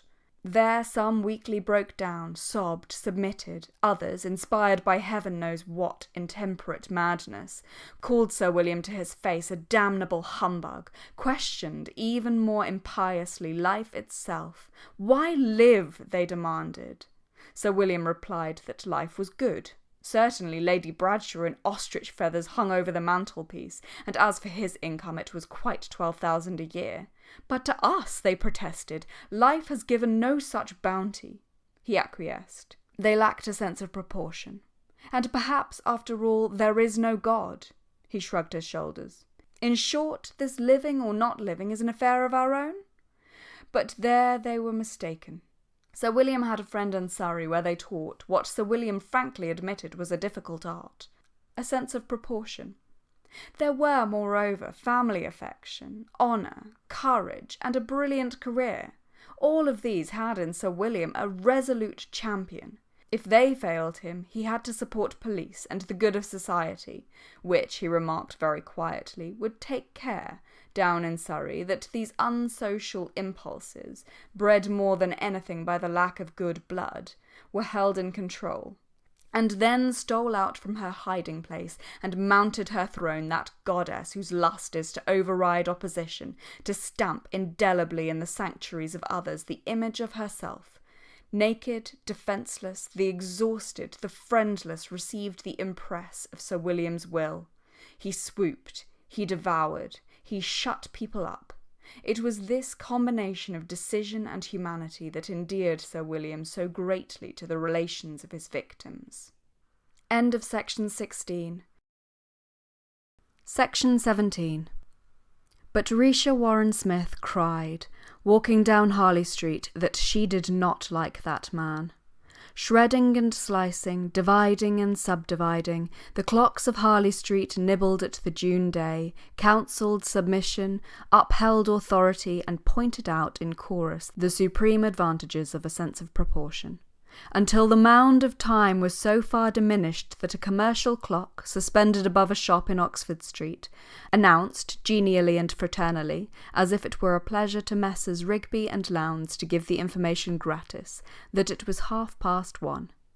Looking up, it appeared that each letter of their names stood for one of the hours. Subconsciously, one was grateful to Rigby and Lowndes for giving one time ratified by Greenwich, and this gratitude, so Hugh Whitbread ruminated, dallying there in front of the shop window, naturally took the form later of buying off Rigby and Lowndes' socks or shoes. So he ruminated. It was his habit. He did not go deeply. He brushed surfaces, the dead languages, the living, life in Constantinople, Paris, Rome, riding, shooting, tennis it had been once.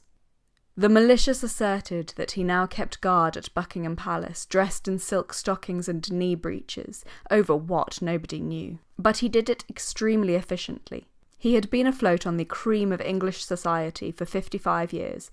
He had known prime ministers. His affections were understood to be deep. And if it were true that he had not taken part in any of the great movements of the time or held important office, one or two humble reforms stood to his credit. An improvement in public shelters was one, the protection of owls in Norfolk another. Servant girls had reason to be grateful to him, and his name at the end of letters to the Times, asking for funds, appealing to the public to protect, to preserve, to clear up litter, to abate smoke, and stamp out immorality in parks, commanded respect. A magnificent figure he cut, too, pausing for a moment, as the sound of the half-hour died away, to look critically, magisterially, at socks and shoes, impeccable, substantial, as if he beheld the world from a certain eminence and dressed to match, but realised the obligations which size, wealth, health entail, and observed punctiliously, even when not absolutely necessary, little courtesies, old-fashioned ceremonies which gave a quality to his manner, something to imitate, something to remember him by. For he would never lunch, for example, with Lady Bruton, whom he had known these 20 years, without bringing her in his outstretched hand a bunch of carnations and asking Miss Brush, Lady Bruton's secretary, after her brother in South Africa, which, for some reason, Miss Brush, deficient though she was in every attribute of female charm, so much resented that she said, "Thank you, he's doing very well in South Africa," when for half a dozen years he had been doing badly in Portsmouth. Lady Bruton herself preferred Richard Dalloway, who arrived at the next moment. Indeed, they met on the doorstep. Lady Bruton preferred Richard Dalloway, of course. He was made of much finer material, but she wouldn't let them run down her poor dear Hugh. She could never forget his kindness. He had been really remarkably kind. She forgot precisely upon what occasion. But he had been remarkably kind. Anyhow, the difference between one man and another does not amount to much. She had never seen the sense of cutting people up, as Clarissa Dalloway did, cutting them up and sticking them together again, not at any rate when one was 62. She took Hugh's carnations with her angular grim smile. There was nobody else coming, she said. She had got them there on false pretences, to help her out of a difficulty. "But let us eat first," she said. And so there began a soundless and exquisite passing to and fro through swing doors of aproned, white-capped maids, handmaidens not of necessity, but adepts in a mystery or grand deception practised by hostesses in Mayfair from 1:30 to 2, when, with a wave of the hand, the traffic ceases, and there rises instead this profound illusion, in the first place about the food, how it is not paid for, and then that the table spreads itself voluntarily with glass and silver, little mats, saucers of red fruit, films of brown cream masked turbot, in casseroles severed chickens swim, coloured, undomestic the fire burns, and with the wine and the coffee, not paid for, rise jocund visions before musing eyes, gently speculative eyes, eyes to whom life appears musical, mysterious, eyes now kindled to observe genially the beauty of the red carnations which Lady Bruton, whose movements were always angular,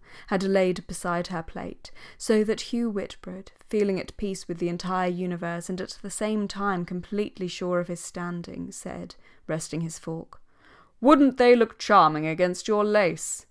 Miss Brush resented this familiarity intensely. She thought him an underbred fellow. She made Lady Bruton laugh. Lady Bruton raised the carnations, holding them rather stiffly with much the same attitude with which the General held the scroll in the picture behind her. She remained fixed, tranced. Which was she now? The General's great-granddaughter? Great-great-granddaughter? Richard Dalloway asked himself. Sir Roderick, Sir Miles, Sir Talbot, that was it. It was remarkable how in that family the likeness persisted in the women. She should have been a general of dragoons herself. And Richard would have served under her, cheerfully. He had the greatest respect for her. He cherished these romantic views about well-set-up old women of pedigree, and would have liked, in his good-humoured way, to bring some young hotheads of his acquaintance to lunch with her, as if a type like hers could be bred of amiable tea-drinking enthusiasts. He knew her country. He knew her people. There was a vine still bearing, which either Lovelace or Herrick, she never read a word of poetry herself, but so the story ran, had sat under. Better wait to put before them the question that bothered her, about making an appeal to the public, if so, in what terms, and so on. Better wait until they have had their coffee, Lady Bruton thought, and so laid the carnations down beside her plate. "How's Clarissa?" she asked abruptly. Clarissa always said that Lady Bruton did not like her. Indeed, Lady Bruton had the reputation of being more interested in politics than people, of talking like a man, of having had a finger in some notorious intrigue of the 80s, which was now beginning to be mentioned in memoirs. Certainly there was an alcove in her drawing-room, and a table in that alcove, and a photograph upon that table of General Sir Talbot Moore, now deceased, who had written there, one evening in the 80s, in Lady Bruton's presence, with her cognizance, perhaps advice, a telegram ordering the British troops to advance upon an historical occasion. She kept the pen and told the story. Thus, when she said in her offhand way, "How's Clarissa?" husbands had difficulty in persuading their wives, and indeed, however devoted, were secretly doubtful themselves of her interest in women who often got in their husbands' way, prevented them from accepting posts abroad, and had to be taken to the seaside in the middle of the session to recover from influenza. Nevertheless, her inquiry, "How's Clarissa?" was known by women infallibly to be a signal from a well-wisher, from an almost silent companion, whose utterances, half a dozen perhaps in the course of a lifetime, signified recognition of some feminine comradeship, which went beneath masculine lunch parties and united Lady Bruton and Mrs. Dalloway, who seldom met, and appeared when they did meet indifferent and even hostile in a singular bond. "I met Clarissa in the park this morning," said Hugh Whitbread, diving into the casserole, anxious to pay himself this little tribute, for he had only to come to London, and he met everybody at once. But greedy, one of the greediest men she had ever known, Millie Brush thought, who observed men with unflinching rectitude and was capable of everlasting devotion, to her own sex in particular, being knobbed, scraped, angular, and entirely without feminine charm. "Do you know who's in town?" said Lady Bruton, suddenly bethinking her. "Our old friend Peter Walsh." They all smiled. Peter Walsh! And Mr. Dalloway was genuinely glad, Millie Brush thought, and Mr. Whitbread thought only of his chicken. Peter Walsh! All three, Lady Bruton, Hugh Whitbread, and Richard Dalloway, remembered the same thing. How passionately Peter had been in love, been rejected, gone to India, come a cropper, made a mess of things, and Richard Dalloway had a very great liking for the dear old fellow too. Millie Brush saw that, saw a depth in the brown of his eyes, saw him hesitate, consider, which interested her, as Mr. Dalloway always interested her, for what was he thinking, she wondered, about Peter Walsh? That Peter Walsh had been in love with Clarissa, that he would go back directly after lunch and find Clarissa, that he would tell her, in so many words, that he loved her. Yes, he would say that. Millie Brush once might almost have fallen in love with these silences, and Mr. Dalloway was always so dependable, such a gentleman too. Now being 40, Lady Bruton had only to nod or turn her head a little abruptly, and Millie Brush took the signal, however deeply she might be sunk in these reflections of a detached spirit, of an uncorrupted soul whom life could not bamboozle, because life had not offered her a trinket of the slightest value, not a curl, smile, lip, cheek, nose, nothing whatever. Lady Bruton had only to nod, and Perkins was instructed to quicken the coffee. "Yes, Peter Walsh has come back," said Lady Bruton. It was vaguely flattering to them all. He had come back, battered, unsuccessful, to their secure shores. But to help him, they reflected, was impossible. There was some flaw in his character. Hugh Whitbread said one might, of course, mention his name to so-and-so. He wrinkled lugubriously, consequentially, at the thought of the letters he would write to the heads of government offices about my old friend Peter Walsh, and so on. But it wouldn't lead to anything, not to anything permanent, because of his character. "In trouble with some woman," said Lady Bruton. They had all guessed that that was at the bottom of it. "However," said Lady Bruton, anxious to leave the subject, "we shall hear the whole story from Peter himself." The coffee was very slow in coming. "The address?" murmured Hugh Whitbread, and there was at once a ripple in the grey tide of service which washed round Lady Bruton day in, day out, collecting, intercepting, enveloping her in a fine tissue which broke concussions, mitigated interruptions, and spread round the house in Brook Street, a fine net where things lodged and were picked out accurately, instantly, by grey-haired Perkins, who had been with Lady Bruton these 30 years, and now wrote down the address, handed it to Mr. Whitbread, who took out his pocket-book, raised his eyebrows, and slipping it in among documents of the highest importance, said that he would get Evelyn to ask him to lunch. They were waiting to bring the coffee until Mr. Whitbread had finished. Hugh was very slow, Lady Bruton thought. He was getting fat, she noticed. Richard always kept himself in the pink of condition. She was getting impatient. The whole of her being was setting positively, undeniably, domineeringly brushing aside all this unnecessary trifling. Peter Walsh and his affairs. Upon that subject which engaged her attention, and not merely her attention, but that fibre which was the ramrod of her soul, that essential part of her without which Millicent Bruton would not have been Millicent Bruton. That project for emigrating young people of both sexes born of respectable parents and setting them up with a fair prospect of doing well in Canada. She exaggerated. She had perhaps lost her sense of proportion. Emigration was not to others the obvious remedy, the sublime conception. It was not to them, not to Hugh or Richard, or even to devoted Miss Brush, the liberator of the pent egotism, which a strong martial woman, well-nourished, well-descended, of direct impulses, downright feelings, and little introspective power. Broad and simple. Why could not everyone be broad and simple, she asked. Feels rise within her, once youth is past, and must eject upon some object. It may be emigration, it may be emancipation, but whatever it be, this object round which the essence of her soul is daily secreted becomes inevitably prismatic, lustrous, half looking-glass, half precious stone, now carefully hidden in case people should sneer at it, now proudly displayed. Emigration had become, in short, largely Lady Bruton. End of section 17. Section 18. But she had to write, and one letter to the Times, she used to say to Miss Brush, cost her more than to organise an expedition to South Africa, which she had done in the war. After a morning's battle beginning, tearing up, beginning again, she used to feel the futility of her own womanhood as she felt it on no other occasion, and would turn gratefully to the thought of Hugh Whitbread, who possessed, no one could doubt it, the art of writing letters to the Times.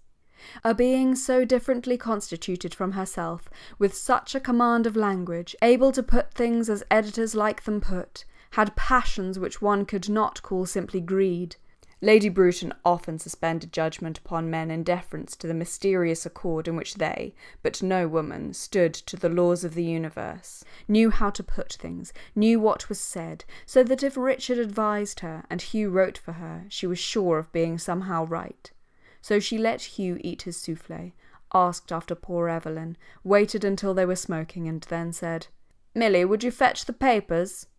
And Miss Brush went out, came back, laid papers on the table, and Hugh produced his fountain pen, his silver fountain pen, which had done 20 years' service, he said, unscrewing the cap.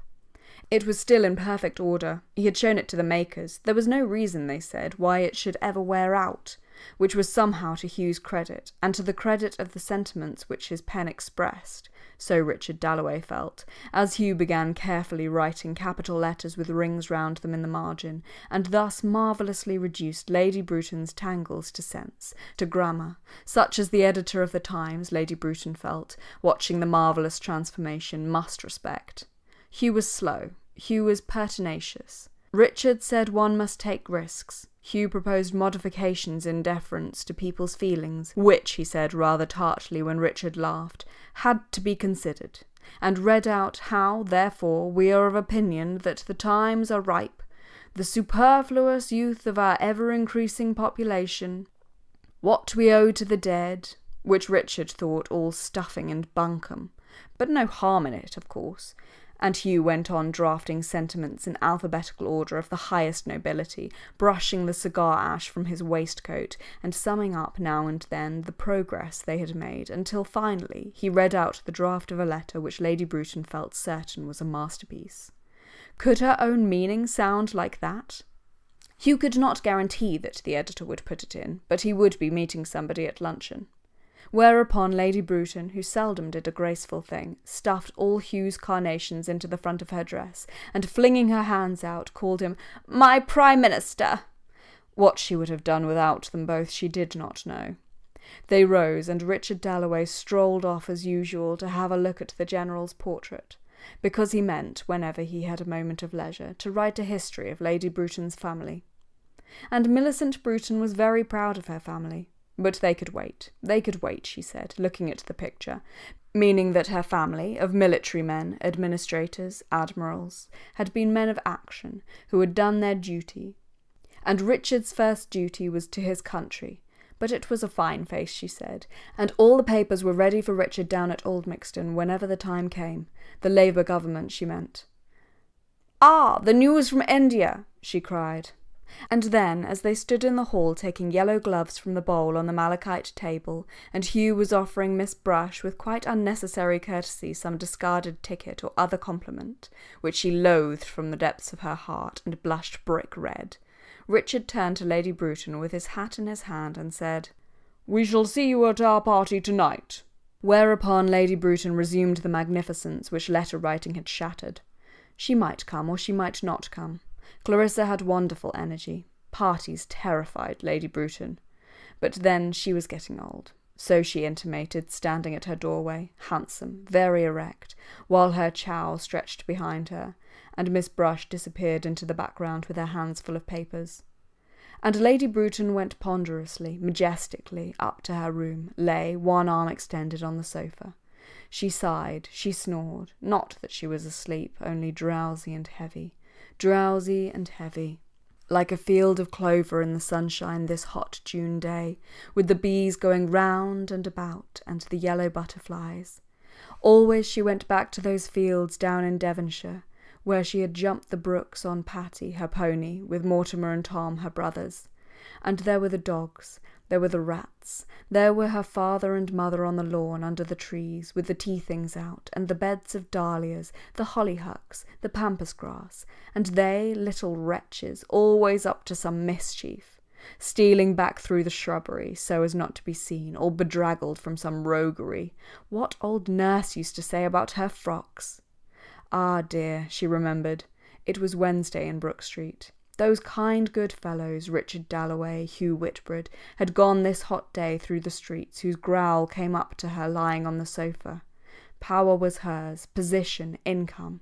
She had lived in the forefront of her time. She had had good friends, known the ablest men of her day.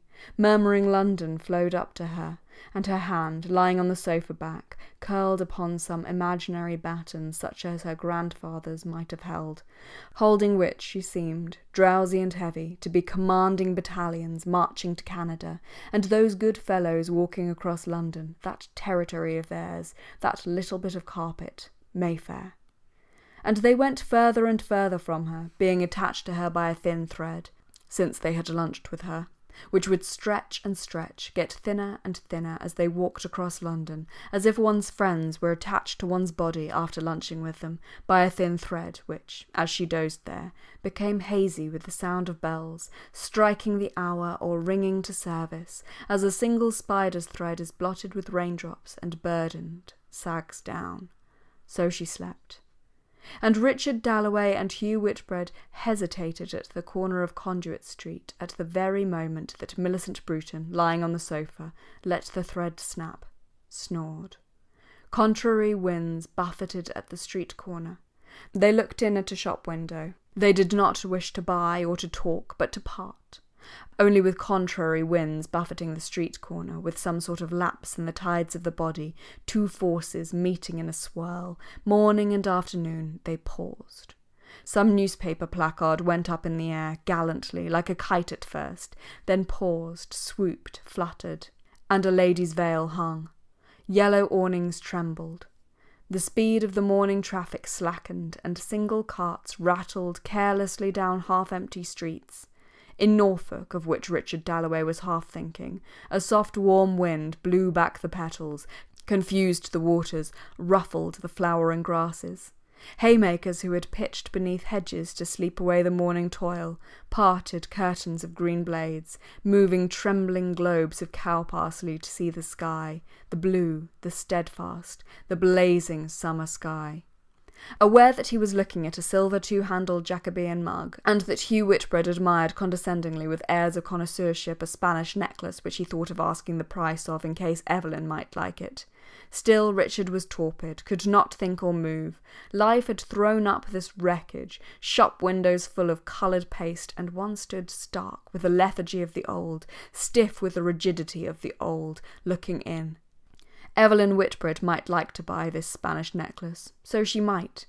Yawn he must. Hugh was going into the shop. "Right you are," said Richard, following. Goodness knows he didn't want to go buying necklaces with Hugh, but there are tides in the body, morning meets afternoon, born like a frail shallop on deep, deep floods. Lady Bruton's great-grandfather and his memoir and his campaigns in North America were whelmed and sunk. And Millicent Bruton, too, she went under. Richard didn't care a straw what became of emigration, about that letter, whether the editor put it in or not. The necklace hung stretched between Hugh's admirable fingers. Let him give it to a girl, if he must buy jewels. Any girl in the street. For the worthlessness of this life did strike Richard pretty forcibly, buying necklaces for Evelyn. If he'd had a boy, he'd have said, work, work. But he had his Elizabeth. He adored his Elizabeth. "I should like to see Mr. Dubonnet," said Hugh in his curt, worldly way. It appeared that this Dubonnet had the measurements of Mrs. Whitbread's neck, or, more strangely still, knew her views upon Spanish jewellery and the extent of her possessions in that line, which Hugh could not remember. All of which seemed to Richard Dalloway awfully odd, for he never gave Clarissa presents, except a bracelet 2 or 3 years ago, which had not been a success. She never wore it. It pained him to remember that she never wore it.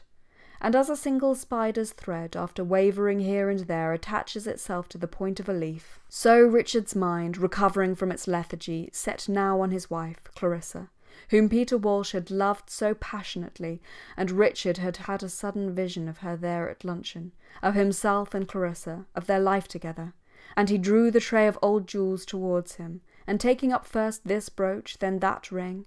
"How much is that?" he asked, but doubted his own taste. He wanted to open the drawing-room door and come in holding out something, a present for Clarissa. Only what? But Hugh was on his legs again. He was unspeakably pompous. Really, after dealing here for 35 years, he was not going to be put off by a mere boy who did not know his business. For Dubonnet, it seemed, was out, and Hugh would not buy anything until Mr. Dubonnet chose to be in, at which the youth flushed and bowed his correct little bow. It was all perfectly correct. And yet Richard couldn't have said that to save his life. Why these people stood that damned insolence he could not conceive. Hugh was becoming an intolerable ass. Richard Dalloway could not stand more than an hour of his society, and flicking his bowler hat by way of farewell, Richard turned at the corner of Conduit Street, eager, yes, very eager, to travel that spider's thread of attachment between himself and Clarissa. He would go straight to her, in Westminster. But he wanted to come in holding something. Flowers? Yes, flowers, since he did not trust his taste in gold. Any number of flowers, roses, orchids, to celebrate what was, reckoning things as you will, an event. This feeling about her when they spoke of Peter Walsh at luncheon, and they never spoke of it, not for years had they spoken of it, which, he thought, grasping his red and white roses together, a vast bunch in tissue paper, is the greatest mistake in the world. The time comes when it can't be said.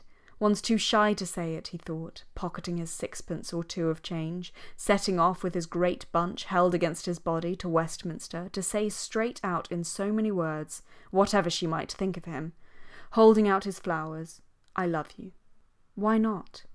Really, it was a miracle, thinking of the war, and thousands of poor chaps, with all their lives before them, shovelled together, already half forgotten. It was a miracle. Here he was, walking across London to say to Clarissa in so many words that he loved her, which one never does say, he thought. Partly one's lazy, partly one's shy. And Clarissa, it was difficult to think of her, except in starts, as at luncheon, when he saw her quite distinctly. Their whole life. He stopped at the crossing and repeated, being simple by nature and undebauched, because he had tramped and shot, being pertinacious and dogged, having championed the downtrodden and followed his instincts in the House of Commons, being preserved in his simplicity, yet at the same time grown rather speechless, rather stiff.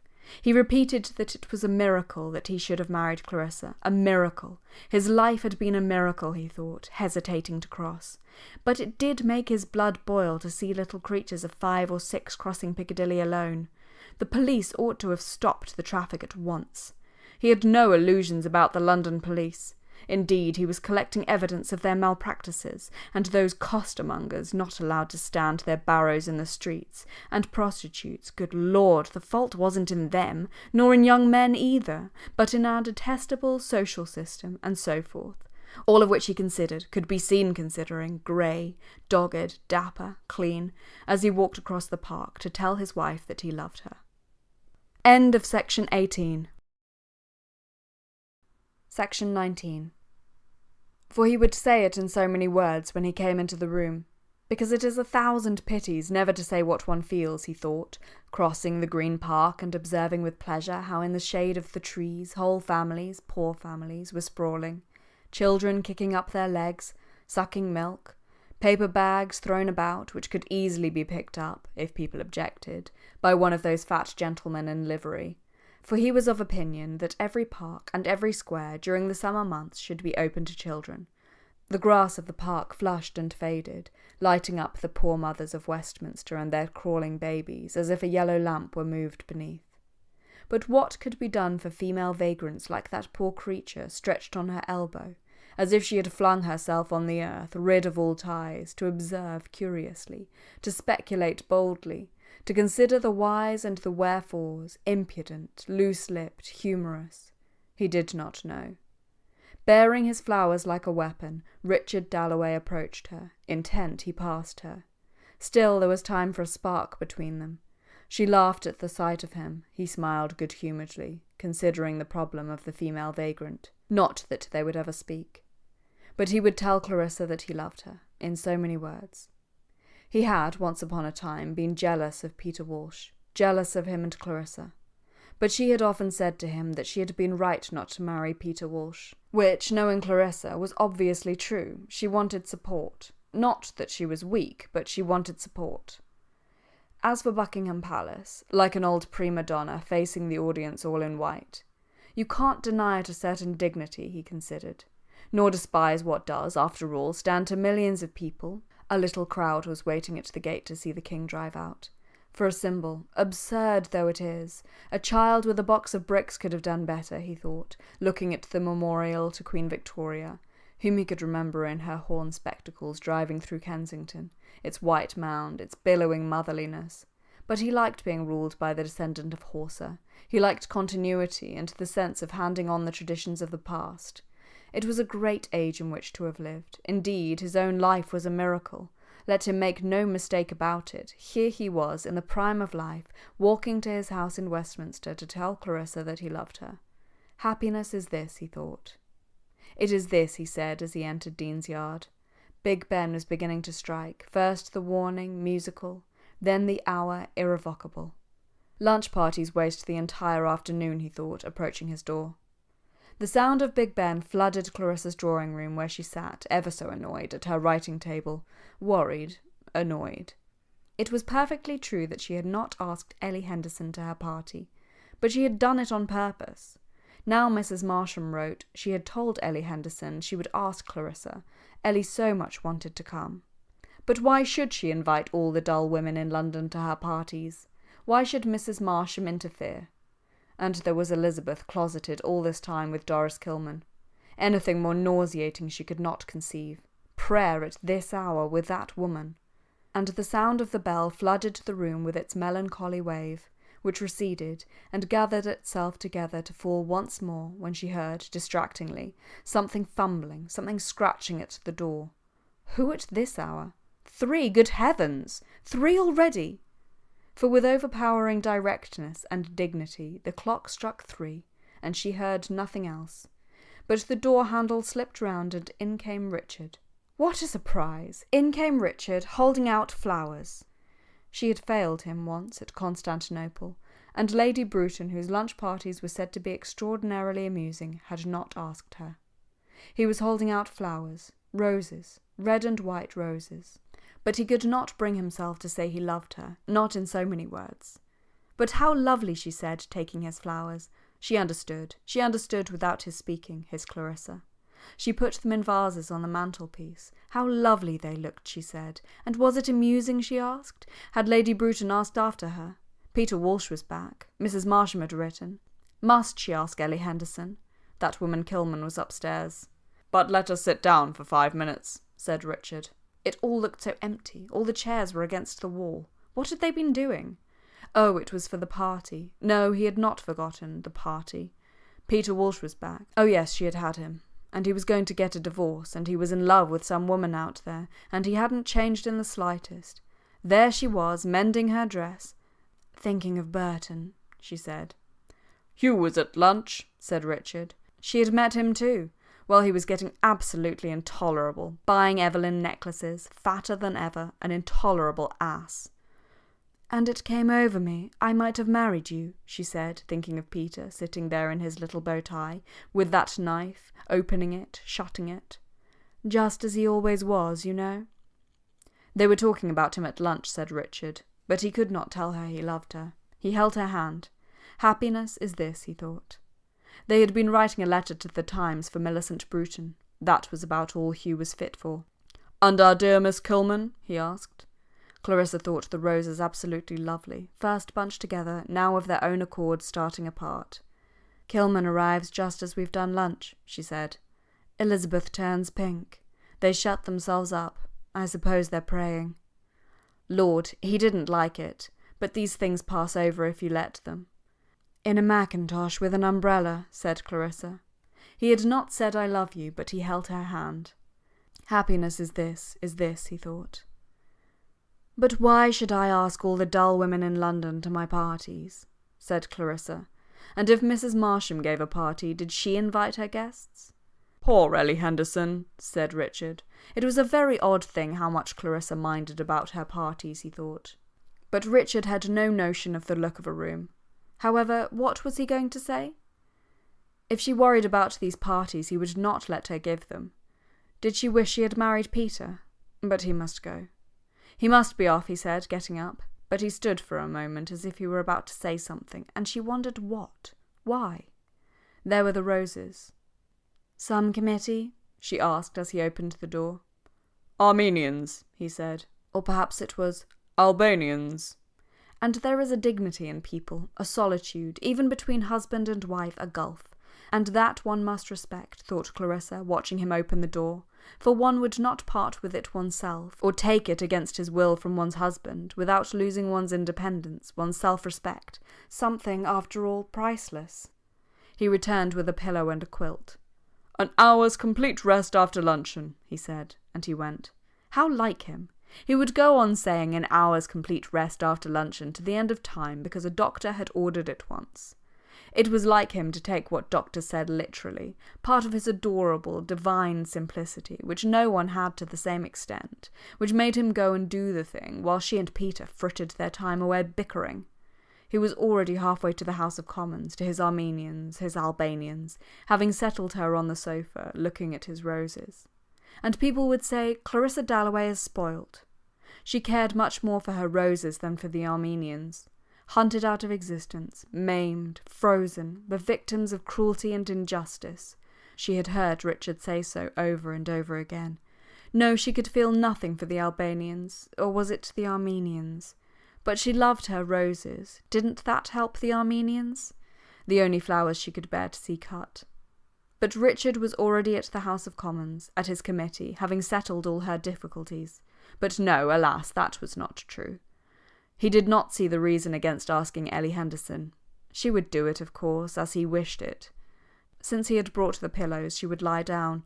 But why did she suddenly feel, for no reason that she could discover, desperately unhappy?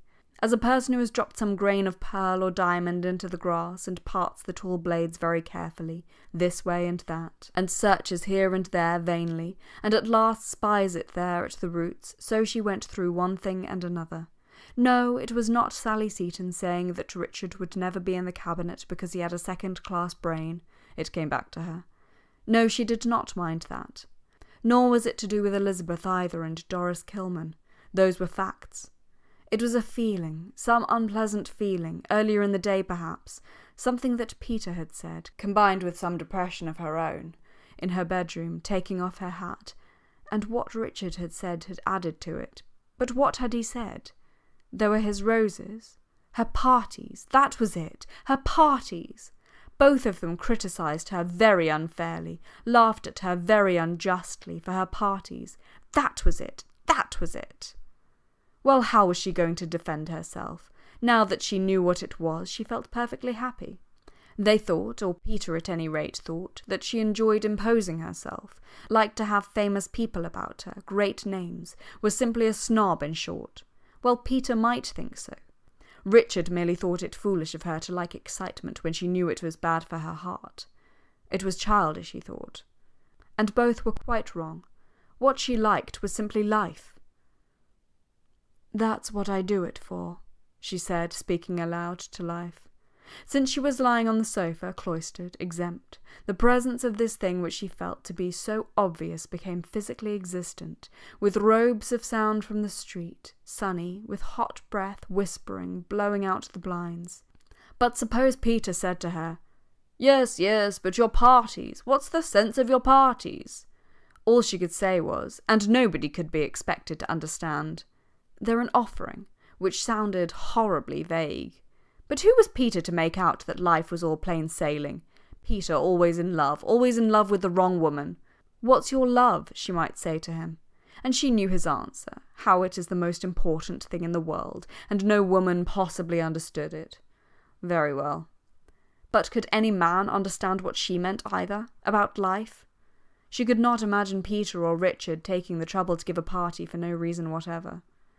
But to go deeper, beneath what people said, and these judgments, how superficial, how fragmentary they are. In her own mind now, what did it mean to her, this thing she called life? Oh, it was very queer. Here was so-and-so in South Kensington, someone up in Bayswater, and somebody else, say, in Mayfair. And she felt quite continuously a sense of their existence, and she felt what a waste, and she felt what a pity, and she felt if only they could be brought together. So she did it, and it was an offering, to combine, to create. But to whom? An offering for the sake of offering, perhaps. Anyhow, it was her gift. Nothing else had she of the slightest importance, could not think, write, even play the piano. She muddled Armenians and Turks, loved success, hated discomfort, must be liked, talked oceans of nonsense, and to this day, ask her what the equator was, and she did not know. All the same, that one day should follow another, Wednesday, Thursday, Friday, Saturday, that one should wake up in the morning, see the sky, walk in the park, meet Hugh Whitbread, then suddenly in came Peter, then these roses, it was enough. After that, how unbelievable death was, that it must end, and no one in the whole world would know how she had loved it all, how every instant. End of section 19. Section 20. The door opened. Elizabeth knew that her mother was resting. She came in very quietly. She stood perfectly still. Was it that some Mongol had been wrecked on the coast of Norfolk, as Mrs. Hilbery said, had mixed with the Dalloway ladies perhaps 100 years ago? For the Dalloways, in general, were fair-haired, blue-eyed. Elizabeth, on the contrary, was dark, had Chinese eyes and a pale face, an oriental mystery, was gentle, considerate, still. As a child she had had a perfect sense of humour, but now, at 17, why, Clarissa could not in the least understand, she had become very serious, like a hyacinth, sheathed in glossy green, with buds just tinted, a hyacinth which has had no sun. She stood quite still and looked at her mother. But the door was ajar, and outside the door was Miss Kilman, as Clarissa knew, Miss Kilman in her mackintosh, listening to whatever they said. Yes, Miss Kilman stood on the landing, and wore a mackintosh, but had her reasons. First, it was cheap. Second, she was over 40, and did not, after all, dress to please. She was poor, moreover, degradingly poor. Otherwise she would not be taking jobs from people like the Dalloways, from rich people who liked to be kind. Mr. Dalloway, to do him justice, had been kind. But Mrs. Dalloway had not. She had been merely condescending. She came from the most worthless of all classes, the rich, with a smattering of culture. They had expensive things everywhere. Pictures, carpets, lots of servants. She considered that she had a perfect right to anything that the Dalloways did for her. She had been cheated. Yes, the word was no exaggeration, for surely a girl has a right to some kind of happiness. And she had never been happy, what with being so clumsy and so poor. And then, just as she might have had a chance at Miss Dolby's school, the war came, and she had never been able to tell lies. Miss Dolby thought she would be happier with people who shared her views about the Germans. She had had to go. It was true that the family was of German origin, spelt the name Kielman in the 18th century, but her brother had been killed. They turned her out because she would not pretend that the Germans were all villains. When she had German friends, when the only happy days of her life had been spent in Germany, and after all she could read history, she had had to take whatever she could get. Mr. Dalloway had come across her working for the Friends. He had allowed her, and that was really generous of him, to teach his daughter history. Also she did a little extension lecturing and so on. Then our Lord had come to her, and here she always bowed her head. She had seen the light 2 years and 3 months ago. Now she did not envy women like Clarissa Dalloway. She pitied them. She pitied and despised them from the bottom of her heart as she stood on the soft carpet looking at the old engraving of a little girl with a muff. With all this luxury going on, what hope was there for a better state of things? Instead of lying on a sofa, "My mother is resting," Elizabeth had said. She should have been in a factory, behind a counter, Mrs. Dalloway and all the other fine ladies. Bitter and burning, Miss Kilman had turned into a church 2 years 3 months ago. She had heard the Reverend Edward Whittaker preach, the boys sing, had seen the solemn lights descend, and whether it was the music or the voices, she herself, when alone in the evening, found comfort in a violin, but the sound was excruciating, she had no ear. The hot and turbulent feelings which boiled and surged in her had been assuaged as she sat there, and she had wept copiously, and gone to call on Mr. Whittaker at his private house in Kensington. It was the hand of God, he said. The Lord had shown her the way. So now, whenever the hot and painful feelings boiled within her, this hatred of Mrs. Dalloway, this grudge against the world, she thought of God. She thought of Mr. Whittaker. Rage was succeeded by calm. A sweet savour filled her veins, her lips parted, and standing formidable upon the landing in her mackintosh, she looked with steady and sinister serenity at Mrs. Dalloway, who came out with her daughter. Elizabeth said she had forgotten her gloves. That was because Miss Kilman and her mother hated each other. She could not bear to see them together. She ran upstairs to find her gloves. But Miss Kilman did not hate Mrs. Dalloway. Turning her large gooseberry-coloured eyes upon Clarissa, observing her small pink face, her delicate body, her air of freshness and fashion, Miss Kilman felt, "Fool! Simpleton! You who have known neither sorrow nor pleasure, who have trifled your life away," and there rose in her an overmastering desire to overcome her, to unmask her. If she could have felled her, it would have eased her. But it was not the body. It was the soul and its mockery that she wished to subdue, make feel her mastery. If only she could make her weep, could ruin her, humiliate her, bring her to her knees, crying, "You are right." But this was God's will, not Miss Kilman's. It was to be a religious victory. So she glared, so she glowered. Clarissa was really shocked. This a Christian, this woman had taken her daughter from her. She in touch with invisible presences, heavy, ugly, commonplace, without kindness or grace, she know the meaning of life. "You are taking Elizabeth to the stores?" Mrs. Dalloway said. Miss Kilman said she was. They stood there. Miss Kilman was not going to make herself agreeable. She had always earned her living. Her knowledge of modern history was thorough in the extreme. She did out of her meagre income set aside so much for causes she believed in, whereas this woman did nothing, believed nothing, brought up her daughter, but here was Elizabeth, rather out of breath, the beautiful girl. So they were going to the stores.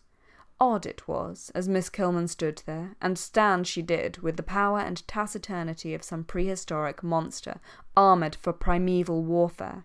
How, second by second, the idea of her diminished. How hatred, which was for ideas, not people, crumbled. How she lost her malignity, her size, became second by second merely Miss Kilman, in a mackintosh, whom heaven knows Clarissa would have liked to help. At this dwindling of the monster, Clarissa laughed. Saying goodbye, she laughed. Off they went together, Miss Kilman and Elizabeth, downstairs. With a sudden impulse, with a violent anguish, for this woman who was taking her daughter from her, Clarissa leant over the banisters and cried out, "Remember the party! Remember our party tonight!" But Elizabeth had already opened the front door. There was a van passing. She did not answer. Love and religion, thought Clarissa, going back into the drawing room, tingling all over. How detestable they are! For now that the body of Miss Kilman was not before her, it overwhelmed her, the idea.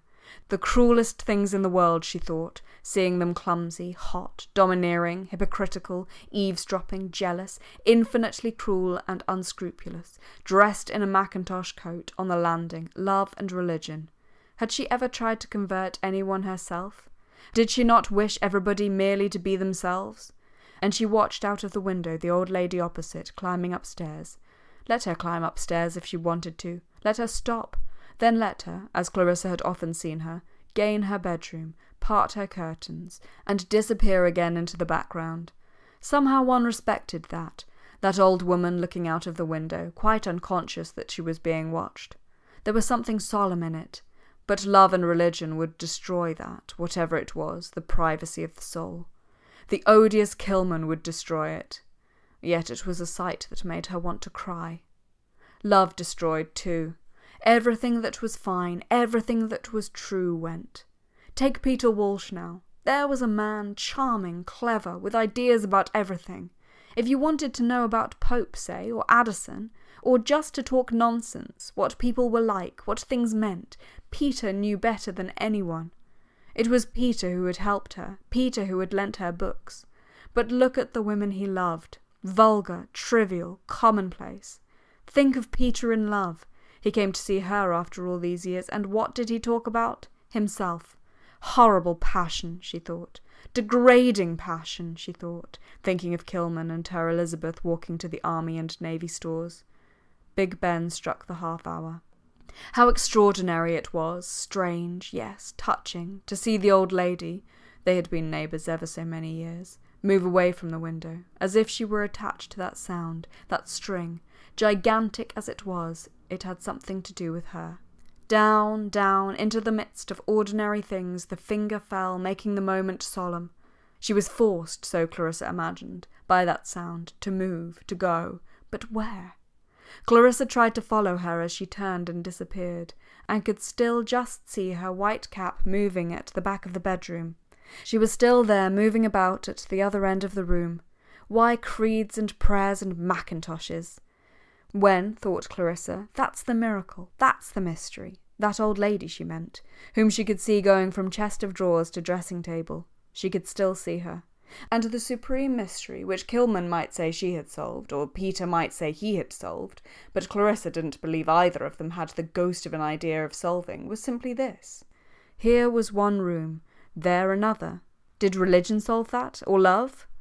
Love. But here the other clock, the clock which always struck 2 minutes after Big Ben, came shuffling in with its lap full of odds and ends, which it dumped down as if Big Ben were all very well with his majesty laying down the law, so solemn, so just, but she must remember all sorts of little things besides. Mrs. Marsham, Ellie Henderson, glasses for ices, all sorts of things came flooding and lapping and dancing in on the wake of that solemn stroke which lay flat like a bar of gold on the sea. Mrs. Marsham, Ellie Henderson, glasses for ices. She must telephone now at once. Volubly, troublously, the late clock sounded, coming in on the wake of Big Ben with its lap full of trifles. Beaten up, broken up by the assault of carriages, the brutality of vans, the eager advance of myriads of angular men, of flaunting women, the domes and spires of offices and hospitals, the last relics of this lap full of odds and ends seemed to break, like the spray of an exhausted wave, upon the body of Miss Kilman standing still in the street for a moment to mutter, "It is the flesh." It was the flesh that she must control. Clarissa Dalloway had insulted her, that she expected. But she had not triumphed. She had not mastered the flesh. Ugly, clumsy, Clarissa Dalloway had laughed at her for being that, and had revived the fleshly desires, for she minded looking as she did beside Clarissa. Nor could she talk as she did. But why wish to resemble her? Why? She despised Mrs. Dalloway from the bottom of her heart. She was not serious. She was not good. Her life was a tissue of vanity and deceit. Yet Doris Kilman had been overcome. She had, as a matter of fact, very nearly burst into tears when Clarissa Dalloway laughed at her. "It is the flesh, it is the flesh," she muttered, it being her habit to talk aloud. trying to subdue this turbulent and painful feeling as she walked down Victoria Street. She prayed to God. She could not help being ugly. She could not afford to buy pretty clothes. Clarissa Dalloway had laughed, but she would concentrate her mind upon something else until she had reached the pillar box. At any rate, she had got Elizabeth. But she would think of something else. She would think of Russia until she reached the pillar box. End of section 20.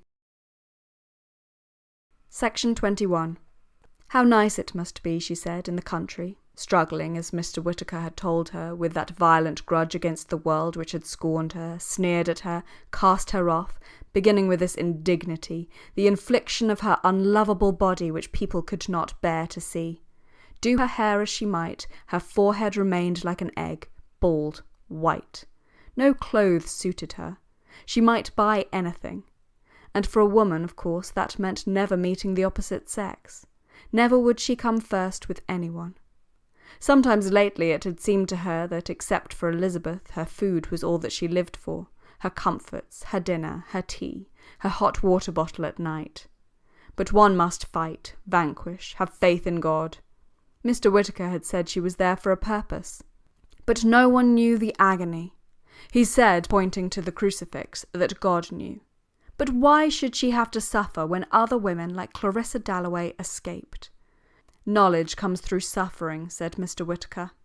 She had passed the pillar box, and Elizabeth had turned into the cool brown tobacco department of the Army and Navy stores while she was still muttering to herself what Mr. Whittaker had said about knowledge coming through suffering into the flesh. The flesh, she muttered. What department did she want? Elizabeth interrupted her. Petticoats, she said abruptly, and stalked straight onto the lift. Up they went. Elizabeth guided her this way and that, guided her in her abstraction as if she had been a great child, an unwieldy battleship. There were the petticoats, brown, decorous, striped, frivolous, solid, flimsy, and she chose, in her abstraction, portentously, and the girl serving thought her mad. Elizabeth rather wondered, as they did up the parcel, what Miss Kilman was thinking. They must have their tea, said Miss Kilman, rousing, collecting herself. They had their tea. Elizabeth rather wondered whether Miss Kilman could be hungry. It was her way of eating with intensity, then looking again and again at a plate of sugared cakes on the table next them.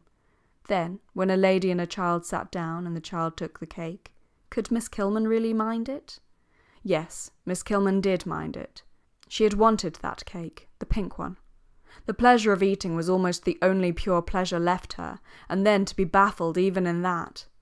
When people are happy, they have a reserve, she had told Elizabeth, upon which to draw, whereas she was like a wheel without a tire. She was fond of such metaphors. Jolted by every pebble, so she would say, staying on after the lesson, standing by the fireplace with her bag of books, her satchel, she called it, on a Tuesday morning, after the lesson was over. And she talked too about the war. After all, there were people who did not think the English invariably right. There were books. There were meetings. There were other points of view. Would Elizabeth like to come with her to listen to so-and-so, a most extraordinary-looking old man? Then Miss Kilman took her to some church in Kensington, and they had tea with a clergyman. She had lent her books, law, medicine, politics. All professions are open to women of your generation, said Miss Kilman. But for herself, her career was absolutely ruined, and was it her fault? Good gracious, said Elizabeth, no. And her mother would come calling to say that a hamper had come from Burton, and would Miss Kilman like some flowers. To Miss Kilman she was always very, very nice.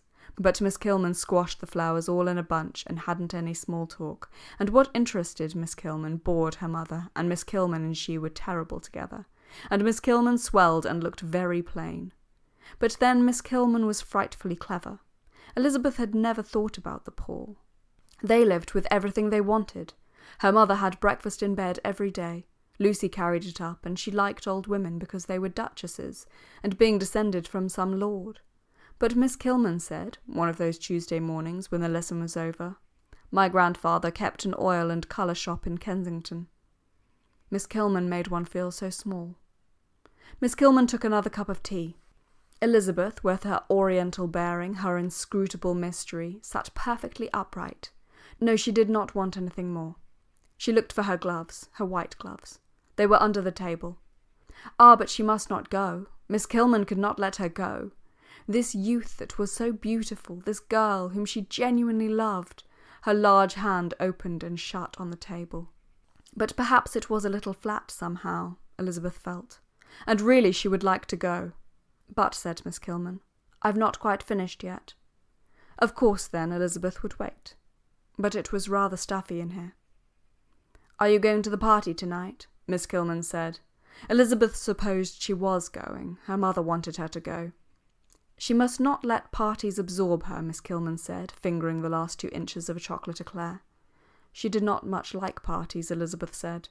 Miss Kilman opened her mouth, slightly projected her chin, and swallowed down the last inches of the chocolate eclair, then wiped her fingers and washed the tea round in her cup. She was about to split asunder, she felt. The agony was so terrific.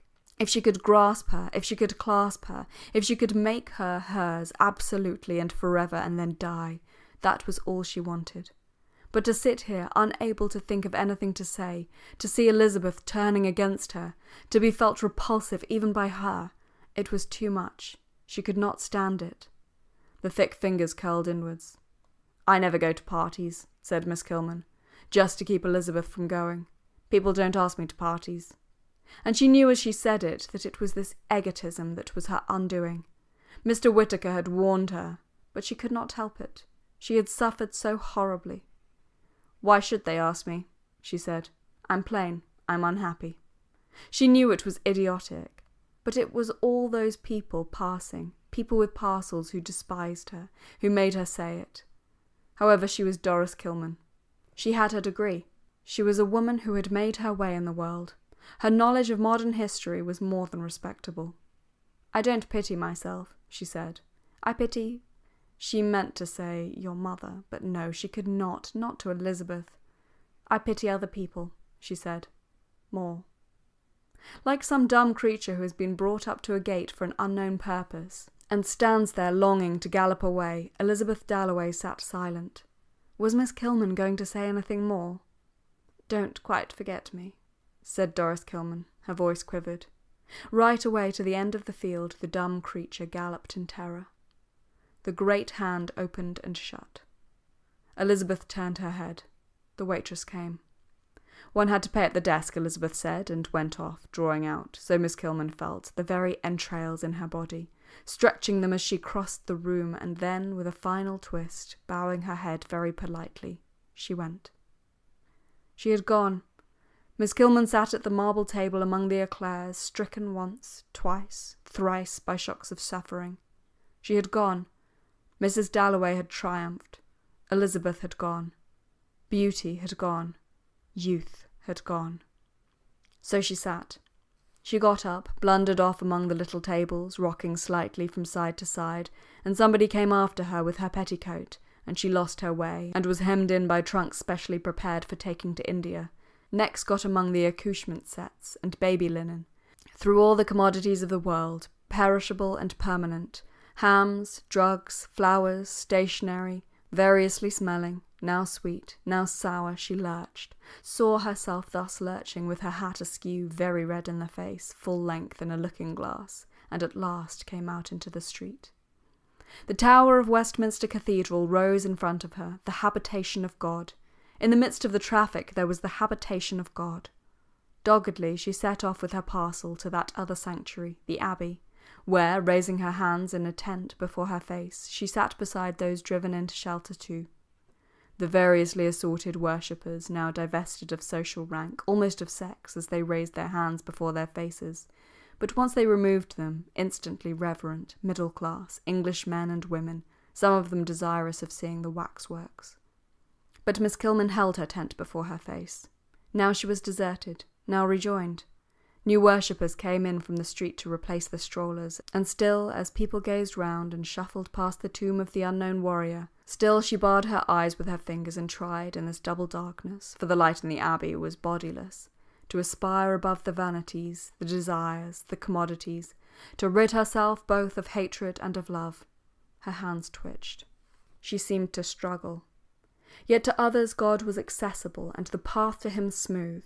Mr. Fletcher, retired, of the Treasury, Mrs. Gorham, widow of the famous K.C., approached him simply, and having done their praying, leant back, enjoyed the music, the organ pealed sweetly, and saw Miss Kilman at the end of the row, praying, and being still on the threshold of their underworld, thought of her sympathetically as a soul haunting the same territory.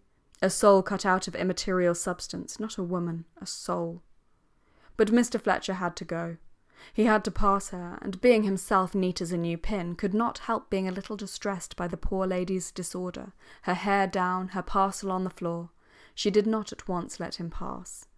But as he stood gazing about him at the white marbles, grey window panes, and accumulated treasures, for he was extremely proud of the Abbey, her largeness, robustness, and power as she sat there shifting her knees from time to time, it was so rough the approach to her God, so tough her desires, impressed him as they had impressed Mrs. Dalloway. She could not get the thought of her out of her mind that afternoon. The Reverend Edward Whittaker, and Elizabeth too. And Elizabeth waited in Victoria Street for an omnibus. It was so nice to be out of doors. She thought perhaps she need not go home just yet. It was so nice to be out in the air.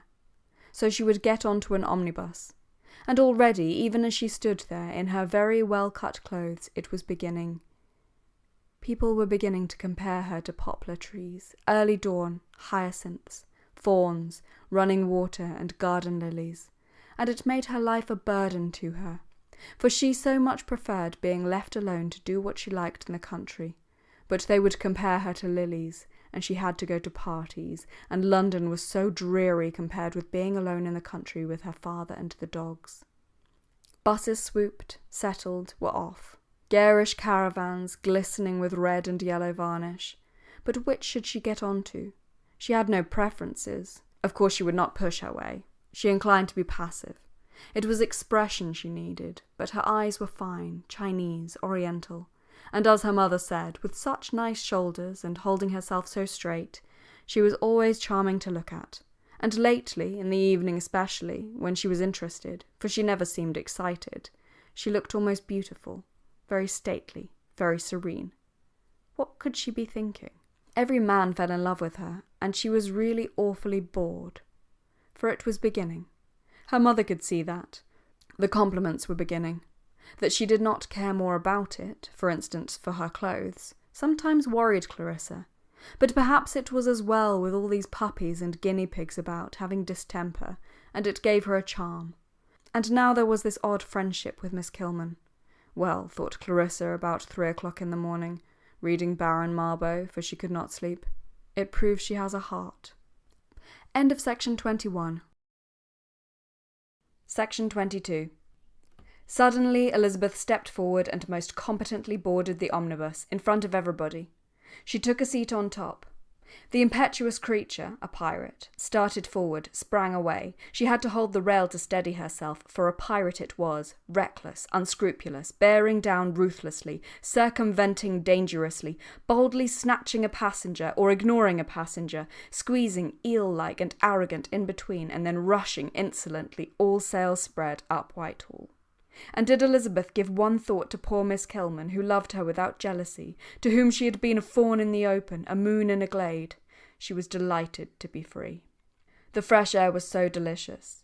It had been so stuffy in the Army and Navy stores, and now it was like riding, to be rushing up Whitehall, and to each movement of the omnibus the beautiful body in the fawn-coloured coat responded freely like a rider, like the figurehead of a ship. For the breeze slightly disarrayed her, the heat gave her cheeks the pallor of white-painted wood, and her fine eyes, having no eyes to meet, gazed ahead, blank, bright, with the staring, incredible innocence of sculpture. It was always talking about her own sufferings that made Miss Kilman so difficult. And was she right? If it was being on committees and giving up hours and hours every day, she hardly ever saw him in London, that helped the poor. Her father did that, goodness knows. If that was what Miss Kilman meant about being a Christian, but it was so difficult to say. Oh, she would like to go a little further. Another penny, was it, to the Strand? Here was another penny, then. She would go up the Strand. She liked people who were ill, and every profession is open to the women of your generation, said Miss Kilman. So she might be a doctor. She might be a farmer. Animals are often ill. She might own 1,000 acres and have people under her. She would go and see them in their cottages. This was Somerset House. One might be a very good farmer. And that, strangely enough, though Miss Kilman had her share in it, was almost entirely due to Somerset House. It looked so splendid, so serious, that great grey building. And she liked the feeling of people working. She liked those churches like shapes of grey paper, breasting the stream of the Strand. It was quite different here from Westminster, she thought, getting off at Chancery Lane. It was so serious, it was so busy. In short, she would like to have a profession. She would become a doctor, a farmer, possibly go into Parliament if she found it necessary, all because of the Strand. The feet of those people busy about their activities, hands putting stone to stone, minds eternally occupied, not with trivial chatterings, comparing women to poplars, which was rather exciting, of course, but very silly, but with thoughts of ships, of business, of law, of administration, and with it all so stately. She was in the Temple, gay, there was the river, pious, there was the church, made her quite determined, whatever her mother might say, to become either a farmer or a doctor. But she was, of course, rather lazy. And it was much better to say nothing about it. It seemed so silly. It was the sort of thing that did sometimes happen when one was alone. Buildings without architects' names, crowds of people coming back from the city having more power than single clergymen in Kensington, than any of the books Miss Kilman had lent her, to stimulate what lay slumberous, clumsy, and shy on the mind's sandy floor to break surface, as a child suddenly stretches its arms.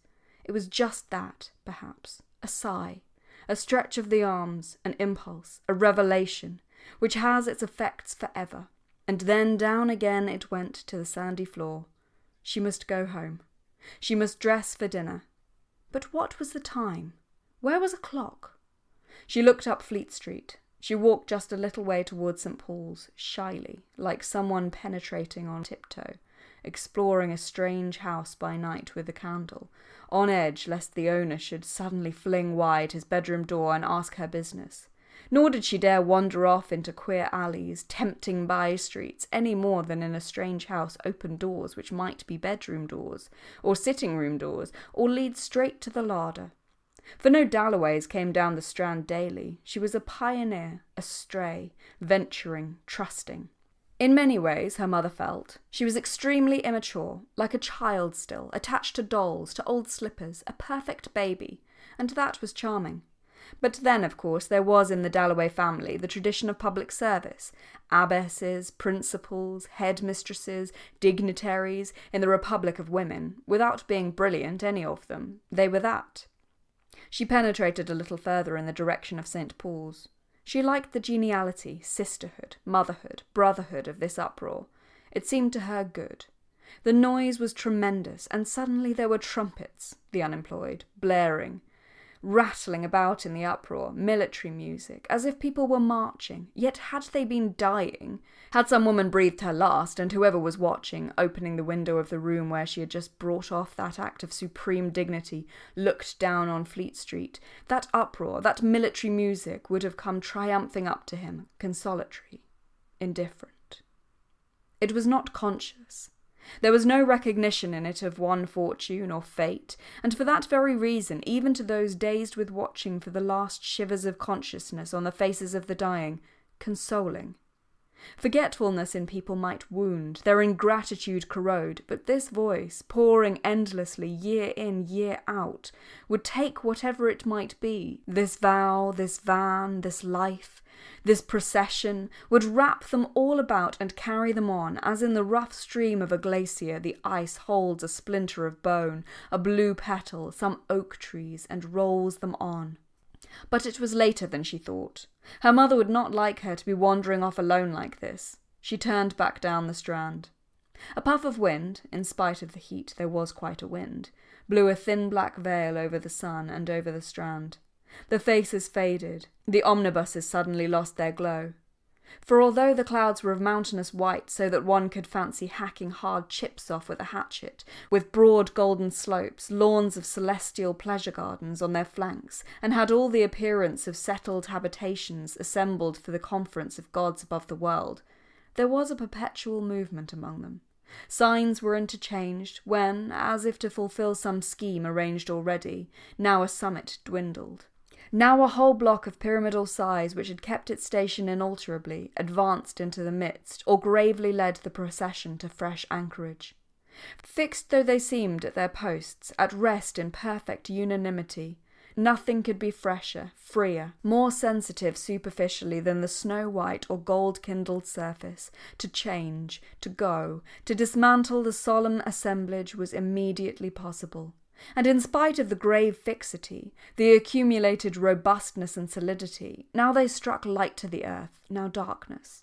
Calmly and competently, Elizabeth Dalloway mounted the Westminster omnibus.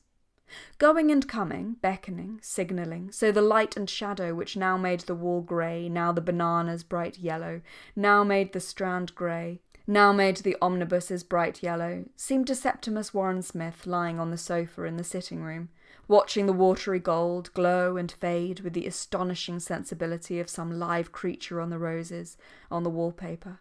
Outside, the trees dragged their leaves like nets through the depths of the air. The sound of water was in the room, and through the waves came the voices of birds singing. Every power poured its treasures on his head, and his hand lay there on the back of the sofa, as he had seen his hand lie when he was bathing, floating, on the top of the waves, while far away on shore he heard dogs barking and barking far away.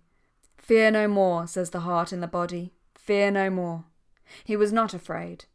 At every moment nature signified by some laughing hint, like that gold spot which went round the wall, there, her determination to show, by brandishing her plumes, shaking her tresses, flinging her mantle this way and that, beautifully, always beautifully, and standing close up to breathe through her hollowed hands Shakespeare's words, her meaning. Risha, sitting at the table, twisting a hat in her hands, watched him, saw him smiling. He was happy then, but she could not bear to see him smiling. It was not marriage, it was not being one's husband to look strange like that, always to be starting, laughing, sitting hour after hour silent, or clutching her and telling her to write. The table drawer was full of those writings, about war, about Shakespeare, about great discoveries, how there is no death. Lately he had become excited suddenly for no reason, and both Dr. Holmes and Sir William Bradshaw said excitement was the worst thing for him, and waved his hands and cried out that he knew the truth, he knew everything. That man, his friend who was killed, Evans, had come, he said. He was singing behind the screen. She wrote it down just as he spoke it. Some things were very beautiful, others sheer nonsense. And he was always stopping in the middle, changing his mind, wanting to add something, hearing something new, listening with his hand up. But she heard nothing. And once they found the girl who did the room reading one of these papers in fits of laughter. It was a dreadful pity. For that made Septimus cry out about human cruelty, how they tear each other to pieces. The fallen, he said, they tear to pieces. Holmes is on us, he would say, and he would invent stories about Holmes. Holmes eating porridge, Holmes reading Shakespeare, making himself roar with laughter or rage, for Dr. Holmes seemed to stand for something horrible to him. Human nature, he called him. Then there were the visions. He was drowned, he used to say, and lying on a cliff with the gulls screaming over him. He would look over the edge of the sofa down into the sea. Or he was hearing music. Really it was only a barrel organ or some man crying in the street. But lovely, he used to cry, and the tears would run down his cheeks, which was to her the most dreadful thing of all, to see a man like Septimus, who had fought, who was brave, crying. And he would lie listening until suddenly he would cry that he was falling down, down into the flames. Actually, she would look for flames. It was so vivid. But there was nothing. They were alone in the room. It was a dream, she would tell him, and so quiet him at last. But sometimes she was frightened too. She sighed as she sat sewing.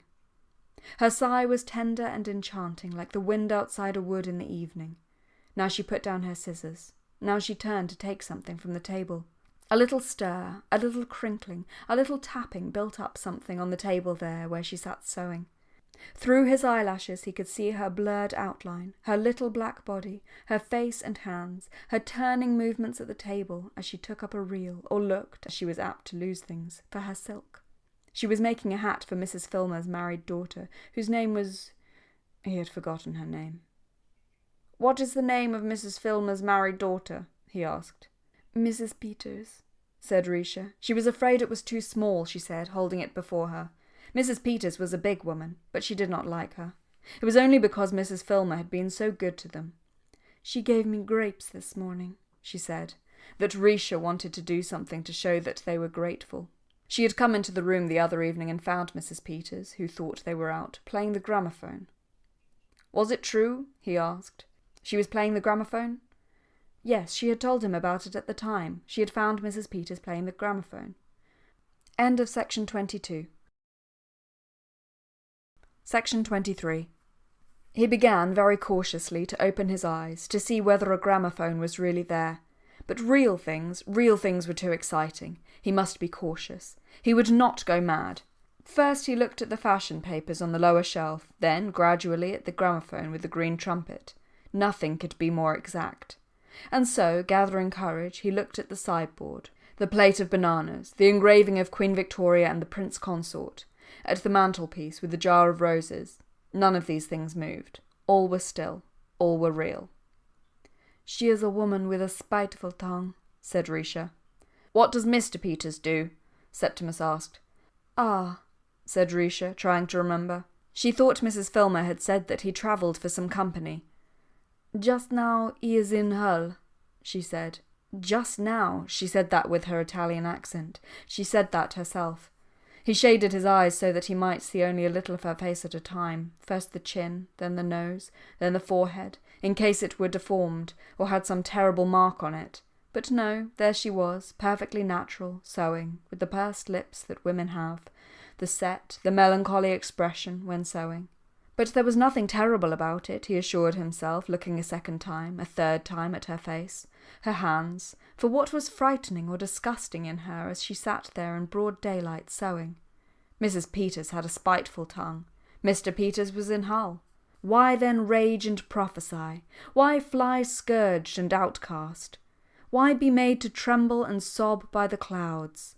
Why seek truths and deliver messages when Risha sat sticking pins into the front of her dress and Mr. Peters was in Hull? Miracles, revelations, agonies, loneliness, falling through the sea, down, down into the flames, all were burnt out, for he had a sense, as he watched Risha trimming the straw hat for Mrs. Peters, of a coverlet of flowers. It's too small for Mrs. Peters, said Septimus. For the first time for days he was speaking as he used to do. Of course it was, absurdly small, she said, but Mrs. Peters had chosen it. He took it out of her hands. He said it was an organ-grinder's monkey's hat. How it rejoiced her that. Not for weeks had they laughed like this together, poking fun privately like married people. What she meant was that if Mrs. Filmer had come in, or Mrs. Peters, or anybody, they would not have understood what she and Septimus were laughing at. There, she said, pinning a rose to one side of the hat. Never had she felt so happy, never in her life. But that was still more ridiculous, Septimus said. Now the poor woman looked like a pig at a fair. Nobody ever made her laugh as Septimus did. What had she got in her workbox? She had ribbons and beads, tassels, artificial flowers. She tumbled them out on the table. He began putting odd colours together, for though he had no fingers, could not even do up a parcel, he had a wonderful eye, and often he was right, sometimes absurd, of course, but sometimes wonderfully right. She shall have a beautiful hat, he murmured, taking up this and that, Risha kneeling by his side, looking over his shoulder. Now it was finished, that is to say the design, she must stitch it together. But she must be very, very careful, he said, to keep it just as he had made it. So she sewed. When she sewed, he thought, she made a sound like a kettle on the hob, bubbling, murmuring, always busy, her strong little pointed fingers pinching and poking, her needle flashing straight. The sun might go in and out on the tassels, on the wallpaper, but he would wait, he thought, stretching out his feet, looking at his ringed sock at the end of the sofa. He would wait in this warm place, the pocket of still air, which one comes on at the edge of a wood sometimes in the evening, when, because of a fall in the ground or some arrangement of the trees, one must be scientific, above all, scientific. Warmth lingers, and the air buffets the cheek like the wing of a bird. There it is, said Risha, twirling Mrs. Peters' hat on the tips of her fingers. That'll do for the moment. Later... Her sentence bubbled away. Drip, drip, drip. like a contented tap left running. It was wonderful. Never had he done anything which made him feel so proud. It was so real, it was so substantial, Mrs. Peter's hat. "Just look at it," he said. Yes, it would always make her happy to see that hat. He had become himself then. He had laughed then. They had been alone together. Always she would like that hat. He told her to try it on. "But I must look so queer," she cried, running over to the glass and looking first this side, then that. Then she snatched it off again, for there was a tap at the door. Could it be Sir William Bradshaw? Had he sent already? No, it was only the small girl with the evening paper. What always happened, then happened. What happened every night of their lives. The small girl sucked her thumb at the door, Risha went down on her knees, Risha cooed and kissed, Risha got a bag of sweets out of the table drawer, for so it always happened. First one thing, then another. So she built it up, first one thing and then another. Dancing, skipping, round and round the room they went. He took the paper. Surrey was all out, he read. There was a heat wave, Risha repeated. Surrey was all out. There was a heat wave, making it part of the game she was playing with Mrs. Filmer's grandchild, both of them laughing, chattering at the same time at their game. He was very tired. He was very happy. He would sleep. He shut his eyes. But directly he saw nothing, the sounds of the game became fainter and stranger, and sounded like the cries of people seeking and not finding, and passing further and further away. They had lost him. He started up in terror. What did he see? The plate of bananas on the sideboard. Nobody was there. Risha had taken the child to its mother. It was bedtime. That was it. To be alone forever. That was the doom pronounced in Milan when he came into the room and saw them cutting out buckram shapes with their scissors. To be alone forever. He was alone with the sideboard and the bananas. He was alone, exposed on this black eminence, stretched out, but not on a hilltop, not on a crag, on Mrs. Filmer's sitting-room sofa. As for the visions, the faces, the voices of the dead, where were they? There was a screen in front of him with black bulrushes and blue swallows. Where he had once seen mountains, where he had seen faces, where he had seen beauty, there was a screen. "Evans!" he cried. There was no answer. A mouse had squeaked, or a curtain rustled. Those were the voices of the dead. The screen, the coal scuttle, the sideboard remained to him. Let him then face the screen, the coal scuttle, and the sideboard. But Risha burst into the room, chattering. Some letter had come. Everybody's plans were changed. Mrs. Filmer would not be able to go to Brighton after all. There was no time to let Mrs. Williams know, and really Risha thought it very, very annoying when she caught sight of the hat and thought, perhaps she might just make a little... Her voice died out in contented melody. "Ah, damn!" she cried. It was a joke of theirs, her swearing. The needle had broken. Hat, child, Brighton, needle. She built it up. First one thing, then another. She built it up. Sewing. She wanted him to say whether by moving the rose she had improved the hat. She sat on the end of the sofa. They were perfectly happy now, she said, suddenly, putting the hat down. For she could say anything to him now. She could say whatever came into her head. That was almost the first thing she had felt about him, that night in the cafe when he had come in with his English friends. He had come in rather shyly, looking round him, and his hat had fallen when he hung it up. That she could remember. She knew he was English, though not one of the large Englishmen her sister admired, for he was always thin, but he had a beautiful fresh colour, and with his big nose, his bright eyes, his way of sitting a little hunched made her think, she had often told him, of a young hawk, that first evening she saw him when they were playing dominoes, and he had come in, of a young hawk. But with her he was always very gentle. She had never seen him wild or drunk, only suffering sometimes through this terrible war. But even so, when she came in, he would put it all away. Anything in the whole world, any little bother with her work, anything that struck her to say, she would tell him, and he understood at once. Her own family even were not the same. Being older than she was, and being so clever, how serious he was, wanting her to read Shakespeare before she could even read a child's story in English. Being so much more experienced, he could help her. And she too could help him. But this hat now. And then it was getting late. Sir William Bradshaw. She held her hands to her head, waiting for him to say, did he like the hat or not? and as she sat there, waiting, looking down, he could feel her mind, like a bird, falling from branch to branch, and always alighting, quite rightly. He could follow her mind as she sat there in one of those loose, lax poses that came to her naturally, and if he should say anything, at once she smiled, like a bird alighting with all its claws firm upon the bough. But he remembered Bradshaw said, "The people we are most fond of are not good for us when we are ill." Bradshaw said he must be taught to rest. Bradshaw said they must be separated. Must. Why must? What power had Bradshaw over him? What right has Bradshaw to say must to me? He demanded.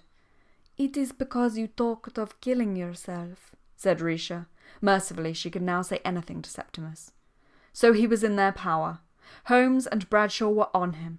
The brute with the red nostrils was snuffing into every secret place. Must, it could say. Where were his papers, the things he had written? She brought him his papers, the things he had written, things she had written for him. She tumbled them out onto the sofa. They looked at them together. Diagrams, designs, little men and women brandishing sticks for arms with wings, were they, on their backs? Circles traced round shillings and sixpences, the suns and stars, zigzagging precipices with mountaineers ascending, roped together, exactly like knives and forks, sea pieces with little faces laughing out of what might perhaps be waves, the map of the world. "Burn them," he cried. Now for his writings, how the dead sing behind rhododendron bushes, odes to time, conversations with Shakespeare, Evans. His messages from the dead. Do not cut down trees. Tell the Prime Minister. Universal love, the meaning of the world. Burn them, he cried. But Risha laid her hands on them. Some were very beautiful, she thought. She would tie them up, for she had no envelope, with a piece of silk. Even if they took him, she said, she would go with him. They could not separate them against their wills, she said. End of section 23. Section 24. Shuffling the edges straight, she did up the papers and tied the parcel almost without looking. Sitting beside him, he thought, as if all her petals were about her. She was a flowering tree, and through her branches looked out the face of a lawgiver, who had reached a sanctuary where she feared no one, not Holmes, not Bradshaw, a miracle, a triumph, the last and greatest.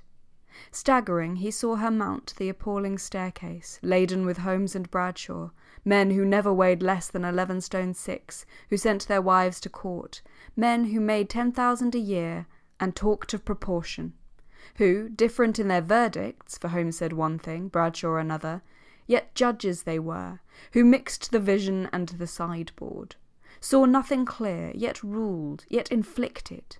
Must, they said. Over them she triumphed. There, she said. The papers were tied up. No one should get at them.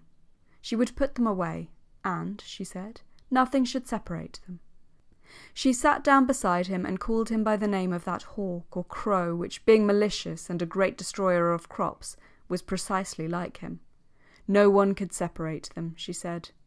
Then she got up to go into the bedroom to pack their things, but hearing voices downstairs and thinking that Dr. Holmes had perhaps called, ran down to prevent him coming up.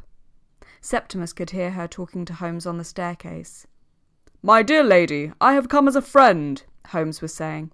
"No, I will not allow you to see my husband," she said. He could see her, like a little hen with her wings spread barring his passage, but Holmes persevered. "My dear lady, allow me," Holmes said, putting her aside. Holmes was a powerfully built man. Holmes was coming upstairs. Holmes would burst open the door. Holmes would say, "In a funk, eh?" Holmes would get him. But no, not Holmes, not Bradshaw. Getting up rather unsteadily, hopping indeed from foot to foot, he considered Mrs. Filmer's nice clean bread knife with bread carved on the handle. Ah, but one mustn't spoil that. The gas fire? But it was too late now. Holmes was coming. Razors he might have got, but Risha, who always did that sort of thing, had packed them. There remained only the window, the large Bloomsbury lodging house window, the tiresome, the troublesome and rather melodramatic business of opening the window and throwing himself out. It was their idea of tragedy, not his or Risha's, for she was with him. Holmes and Bradshaw like that sort of thing. He sat on the sill. But he would wait till the very last moment. He did not want to die. Life was good. The sun hot. Only human beings. What did they want? Coming down the staircase opposite, an old man stopped and stared at him. Holmes was at the door. "I'll give it to you!" he cried, and flung himself vigorously, violently down onto Mrs. Filmer's area railings. "The coward!" cried Dr. Holmes, bursting the door open. Risha ran to the window. She saw. She understood. Dr. Holmes and Mrs. Filmer collided with each other. Mrs. Filmer flapped her apron and made her hide her eyes in the bedroom. There was a great deal of running up and down stairs. Dr. Holmes came in, white as a sheet, shaking all over, with a glass in his hand. She must be brave and drink something, he said. What was it? Something sweet. For her husband was horribly mangled, would not recover consciousness, she must not see him, must be spared as much as possible, would have the inquest to go through, poor young woman. Who could have foretold it? A sudden impulse. No one was in the least to blame, he told Mrs. Filmer. And why the devil he did it, Dr. Holmes could not conceive. It seemed to her as she drank the sweet stuff that she was opening long windows, stepping out into some garden. But where? The clock was striking. 1, 2, 3. How sensible the sound was, compared with all this thumping and whispering, like Septimus himself. She was falling asleep. But the clock went on striking. 4, 5, 6, and Mrs. Filmer waving her apron, they wouldn't bring the body in here, would they? Seemed part of that garden, or a flag. She had once seen a flag slowly rippling out from a mast when she stayed with her aunt at Venice. Men killed in battle were thus saluted, and Septimus had been through the war. Of her memories, most were happy. She put on her hat and ran through cornfields. Where could it have been? Onto some hill, somewhere near the sea, for there were ships, gulls, butterflies. They sat on a cliff. In London, too, there they sat, and half dreaming came to her through the bedroom door, rain falling, whisperings, stirrings among dry corn, the caress of the sea, as it seemed to her, hollowing them in its arched shell and murmuring to her laid on shore. Strewn, she felt, like flying flowers over some tomb. "He is dead," she said, smiling at the poor old woman who guarded her with the honest light blue eyes fixed on the door. They wouldn't bring him in here, would they? But Mrs. Filmer pooh-poohed. Oh no, they were carrying him away now. Ought she not to be told? Married people ought to be together, Mrs. Filmer thought. But they must do as the doctor said. "Let her sleep," said Dr. Holmes, feeling her pulse. She saw the large outline of his body standing dark against the window. So that was Dr. Holmes. One of the triumphs of civilization, Peter Walsh thought. It is one of the triumphs of civilization, as the light high bell of the ambulance sounded. Swiftly, cleanly, the ambulance sped to the hospital, having picked up instantly, humanely, some poor devil, someone hit on the head, struck down by disease, knocked over perhaps a minute or so ago at one of these crossings, as might happen to oneself. That was civilization. It struck him coming back from the East, the efficiency, the organisation, the communal spirit of London. Every cart or carriage of its own accord drew aside to let the ambulance pass. Perhaps it was morbid, or was it not touching, rather, the respect which they showed this ambulance with its victim inside, busy men hurrying home, yet instantly bethinking them as it passed of some wife, or presumably how easily it might have been them there, stretched on a shelf with a doctor and a nurse. Ah, but thinking became morbid, sentimental. Directly one began conjuring up doctors, dead bodies, a little glow of pleasure, a sort of lust too over the visual impression warned one not to go on with that sort of thing any more. Fatal to art, fatal to friendship. True. And yet, thought Peter Walsh, as the ambulance turned the corner, though the light high bell could be heard down the next street and still farther as it crossed the Tottenham Court Road, chiming constantly, it is the privilege of loneliness. In privacy one may do as one chooses. One might weep if no one saw. It had been his undoing, this susceptibility, in Anglo-Indian society, not weeping at the right time, or laughing either. I have that in me, he thought, standing by the pillar box, which could now dissolve in tears. Why, heaven knows.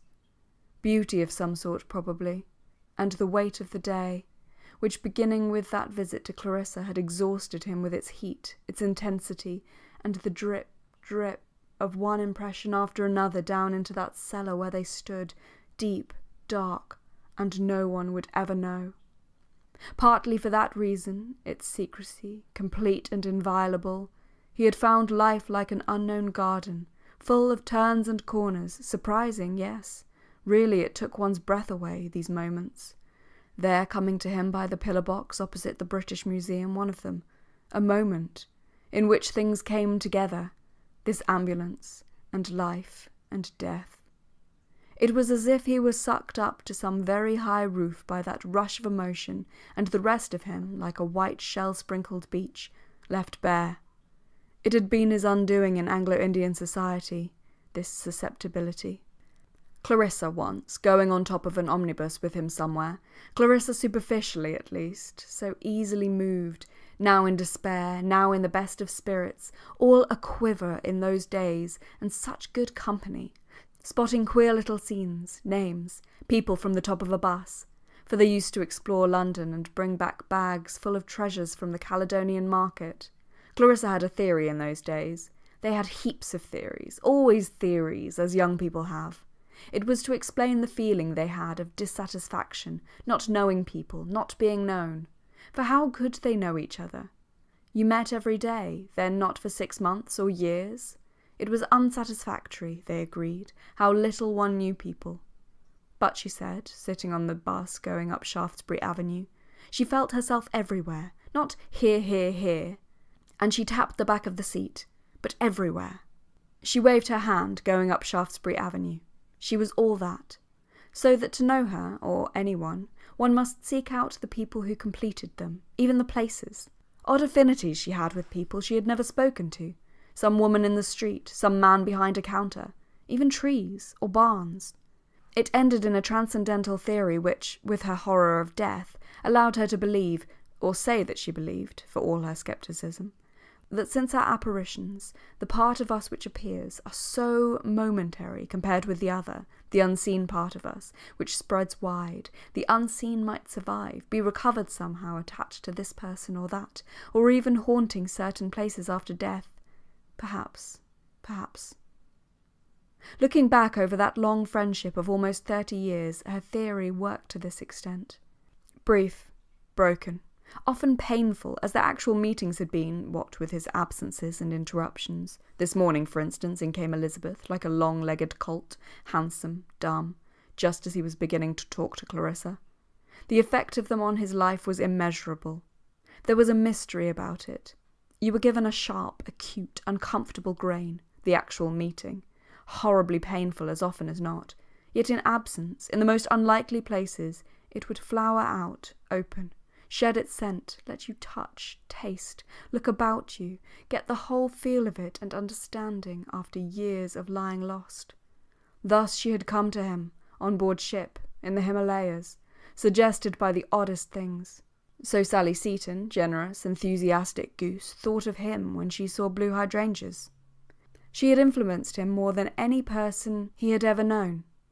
And always in this way, coming before him without his wishing it, cool, ladylike, critical, or ravishing, romantic, recalling some field or English harvest. He saw her most often in the country, not in London. One scene after another at Burton. End of section 24. Section 25. He had reached his hotel. He crossed the hall with its mounds of reddish chairs and sofas, its spike-leaved, withered-looking plants. He got his key off the hook. The young lady handed him some letters. He went upstairs. He saw her most often at Burton in the late summer, when he stayed there for a week or fortnight even, as people did in those days. First on top of some hill, there she would stand, hands clapped to her hair, her cloak blowing out, pointing, crying to them. She saw the Severn beneath. Or in a wood, making the kettle boil, very ineffective with her fingers, the smoke curtsying, blowing in their faces, her little pink face showing through, begging water from an old woman in a cottage who came to the door to watch them go. They walked always, the others drove. She was bored driving, disliked all animals except that dog. They tramped miles along roads. She would break off to get her bearings, pilot him back across country, and all the time they argued, discussed poetry, discussed people, discussed politics. She was a radical then. Never noticing a thing except when she stopped, cried out at a view or a tree, and made him look with her.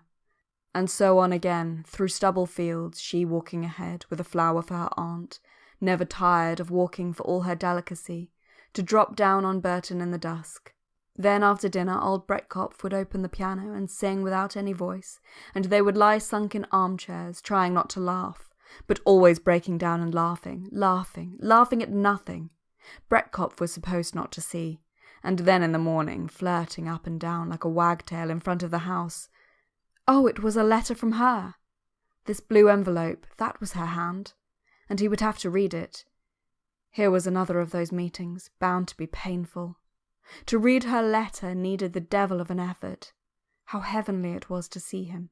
She must tell him that. That was all. But it upset him. It annoyed him. He wished she hadn't written it. Coming on top of his thoughts, it was like a nudge in the ribs. Why couldn't she let him be? After all, she had married Dalloway and lived with him in perfect happiness all these years. These hotels are not consoling places. Far from it. Any number of people had hung up their hats on those pegs. Even the flies, if you thought of it, had settled on other people's noses. As for the cleanliness which hit him in the face, it wasn't cleanliness so much as bareness, frigidity, a thing that had to be. Some arid matron made her rounds at dawn, sniffing, peering, causing blue-nosed maids to scour, for all the world as if the next visitor were a joint of meat to be served on a perfectly clean platter. For sleep, one bed. For sitting in, one armchair. For cleaning one's teeth and shaving one's chin, one tumbler, one looking-glass. Books, letters, dressing gowns slipped about on the impersonality of the horsehair like incongruous impertinences. And it was Clarissa's letter that made him see all this. Heavenly to see you. She must say so. He folded the paper, pushed it away. Nothing would induce him to read it again. To get that letter to him by 6 o'clock, she must have sat down and written it directly he left her. Stamped it, sent somebody to the post. It was, as people say, very like her. She was upset by his visit. She had felt a great deal, had, for a moment, when she kissed his hand, regretted, envied him even, remembered possibly, for he saw her look it, something he had said, how they would change the world if she married him, perhaps. Whereas, it was this. It was middle age. It was mediocrity. Then forced herself with her indomitable vitality to put all that aside, there being in her a thread of life which for toughness, endurance, power to overcome obstacles and carry her triumphantly through, he had never known the like of. Yes, but there would come a reaction directly he left the room. She would be frightfully sorry for him. She would think what in the world she could do to give him pleasure, short always of the one thing. And he could see her with the tears running down her cheeks, going to her writing table and dashing off that one line which he was to find greeting him. Heavenly to see you. And she meant it. Peter Walsh had now unlaced his boots. But it would not have been a success, their marriage. The other thing, after all, came so much more naturally. It was odd. It was true.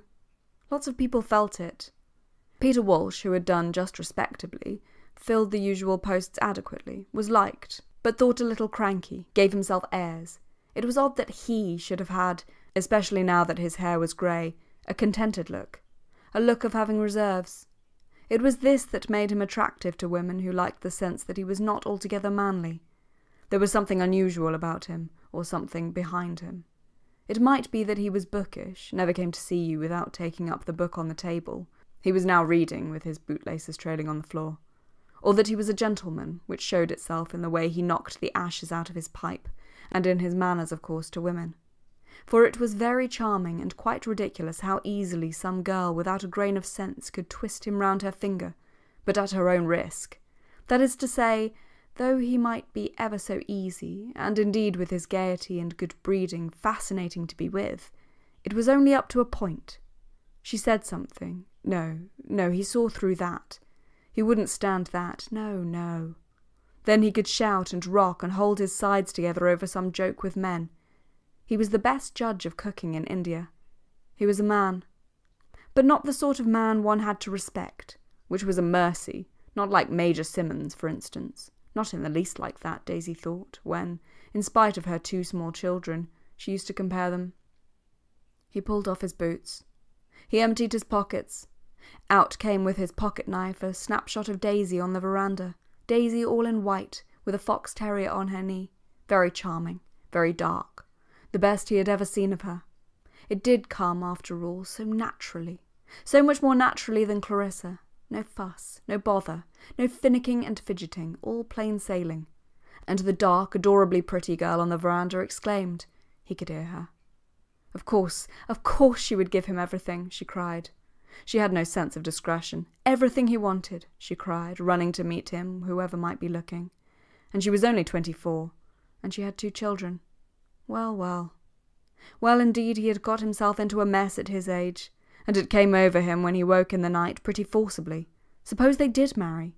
For him it would be all very well, but what about her? Mrs. Burgess, a good sort and no chatterbox, in whom he had confided, thought this absence of his in England, ostensibly to see lawyers, might serve to make Daisy reconsider, think what it meant.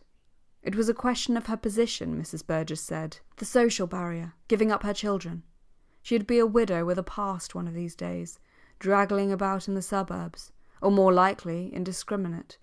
You know, she said, what such women get like, with too much paint. But Peter Walsh pooh-poohed all that. He didn't mean to die yet. Anyhow, she must settle for herself, judge for herself, he thought, padding about the room in his socks, smoothing out his dress shirt, for he might go to Clarissa's party, or he might go to one of the halls, or he might settle in and read an absorbing book written by a man he used to know at Oxford. And if he did retire, that's what he'd do, write books. He would go to Oxford and poke about in the Bodleian. Vainly the dark, adorable, pretty girl ran to the end of the terrace, vainly waved her hand, vainly cried she didn't care a straw what people said. There he was, the man she thought the world of, the perfect gentleman, the fascinating, the distinguished, and his age made not the least difference to her. Padding about a room in an hotel in Bloomsbury, shaving, washing, continuing, as he took up cans, put down razors, to poke about in the Bodleian, and get at the truth about 1 or 2 little matters that interested him. And he would have a chat with whoever it might be, and so come to disregard more and more precise hours for lunch, and miss engagements, and when Daisy asked him, as she would, for a kiss, a scene, fail to come up to the scratch, though he was genuinely devoted to her. In short, it might be happier, as Mrs. Burgess said, that she should forget him, or merely remember him as he was in August 1922, like a figure standing at the crossroads at dusk, which grows more and more remote as the dog-cart spins away, carrying her securely fastened to the back seat, though her arms are outstretched, and as she sees the figure dwindle and disappear, still she cries out how she would do anything in the world, anything. He never knew what people thought. It became more and more difficult for him to concentrate. He became absorbed. He became busied with his own concerns, now surly, now gay, dependent on women, absent-minded, moody, less and less able, so he thought as he shaved, to understand why Clarissa couldn't simply find them a lodging and be nice to Daisy, introduce her. And then he could just do what? Just haunt and hover. He was at the moment actually engaged in sorting out various keys, papers. Swoop and taste. Be alone, in short, sufficient to himself. And yet nobody, of course, was more dependent upon others. He buttoned his waistcoat. It had been his undoing. He could not keep out of smoking rooms, liked colonels, liked golf, liked bridge, and above all women's society, and the fineness of their companionship, and their faithfulness and audacity and greatness in loving, which, though it had its drawbacks, seemed to him, and the dark, adorably pretty face was on top of the envelopes, so wholly admirable, so splendid a flower to grow on the crest of human life, and yet he could not come up to the scratch, being always apt to see round things. Clarissa had sapped something in him permanently, and to tire very easily of mute devotion, and to want variety in love, though it would make him furious if Daisy loved anybody else, furious, for he was jealous, uncontrollably jealous by temperament. He suffered tortures. But where was his knife, his watch, his seals, his note-case, and Clarissa's letter which he would not read again but like to think of, and Daisy's photograph? And now for dinner. They were eating. Sitting at little tables round vases, dressed or not dressed, with their shawls and bags laid beside them, with their air of false composure, for they were not used to so many courses at dinner, and confidence, for they were able to pay for it, and strain, for they had been running about London all day shopping, sightseeing, and their natural curiosity, for they looked round and up as the nice-looking gentlemen in horn-rimmed spectacles came in, and their good nature, for they would have been glad to do any little service, such as lend a timetable or impart useful information, and their desire, pulsing in them, tugging at them subterraneously, somehow to establish connections, if it were only a birthplace, Liverpool, for example, in common, or friends of the same name, with their furtive glances, odd silences, and sudden withdrawals into family jocularity and isolation. There they sat eating dinner when Mr. Walsh came in and took his seat at a little table by the curtain. It was not that he had said anything, for being solitary he could only address himself to the waiter. It was his way of looking at the menu, of pointing his forefinger to a particular wine, of hitching himself up to the table, of addressing himself seriously, not gluttonously, to dinner, that won him their respect, which, having to remain unexpressed for the greater part of the meal, flared up at the table where the Morrises sat when Mr. Walsh was heard to say at the end of the meal, "Bartlett pears." Why he should have spoken so moderately yet firmly, with the air of a disciplinarian well within his rights, which are founded upon justice, neither young Charles Morris nor old Charles, neither Miss Elaine nor Mrs. Morris knew. But when he said Bartlett pears, sitting alone at his table, they felt that he counted on their support in some lawful demand, was champion of a cause which immediately became their own, so that their eyes met his eyes sympathetically, and when they all reached the smoking-room simultaneously, a little talk between them became inevitable. It was not very profound, only to the effect that London was crowded, had changed in 30 years, that Mr. Morris preferred Liverpool, that Mrs. Morris had been to the Westminster Flower Show, and that they had all seen the Prince of Wales. Yet, thought Peter Walsh, no family in the world could compare with the Morrises, none whatever, and their relations to each other are perfect, and they don't care a hang for the upper classes, and they like what they like, and Elaine is training for the family business, and the boy has won a scholarship at Leeds, and the old lady, who is about his own age, had 3 more children at home, and they have 2 motor cars, but Mr. Morris still mends the boots on Sunday. It is superb. It is absolutely superb, thought Peter Walsh, swaying a little backwards and forwards with his liqueur glass in his hand among the hairy red chairs and ashtrays, feeling very well pleased with himself, for the Morrises liked him. Yes, they liked a man who said, Bartlett pears. They liked him, he felt. He would go to Clarissa's party. The Morrises moved off, but they would meet again. He would go to Clarissa's party because he wanted to ask Richard what they were doing in India, the conservative duffers, and what's being acted, and music. Oh yes, and mere gossip. For this is the truth about our soul, he thought, our self, who fish-like inhabits deep seas and plies among obscurities, threading her way between the bowls of giant weeds, over sun-flickered spaces, and on into gloom, cold, deep, inscrutable. Suddenly she shoots to the surface and sports on the wind-wrinkled waves, that is, has a positive need to brush, scrape, kindle herself, gossiping. What did the government mean, Richard Dalloway would know, to do about India? End of section 25. Section 26. Since it was a very hot night, and the paper boys went by with placards proclaiming in huge red letters that there was a heat wave, wicker chairs were placed on the hotel steps, and there, sipping, smoking, detached gentlemen sat. Peter Walsh sat there. One might fancy that day, the London day, was just beginning.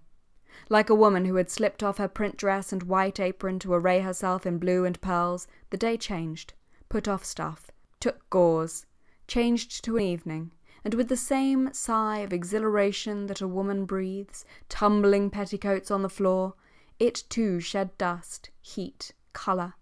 The traffic thinned, motor cars, tinkling, darting, succeeded the lumber of vans, and here and there among the thick foliage of the squares an intense light hung.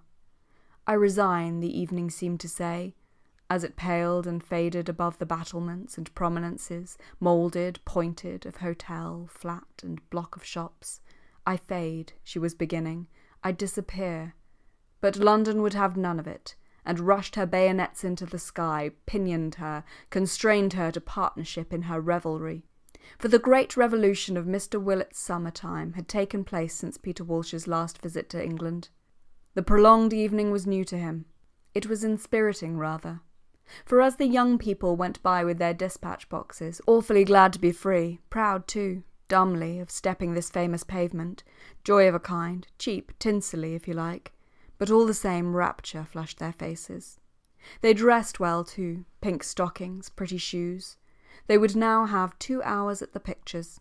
It sharpened, it refined them, the yellow-blue evening light, and on the leaves in the square shone lurid, livid. They looked as if dipped in sea-water, the foliage of a submerged city. He was astonished by the beauty. It was encouraging, too, for where the returned Anglo-Indians sat by rights, he knew crowds of them, in the Oriental Club, biliously summing up the ruin of the world, here was he, as young as ever, envying young people their summer-time and the rest of it, and more than suspecting, from the words of a girl, from a housemaid's laughter, intangible things you couldn't lay your hands on, that shift in the whole pyramidal accumulation which in his youth had seemed immovable. On top of them it had pressed, weighed them down, the women especially, like those flowers Clarissa's Aunt Helena used to press between sheets of grey blotting paper, with Littre's dictionary on top, sitting under the lamp after dinner. She was dead now. He had heard of her, from Clarissa, losing the sight of one eye. It seemed so fitting, one of nature's masterpieces, that old Miss Parry should turn to glass. She would die like some bird in a frost gripping her perch. She belonged to a different age, but being so entire, so complete, would always stand up on the horizon, stone-white, eminent, like a lighthouse marking some past stage on this adventurous, long voyage, this interminable. He felt for a copper to buy a paper, and read about Surrey and Yorkshire. He had held out that copper millions of times. Surrey was all out once more. This interminable life. But cricket was no mere game. Cricket was important. He could never help reading about cricket. He read the scores in the stop-press first, then how it was a hot day, then about a murder case. Having done things millions of times enriched them, though it might be said to take the surface off. The past enriched, and experience, and having cared for one or two people, and so having acquired the power which the young lack, of cutting short, doing what one likes, not caring a rap what people say, and coming and going without any very great expectations. He left his paper on the table and moved off. Which, however, and he looked for his hat and coat, was not altogether true of him, not tonight, for here he was starting to go to a party, at his age, with the belief upon him that he was about to have an experience. But what? Beauty, anyhow. Not the crude beauty of the eye. It was not beauty pure and simple, Bedford Place leading into Russell Square. It was straightness and emptiness, of course, the symmetry of a corridor. But it was also windows lit up, a piano, a gramophone sounding, a sense of pleasure-making hidden, but now and again emerging when, through the uncurtained window, the window left open, one saw parties sitting over tables, young people slowly circling, conversations between men and women, maids idly looking out, a strange comment theirs when work was done. Stockings drying on top ledges, a parrot, a few plants. Absorbing, mysterious, of infinite richness, this life. And in the large square where the cabs shot and swerved so quick, there were loitering couples, dallying, embracing, shrunk up under the shower of a tree. That was moving, so silent, so absorbed, that one passed, discreetly, timidly, as if in the presence of some sacred ceremony to interrupt which would have been impious. That was interesting. And so on into the flare and glare. His light overcoat blew open. He stepped with indescribable idiosyncrasy, leant a little forward, tripped, with his hands behind his back, and his eyes still a little hawk-like. He tripped through London, towards Westminster, observing. Was everybody dining out, then? Doors were being opened here by a footman to let issue a high-stepping old dame in buckled shoes, with 3 purple ostrich feathers in her hair. Doors were being opened for ladies wrapped like mummies in shawls with bright flowers on them, ladies with bare heads. and in respectable quarters, with stucco pillars through small front gardens lightly swathed with combs in their hair, having run up to see the children, women came, men waited for them, with their coats blowing open, and the motor started. Everybody was going out. What with these doors being opened, and the descent and the start, it seemed as if the whole of London were embarking in little boats moored to the bank, tossing on the waters as if the whole place were floating off in carnival. And Whitehall was skated over, silver-beaten as it was, skated over by spiders, and there was a sense of midges round the arc lamps. It was so hot that people stood about talking. And here in Westminster was a retired judge, presumably, sitting foursquare at his house door dressed all in white. An Anglo-Indian, presumably. And here a shindy of brawling women, drunken women, here only a policeman and looming houses, high houses, domed houses, churches, parliaments, and the hoot of a steamer on the river, a hollow, misty cry. But it was her street, this, Clarissa's. Cabs were rushing round the corner, like water round the piers of a bridge, drawn together, it seemed to him, because they bore people going to her party, Clarissa's party. The cold stream of visual impressions failed him now, as if the eye were a cup that overflowed and let the rest run down its china walls unrecorded. The brain must wake now. The body must contract now, entering the house, the lighted house, where the door stood open, where the motor cars were standing, and bright women descending. The soul must brave itself to endure. He opened the big blade of his pocket-knife. Lucy came running full tilt downstairs, having just nipped into the drawing-room to smooth a cover, to straighten a chair, to pause a moment and feel whoever came in must think how clean, how bright, how beautifully cared for when they saw the beautiful silver, the brass fire-irons, the new chair covers and the curtains of yellow chintz. She appraised each, heard a roar of voices, people already coming up from dinner. She must fly. The Prime Minister was coming, Agnes said. So she had heard them say in the dining-room, she said, coming in with a tray of glasses. Did it matter? Did it matter in the least? One Prime Minister more or less?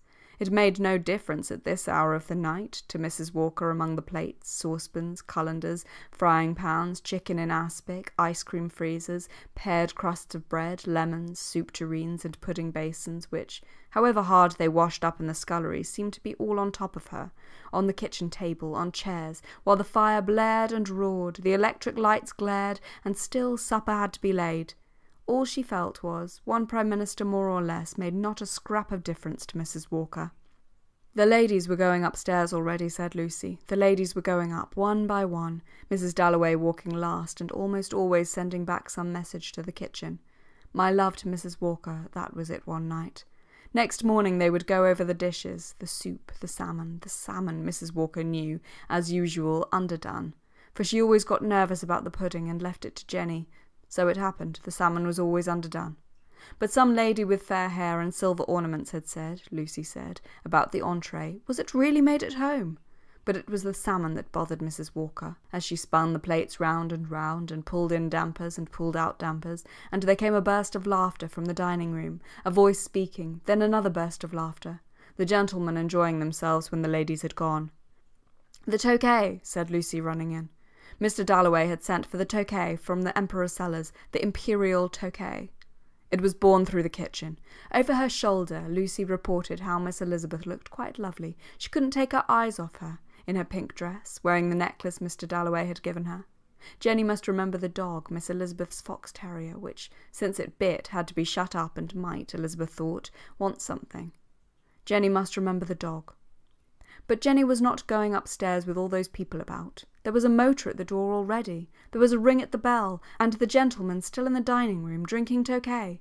There, they were going upstairs. That was the first to come, and now they would come faster and faster, so that Mrs. Parkinson, hired for parties, would leave the hall door ajar, and the hall would be full of gentlemen waiting. They stood waiting, sleeking down their hair, while the ladies took their cloaks off in the room along the passage, where Mrs. Barnett helped them, old Ellen Barnett, who had been with the family 40 years, and came every summer to help the ladies, and remembered mothers when they were girls, and though very unassuming did shake hands, said "Milady" very respectfully, yet had a humorous way with her, looking at the young ladies, and ever so tactfully helping Lady Lovejoy, who had some trouble with her underbodice. And they could not help feeling, Lady Lovejoy and Miss Alice, that some little privilege in the matter of brush and comb was awarded them, having known Mrs. Barnett 30 years, m'lady," Mrs. Barnett supplied her. "Young ladies did not use to rouge," said Lady Lovejoy, "when they stayed at Burton in the old days. And Miss Alice didn't need rouge," said Mrs. Barnett, looking at her fondly. There Mrs. Barnett would sit in the cloakroom, patting down the furs, smoothing out the Spanish shawls, tidying the dressing-table, and knowing perfectly well, in spite of the furs and embroideries, which were nice ladies, which were not. "The dear old body," said Lady Lovejoy, mounting the stairs, Clarissa's old nurse. And then Lady Lovejoy stiffened. "Lady and Miss Lovejoy," she said to Mr. Wilkins, hired for parties.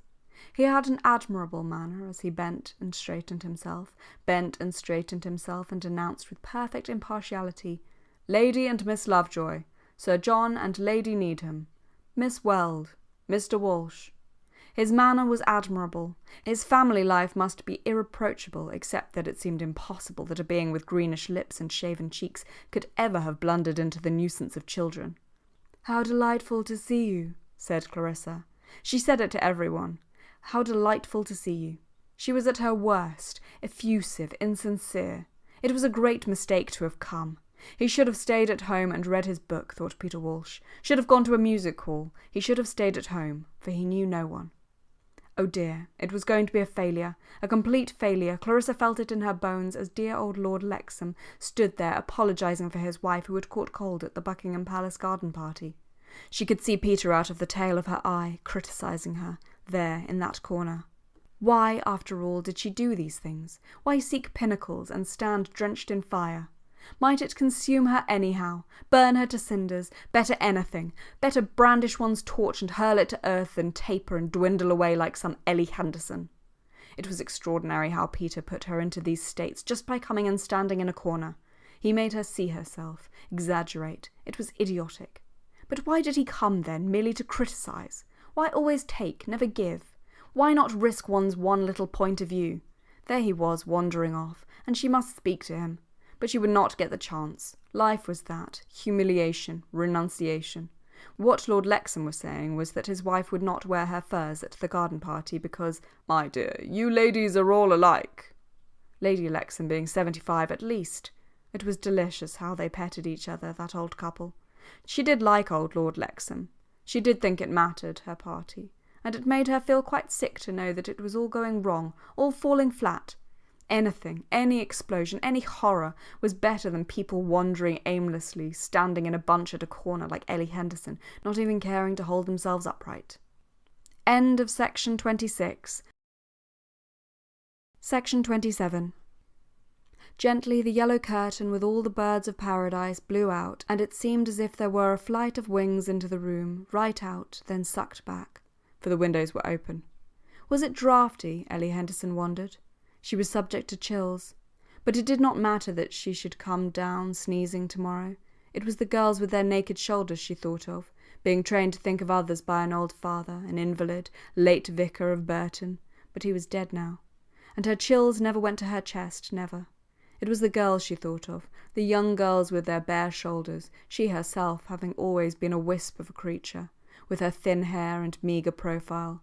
Though now, past 50, there was beginning to shine through some mild beam, something purified into distinction by years of self-abnegation, but obscured again, perpetually, by her distressing gentility, her panic fear, which arose from £300 income, and her weaponless state. She could not earn a penny.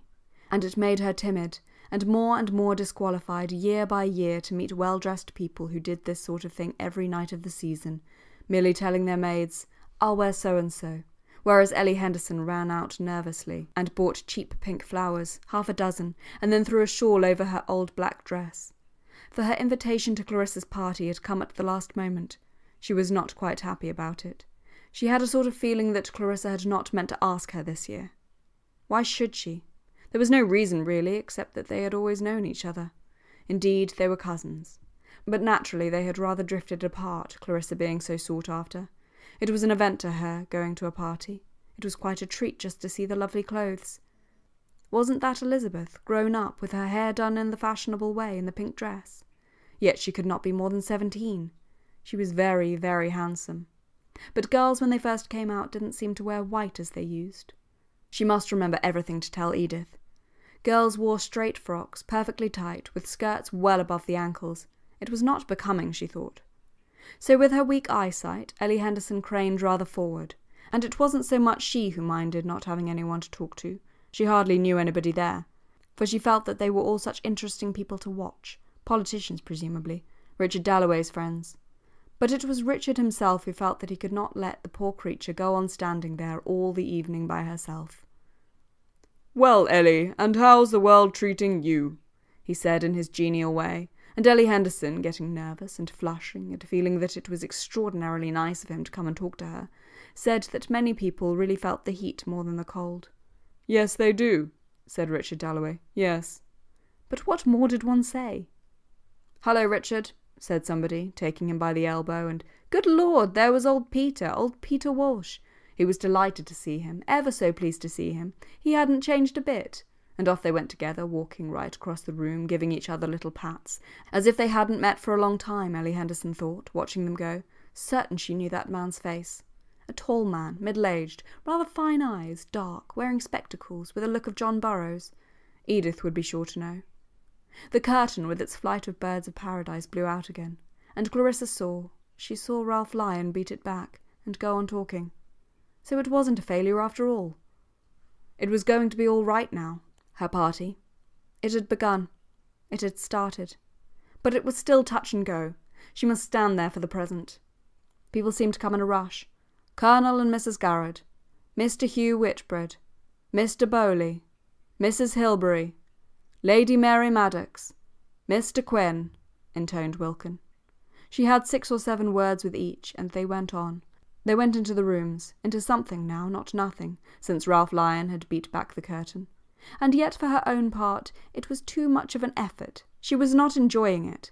It was too much like being just anybody standing there. Anybody could do it. Yet this anybody she did a little admire, couldn't help feeling that she had, anyhow, made this happen, that it marked a stage, this post that she felt herself to have become, for oddly enough she had quite forgotten what she looked like. But she felt herself a stake driven in at the top of her stairs. Every time she gave a party she had this feeling of being something not herself, and that everyone was unreal in one way, much more real in another. It was, she thought, partly their clothes, partly being taken out of their ordinary ways, partly the background. It was possible to say things you couldn't say anyhow else, things that needed an effort, possible to go much deeper, but not for her, not yet anyhow. "How delightful to see you," she said. Dear old Sir Harry, he would know everyone. And what was so odd about it was the sense one had as they came up the stairs one after another, Mrs. Mount and Celia, Herbert Ainsty, Mrs. Dacres, oh, and Lady Bruton. "How awfully good of you to come," she said, and she meant it. It was odd how, standing there, one felt them going on, some quite old, some... What name? Lady Rossiter. But who on earth was Lady Rossiter? "Clarissa!" That voice! It was Sally Seton! Sally Seton! After all these years! She loomed through a mist. For she hadn't looked like that, Sally Seton, when Clarissa grasped the hot water can, to think of her under this roof. Not like that! All on top of each other, embarrassed, laughing, words tumbled out, passing through London, heard from Clara Hayden. What a chance of seeing you! So I thrust myself in without an invitation. One might put down the hot water can quite composedly. The lustre had gone out of her. Yet it was extraordinary to see her again, older, happier, less lovely. They kissed each other, first this cheek then that, and Clarissa turned, with Sally's hand in hers, and saw her rooms full, heard the roar of voices, saw the candlesticks, the blowing curtains, and the roses which Richard had given her. "I have 5 enormous boys," said Sally. She had the simplest egotism and most open desire to be thought first always, and Clarissa loved her for being still like that. "I can't believe it," she cried, kindling all over with pleasure at the thought of the past. But alas, Wilkins wanted her. Wilkins was emitting in a voice of commanding authority as if the whole company must be admonished and the hostess reclaimed from frivolity, one name. "The Prime Minister," said Peter Walsh. The Prime Minister? Was it really? Ellie Henderson marvelled. What a thing to tell Edith! One couldn't laugh at him. He looked so ordinary. You might have stood him behind a counter and bought biscuits. Poor chap, all rigged up in gold lace. And to be fair, as he went his rounds, first with Clarissa, then with Richard escorting him, he did it very well. He tried to look somebody. It was amusing to watch. Nobody looked at him. They just went on talking, yet it was perfectly plain that they all knew, felt to the marrow of their bones, this majesty passing, this symbol of what they all stood for, English society. Old Lady Bruton, and she looked very fine too, very stalwart in her lace, swam up, and they withdrew into a little room which at once became spied upon, guarded, and a sort of stir and rustle rippled through every one openly.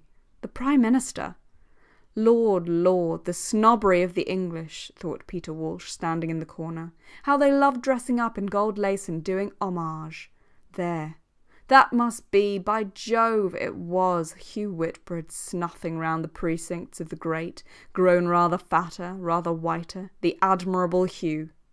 He looked always as if he were on duty, thought Peter, a privileged but secretive being, hoarding secrets which he would die to defend, though it was only some little piece of tittle-tattle dropped by a court footman, which would be in all the papers tomorrow. Such were his rattles, his baubles, in playing with which he had grown white, come to the verge of old age, enjoying the respect and affection of all who had the privilege of knowing this type of the English public school man. Inevitably one made up things like that about Hugh. That was his style, the style of those admirable letters which Peter had read thousands of miles across the sea in the Times, and had thanked God he was out of that pernicious hubble-bubble, if it were only to hear baboons chatter and coolies beat their wives. An olive-skinned youth from one of the universities stood obsequiously by. Him he would patronise, initiate, teach how to get on, for he liked nothing better than doing kindnesses, making the hearts of old ladies palpitate with the joy of being thought of in their age, their affliction, thinking themselves quite forgotten. Yet here was dear Hugh driving up and spending an hour talking of the past, remembering trifles, praising the homemade cake, though Hugh might eat cake with a duchess any day of his life, and to look at him probably did spend a good deal of time in that agreeable occupation. The all-judging, the all-merciful might excuse. Peter Walsh had no mercy. Villains there must be, and God knows the rascals who get hanged for battering the brains of a girl out in a train do less harm on the whole than Hugh Whitbread and his kindness.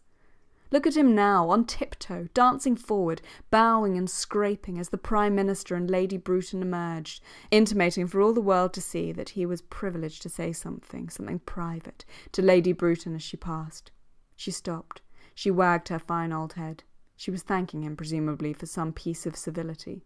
She had her toadies, minor officials in government offices who ran about putting through little jobs on her behalf, in return for which she gave them luncheon. But she'd arrived from the 18th century. She was all right.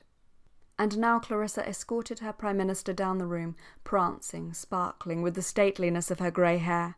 She wore earrings and a silver-green mermaid's dress. Lolloping on the waves and braiding her tresses, she seemed, having that gift still, to be, to exist, to sum it all up in the moment as she passed, turned, caught her scarf in some other woman's dress, unhitched it, laughed, all with the most perfect ease and air of creature floating in its element. But age had brushed her, even as a mermaid might behold in her glass the setting sun on some very clear evening over the waves. There was a breath of tenderness. Her severity, her prudery, her woodenness were all warmed through now, and she had about her, as she said goodbye to the thick gold-laced man, who was doing his best, and good luck to him, to look important, an inexpressible dignity, an exquisite cordiality, as if she wished the whole world well, and must now, being on the very verge and rim of things, take her leave. So she made him think, but he was not in love. End of section 27. Section 28. Indeed, Clarissa felt, the Prime Minister had been good to come, and walking down the room with him, with Sally there, and Peter there, and Richard very pleased, with all those people rather inclined, perhaps, to envy, she had felt that intoxication of the moment, that dilation of the nerves of the heart itself, till it seemed to quiver, steeped, upright. Yes, but after all, it was what other people felt that, for though she loved it and felt it tingle and sting, still these semblances, these triumphs, dear old Peter, for example, thinking her so brilliant, had a hollowness. At arm's length they were, not in the heart, and it might be that she was growing old, but they satisfied her no longer as they used.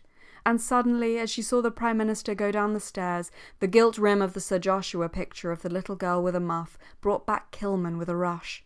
Kilman her enemy. That was satisfying. That was real. Ah, how she hated her. Hot, hypocritical, corrupt, with all that power, Elizabeth's seducer, the woman who had crept in to steal and defile. Richard would say, what nonsense. She hated her. She loved her. It was enemies one wanted, not friends, not Mrs. Durant and Clara, Sir William and Lady Bradshaw, Miss Trulock and Eleanor Gibson, whom she saw coming upstairs. They must find her if they wanted her. She was for the party. There was her dear old friend Sir Harry. Dear Sir Harry, she said, going up to the fine old fellow who had produced more bad pictures than any other two academicians in the whole of St. John's Wood. They were always of cattle, standing in sunset pools, absorbing moisture, or signifying, for he had a certain range of gesture, by the raising of one foreleg and the toss of the antlers, the approach of the stranger. All his activities, dining out, racing, were founded on cattle, standing, absorbing moisture in sunset pools. "What are you laughing at?" she asked him, for Willie Titcombe and Sir Harry and Herbert Ainsty were all laughing. But no. Sir Harry could not tell Clarissa Dalloway, much though he liked her. Of her type he thought her perfect, and threatened to paint her. His stories of the music-hall stage. He chaffed her about her party. He missed his brandy. These circles, he said, were above him. But he liked her, respected her, in spite of her damnable, difficult upper-class refinement, which made it impossible to ask Clarissa Dalloway to sit on his knee. And up came that wandering will-o'-the-wisp, that vagueless phosphorescence, old Mrs. Hilbery, stretching her hands to the blaze of his laughter about the Duke and the lady, which, as she heard it across the room, seemed to reassure her on a point which sometimes bothered her if she woke early in the morning and did not like to call her maid for a cup of tea. How it is certain we must die. "They won't tell us their stories," said Clarissa. "Dear Clarissa!" exclaimed Mrs. Hilbery. She looked tonight, she said, so like her mother as she first saw her walking in a garden in a grey hat. And really Clarissa's eyes filled with tears. Her mother, walking in a garden. But alas, she must go. For there was Professor Brierly, who lectured on Milton, talking to little Jim Hutton, who was unable, even for a party like this, to compass both tie and waistcoat or make his hair lie flat. And even at this distance they were quarrelling, she could see. For Professor Brierly was a very queer fish. With all those degrees, honours, lectureships between him and the scribblers, he suspected instantly an atmosphere not favourable to his queer compound. His prodigious learning and timidity, his wintry charm without cordiality, his innocence blent with snobbery. He quivered if made conscious by a lady's unkempt hair, a youth's boots, of an underworld, very creditable doubtless, of rebels, of ardent young people, of would-be geniuses, and intimated with a little toss of the head, with a sniff, "Humph!" The value of moderation, of some slight training in the classics in order to appreciate Milton. Professor Brierly, Clarissa could see, wasn't hitting it off with little Jim Hutton, who wore red socks, his black being at the laundry, about Milton. She interrupted. She said she loved Bach, so did Hutton. That was the bond between them, and Hutton, a very bad poet, always felt that Mrs. Dalloway was far the best of the great ladies who took an interest in art. It was odd how strict she was. About music she was purely impersonal. She was rather a prig. But how charming to look at. She made her house so nice if it weren't for her professors.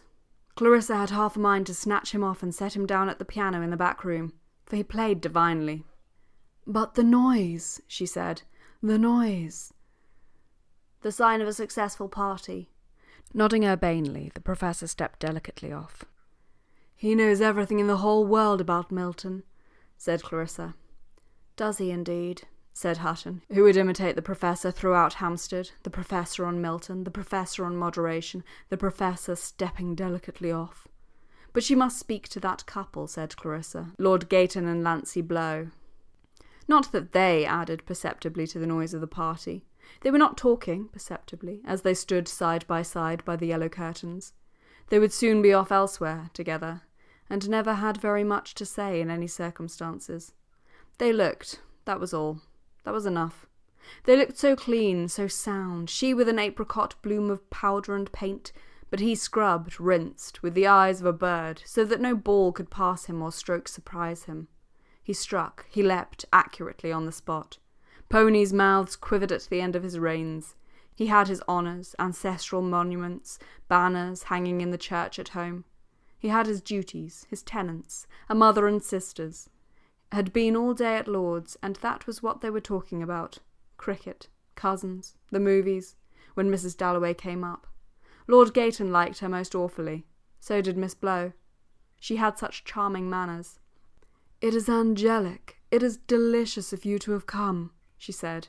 She loved Lord's, she loved youth, and Nancy, dressed at enormous expense by the greatest artists in Paris, stood there looking as if her body had merely put forth of its own accord a green frill.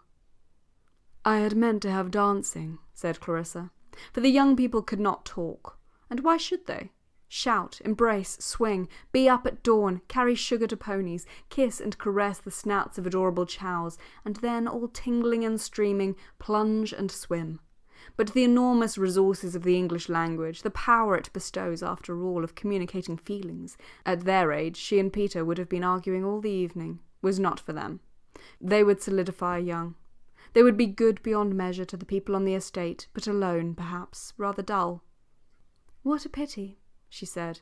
"I had hoped to have dancing." "It was so extraordinarily nice of them to have come. But talk of dancing!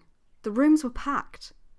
There was old Aunt Helena in her shawl. Alas, she must leave them, Lord Gayton and Nancy Blow. There was old Miss Parry, her aunt. For Miss Helena Parry was not dead. Miss Parry was alive. She was past 80. She ascended staircases slowly with a stick. She was placed in a chair. Richard had seen to it. People who had known Burma in the 70s were always led up to her. Where had Peter got to? They used to be such friends. For at the mention of India, or even Ceylon, her eyes, only one was glass, slowly deepened, became blue, beheld not human beings. She had no tender memories, no proud illusions about viceroys, generals, mutinies. It was orchids she saw, and mountain passes, and herself carried on the backs of coolies in the 60s over solitary peaks, or descending to uproot orchids, startling blossoms never beheld before, which she painted in watercolour, an indomitable Englishwoman, fretful if disturbed by the war, say, which dropped a bomb at her very door, from her deep meditation over orchids and her own figure journeying in the 60s in India. But here was Peter. "Come and talk to Aunt Helena about Burma," said Clarissa, and yet he had not had a word with her all the evening. "We will talk later," said Clarissa, leading him up to Aunt Helena in her white shawl with her stick. "Peter Walsh," said Clarissa. That meant nothing. Clarissa had asked her. It was tiring, it was noisy, but Clarissa had asked her. So she had come. It was a pity that they lived in London, Richard and Clarissa. If only for Clarissa's health, it would have been better to live in the country. But Clarissa had always been fond of society. "He has been in Burma," said Clarissa. Ah! She could not resist recalling what Charles Darwin had said about her little book on the orchids of Burma. Clarissa must speak to Lady Bruton. No doubt it was forgotten now, her book on the orchids of Burma, but it went into 3 editions before 1870, she told Peter. She remembered him now. He had been at Burton, and he had left her, Peter Walsh remembered, without a word in the drawing-room that night when Clarissa had asked him to come boating. "Richard so much enjoyed his lunch party," said Clarissa to Lady Bruton. "Richard was the greatest possible help," Lady Bruton replied. "He helped me to write a letter. And how are you?" "Oh, perfectly well," said Clarissa. Lady Bruton detested illness in the wives of politicians. "And there's Peter Walsh," said Lady Bruton, for she could never think of anything to say to Clarissa, though she liked her. She had lots of fine qualities, but they had nothing in common, she and Clarissa. It might have been better if Richard had married a woman with less charm, who would have helped him more in his work. He had lost his chance of the cabinet. "There's Peter Walsh," she said, shaking hands with that agreeable sinner, that very able fellow who should have made a name for himself but hadn't, always in difficulties with women. And of course old Miss Parry, wonderful old lady. Lady Bruton stood by Miss Parry's chair, a spectral grenadier, draped in black, inviting Peter Walsh to lunch, cordial, but without small talk, remembering nothing whatever about the flora or fauna of India. She had been there, of course, had stayed with 3 viceroys, thought some of the Indian civilians uncommonly fine fellows, but what a tragedy it was, the state of India. The Prime Minister had just been telling her, old Miss Parry, huddled up in her shawl, did not care what the Prime Minister had just been telling her, and Lady Bruton would like to have Peter Walsh's opinion, he being fresh from the centre, and she would get Sir Sampson to meet him, for really it prevented her from sleeping at night, the folly of it, the wickedness, she might say, being a soldier's daughter. She was an old woman now, not good for much. But her house, her servants, her good friend Millie Brush, did he remember her? Were all there only asking to be used if they could be of help, in short. For she never spoke of England, but this Isle of Men, this dear, dear land was in her blood, without reading Shakespeare. And if ever a woman could have worn the helmet and shot the arrow, could have led troops to attack, ruled with indomitable justice barbarian hordes, and lain under a shield noiseless in a church, or made a green grass mound on some primeval hillside, that woman was Millicent Bruton. Debarred by her sex and some truancy, too, of the logical faculty, she found it impossible to write a letter to the Times. She had the thought of empire always at hand, and had acquired from her association with that armoured goddess her ramrod bearing, her robustness of demeanour, so that one could not figure her, even in death, parted from the earth, or roaming territories over which, in some spiritual shape, the Union Jack had ceased to fly. To be not English, even among the dead! No, no, impossible! End of section 28. Section 29. But was it Lady Bruton, whom she used to know? Was it Peter Walsh grown grey? Lady Rossiter asked herself, who had been Sally Seaton. It was old Miss Parry, certainly, the old aunt who used to be so cross when she stayed at Burton.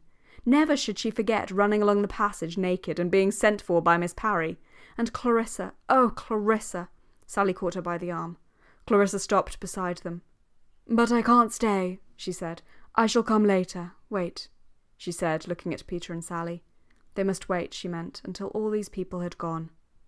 "I shall come back," she said, looking at her old friends, Sally and Peter, who were shaking hands, and Sally, remembering the past no doubt, was laughing.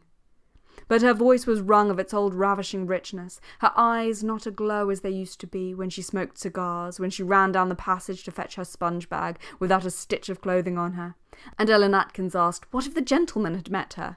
But everybody forgave her. She stole a chicken from the larder because she was hungry in the night. She smoked cigars in her bedroom. She left a priceless book in the punt. But everybody adored her, except perhaps Papa. It was her warmth, her vitality. She would paint, she would write. Old women in the village never to this day forgot to ask after your friend in the red cloak who seemed so bright. She accused Hugh Whitbread of all people, and there he was, her old friend Hugh, talking to the Portuguese ambassador, of kissing her in the smoking room to punish her for saying that women should have votes. Vulgar men did, she said, and Clarissa remembered having to persuade her not to denounce him at family prayers, which she was capable of doing with her daring, her recklessness, her melodramatic love of being at the centre of everything, and creating scenes, and it was bound, Clarissa used to think, to end in some awful tragedy, her death, her martyrdom, instead of which she had married, quite unexpectedly, a bald man with a large buttonhole who owned, it was said, cotton mills at Manchester, and she had 5 boys. She and Peter had settled down together. They were talking. It seemed so familiar that they should be talking. They would discuss the past. With the two of them, more even than with Richard, she shared her past. The garden, the trees, old Joseph Brettkopf singing Brahms without any voice, the drawing-room wallpaper, the smell of the mats. A part of this Sally must always be, Peter must always be. But she must leave them. There were the Bradshaws whom she disliked. She must go up to Lady Bradshaw, in grey and silver, balancing like a sea lion at the edge of its tank, barking for invitations, duchesses, the typical successful man's wife. She must go up to Lady Bradshaw and say... But Lady Bradshaw anticipated her. "We are shockingly late, dear Mrs. Dalloway. We hardly dared to come in," she said. And Sir William, who looked very distinguished, with his grey hair and blue eyes, said yes. They had not been able to resist the temptation. He was talking to Richard about that bill, probably, which they wanted to get through the Commons. Why did the sight of him talking to Richard curl her up? He looked what he was, a great doctor, a man absolutely at the head of his profession, very powerful, rather worn. For think what cases came before him, people in the uttermost depths of misery, people on the verge of insanity, husbands and wives.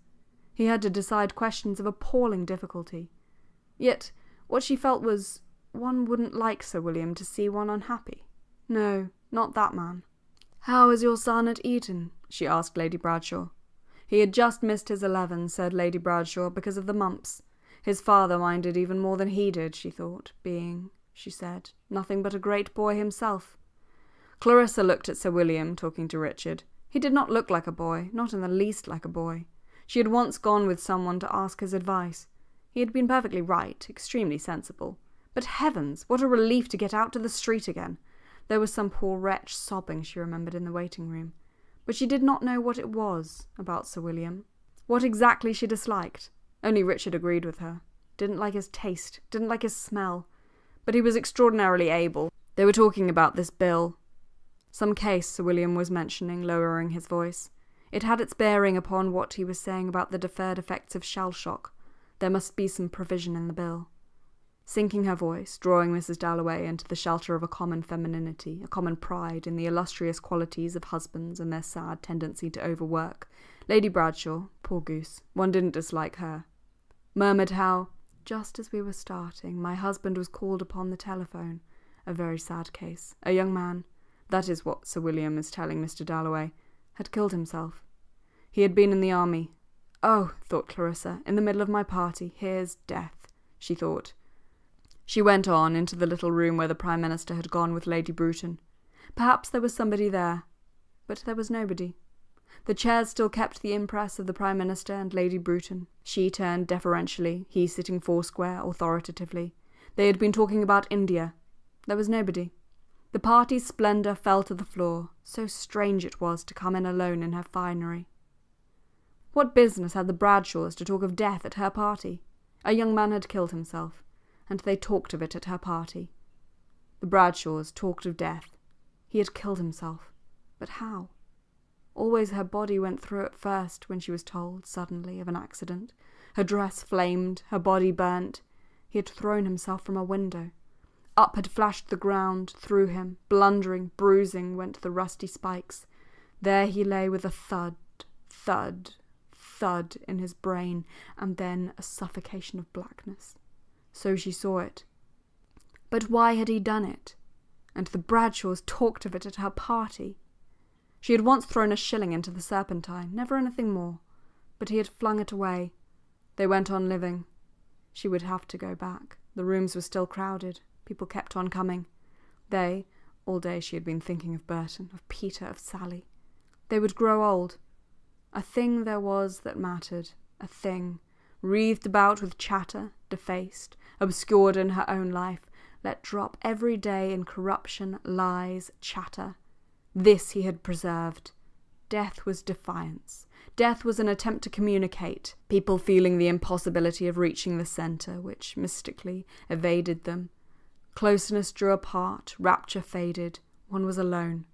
There was an embrace in death. But this young man who had killed himself, had he plunged holding his treasure? If it were now to die, 'twere now to be most happy, she had said to herself once, coming down in white. Or there were the poets and thinkers.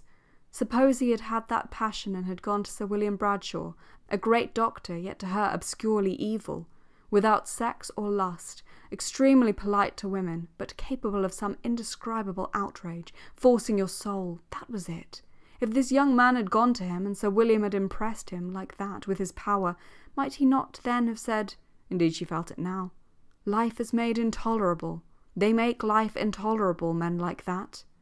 Then, she had felt it only this morning, there was the terror, the overwhelming incapacity, one's parents giving it into one's hands, this life, to be lived to the end, to be walked with serenely. There was, in the depths of her heart, an awful fear.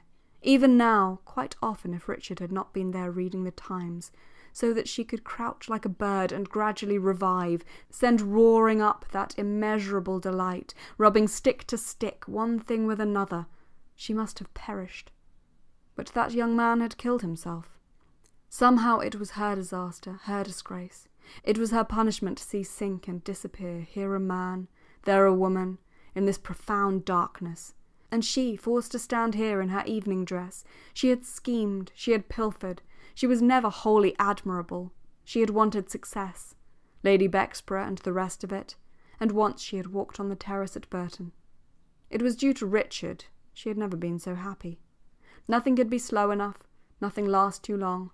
No pleasure could equal, she thought, straightening the chairs, pushing in one book on the shelf, this having done with the triumphs of youth, lost herself in the process of living, to find it, with a shock of delight, as the sun rose, as the day sank. Many a time had she gone at Burton when they were all talking, to look at the sky, or seen it between people's shoulders at dinner, seen it in London when she could not sleep. She walked to the window.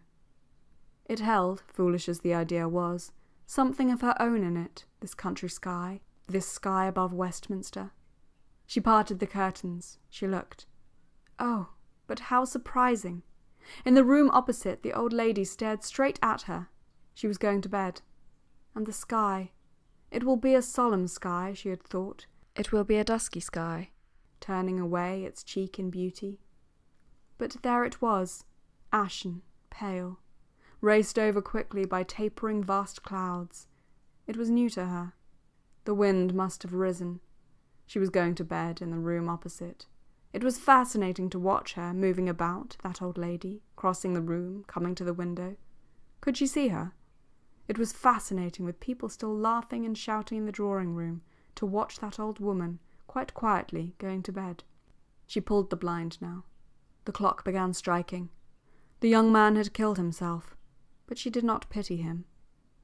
With the clock striking the hour, 1, 2, 3, she did not pity him, with all this going on.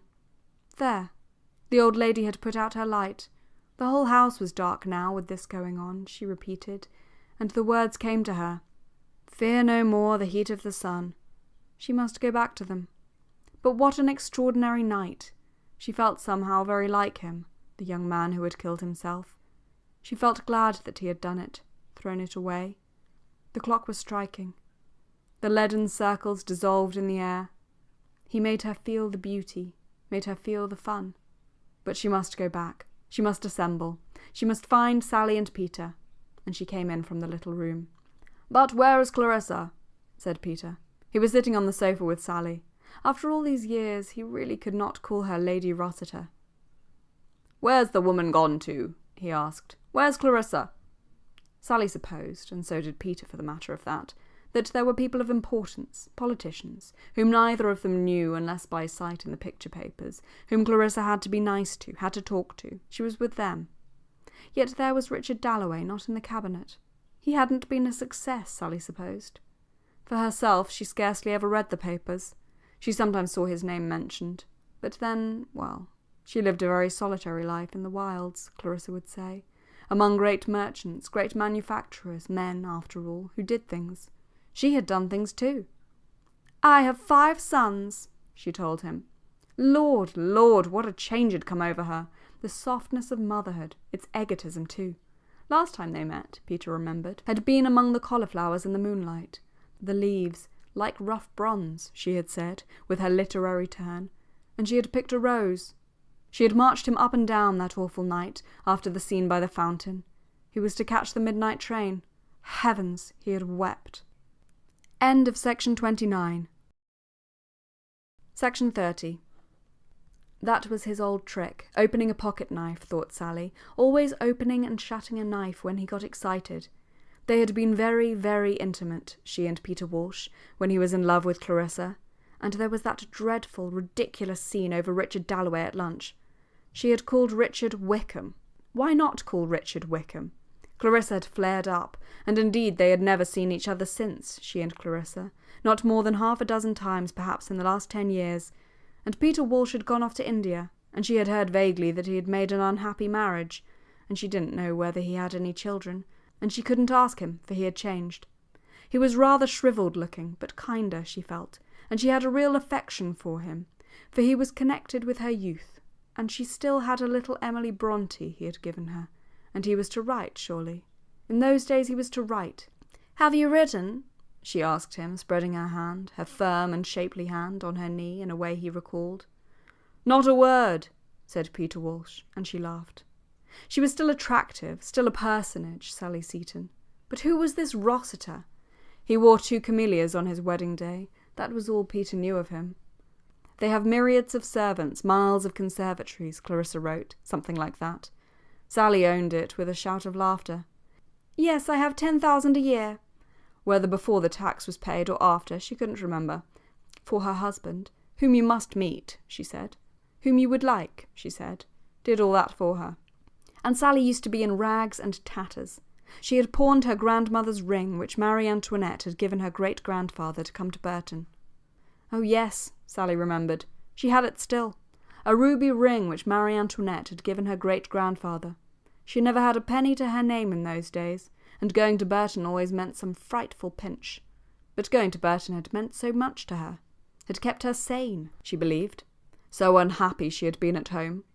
But that was all a thing of the past, all over now, she said. And Mr. Parry was dead, and Miss Parry was still alive. Never had he had such a shock in his life, said Peter. He had been quite certain she was dead. And the marriage had been, Sally supposed, a success. And that very handsome, very self-possessed young woman was Elizabeth over there by the curtains in red.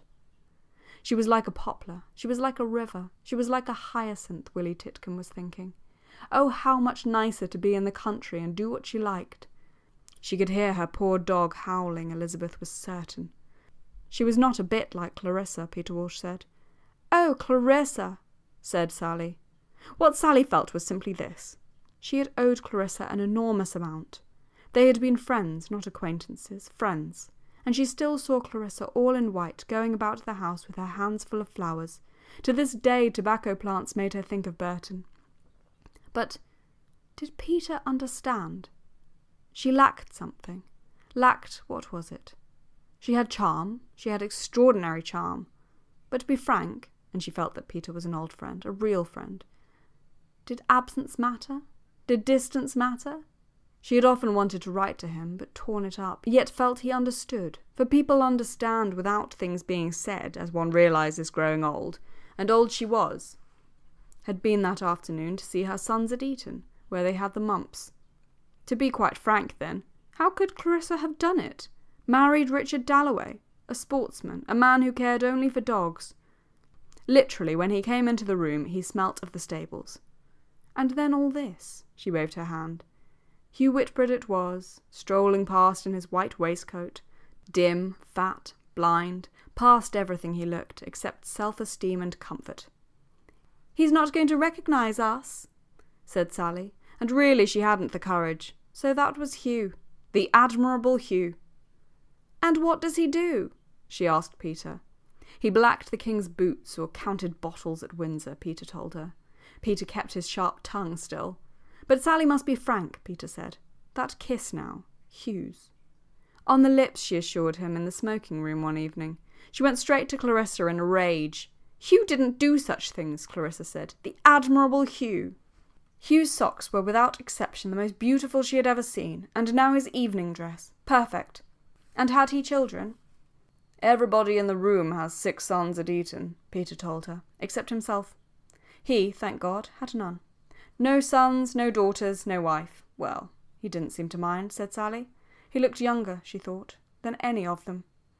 But it had been a silly thing to do in many ways, Peter said, to marry like that. A perfect goose she was, he said. But, he said, we had a splendid time of it. But how could that be, Sally wondered. What did he mean? And how odd it was to know him and yet not know a single thing that had happened to him. And did he say it out of pride? Very likely, for after all it must be galling for him, though he was an oddity, a sort of sprite, not at all an ordinary man. It must be lonely at his age to have no home, nowhere to go to. But he must stay with them for weeks and weeks. Of course he would. He would love to stay with them. And that was how it came out. All these years the Dalloways had never been once. Time after time they had asked them. Clarissa, for it was Clarissa, of course, would not come. For, said Sally, Clarissa was at heart a snob. One had to admit it, a snob. And it was that was between them, she was convinced. Clarissa thought she had married beneath her husband being, she was proud of it, a miner's son. Every penny they had he had earned. As a little boy, her voice trembled, he had carried great sacks. And so she would go on, Peter felt, hour after hour. The miner's son, people thought she had married beneath her, her 5 sons, and what was the other thing? Plants, hydrangeas, syringes, very, very rare hibiscus lilies that never grow north of the Suez Canal. But she, with one gardener in a suburb near Manchester, had beds of them, positively beds. Now all that Clarissa had escaped, unmaternal as she was. A snob, was she? Yes, in many ways. Where was she all this time? It was getting late. Yet, said Sally, when I heard Clarissa was giving a party, I felt I couldn't not come. Must see her again.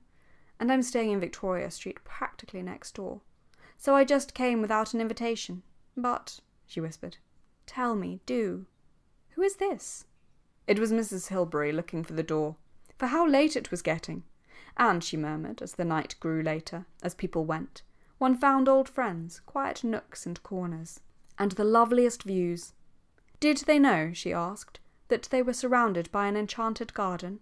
Lights and trees and wonderful gleaming lakes and the sky. Just a few fairy lamps, Clarissa Dalloway had said, in the back garden. But she was a magician. It was a park. And she didn't know their names, but friends she knew they were. Friends without names, songs without words, always the best. But there were so many doors, such unexpected places, she could not find her way. Old Mrs. Hilbery, said Peter. But who was that? That lady standing by the curtain all the evening without speaking. He knew her face, connected her with Burton. Surely she used to cut up underclothes at the large table in the window. Davidson, was that her name? Oh, that is Ellie Henderson, said Sally. Clarissa was really very hard on her. She was a cousin, very poor. Clarissa was hard on people.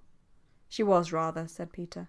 Yet, said Sally, in her emotional way, with a rush of that enthusiasm which Peter used to love her for, yet dreaded a little now, so effusive she might become. How generous to her friends Clarissa was, and what a rare quality one found it, and how sometimes at night, or on Christmas Day, when she counted up her blessings, she put that friendship first. They were young, that was it. Clarissa was pure-hearted, that was it. Peter would think her sentimental. So she was. For she had come to feel that it was the only thing worth saying, what one felt. Cleverness was silly. One must say simply what one felt. But I do not know, said Peter Walsh, what I feel. Poor Peter, thought Sally. Why did not Clarissa come and talk to them? That was what he was longing for. She knew it. All the time he was thinking only of Clarissa and was fidgeting with his knife. He had not found life simple, Peter said. His relations with Clarissa had not been simple. It had spoilt his life, he said. They had been so intimate, he and Sally Seaton. It was absurd not to say it. One could not be in love twice, he said. And what could she say? Still, it is better to have loved. But he would think her sentimental. He used to be so sharp. He must come and stay with them in Manchester. That is all very true, he said, all very true. He would love to come and stay with them, directly he had done what he had to do in London. And Clarissa had cared for him more than she had ever cared for Richard. Sally was positive of that. No, no, no, said Peter. Sally should not have said that. She went too far. That good fellow, there he was at the end of the room, holding forth, the same as ever. Dear old Richard. Who was he talking to? Sally asked. That very distinguished-looking man. Living in the wilds as she did, she had an insatiable curiosity to know who people were. But Peter did not know. He did not like his looks, he said, probably a cabinet minister. Of them all, Richard seemed to him the best, he said, the most disinterested. But what has he done? Sally asked. Public work, she supposed. And were they happy together? Sally asked. She herself was extremely happy, for, she admitted, she knew nothing about them, only jumped to conclusions as one does. For what can one know, even of the people one lives with every day? She asked. Are we not all prisoners? She had read a wonderful play about a man who scratched on the wall of his cell, and she had felt that was true of life. One scratched on the wall. Despairing of human relationships, people were so difficult. She often went into her garden and got from her flowers a peace which men and women never gave her. But no, he did not like cabbages. He preferred human beings, Peter said. Indeed, the young are beautiful, Sally said, watching Elizabeth cross the room. How unlike Clarissa at her age. Could he make anything of her? She would not open her lips. Not much, not yet, Peter admitted. She was like a lily, Sally said, a lily by the side of a pool. But Peter did not agree that we know nothing. We know everything, he said. At least he did. But these two, Sally whispered, these two coming now. And really she must go if Clarissa did not come soon. This distinguished-looking man and his rather common-looking wife who had been talking to Richard. What could one know about people like that? "That they're damnable humbugs," said Peter, looking at them casually. He made Sally laugh. But Sir William Bradshaw stopped at the door to look at a picture. He looked in the corner for the engraver's name. His wife looked too. Sir William Bradshaw was so interested in art. "When one was young," said Peter, "one was too much excited to know people. Now that one was old, 52 to be precise." Sally was 55, in body, she said, but her heart was like a girl's of 20. "Now that one was mature then," said Peter. "One could watch, one could understand, and one did not lose the power of feeling," he said. "No, that is true," said Sally. She felt more deeply, more passionately, every year. "It increased," he said. "Alas, perhaps. But one should be glad of it. It went on increasing in his experience. There was someone in India. He would like to tell Sally about her. He would like Sally to know her. She was married," he said. "She had 2 small children. They must all come to Manchester," said Sally. He must promise before they left. "There's Elizabeth," he said. "She feels not half what we feel, not yet." "But," said Sally, watching Elizabeth go to her father, "one can see they are devoted to each other." She could feel it by the way Elizabeth went to her father. For her father had been looking at her as he stood talking to the Bradshaws, and he had thought to himself, "Who is that lovely girl?" And suddenly he realised that it was his Elizabeth, and he had not recognised her, she looked so lovely in her pink frock. Elizabeth had felt him looking at her as she talked to Willie Titcombe. So she went to him, and they stood together, now that the party was almost over, looking at the people going, and the rooms getting emptier and emptier, with things scattered on the floor. Even Ellie Henderson was going, nearly last of all, though no one had spoken to her. But she had wanted to see everything, to tell Edith. And Richard and Elizabeth were rather glad it was over, but Richard was proud of his daughter, and he had not meant to tell her, but he could not help telling her. He had looked at her, he said, and he had wondered, who was that lovely girl? And it was his daughter. That did make her happy. But her poor dog was howling. "Richard has improved, you are right," said Sally. "I shall go and talk to him. I shall say good night. What does the brain matter?" said Lady Rossiter, getting up, "compared with the heart?" "I will come," said Peter, but he sat on for a moment. What is this terror? What is this ecstasy? He thought to himself. What is it that fills me with extraordinary excitement? It is Clarissa, he said. For there she was. The end. End of section 30, read by Hannah Dormor, London, 24th of October 2021. End of Mrs. Dalloway by Virginia Woolf.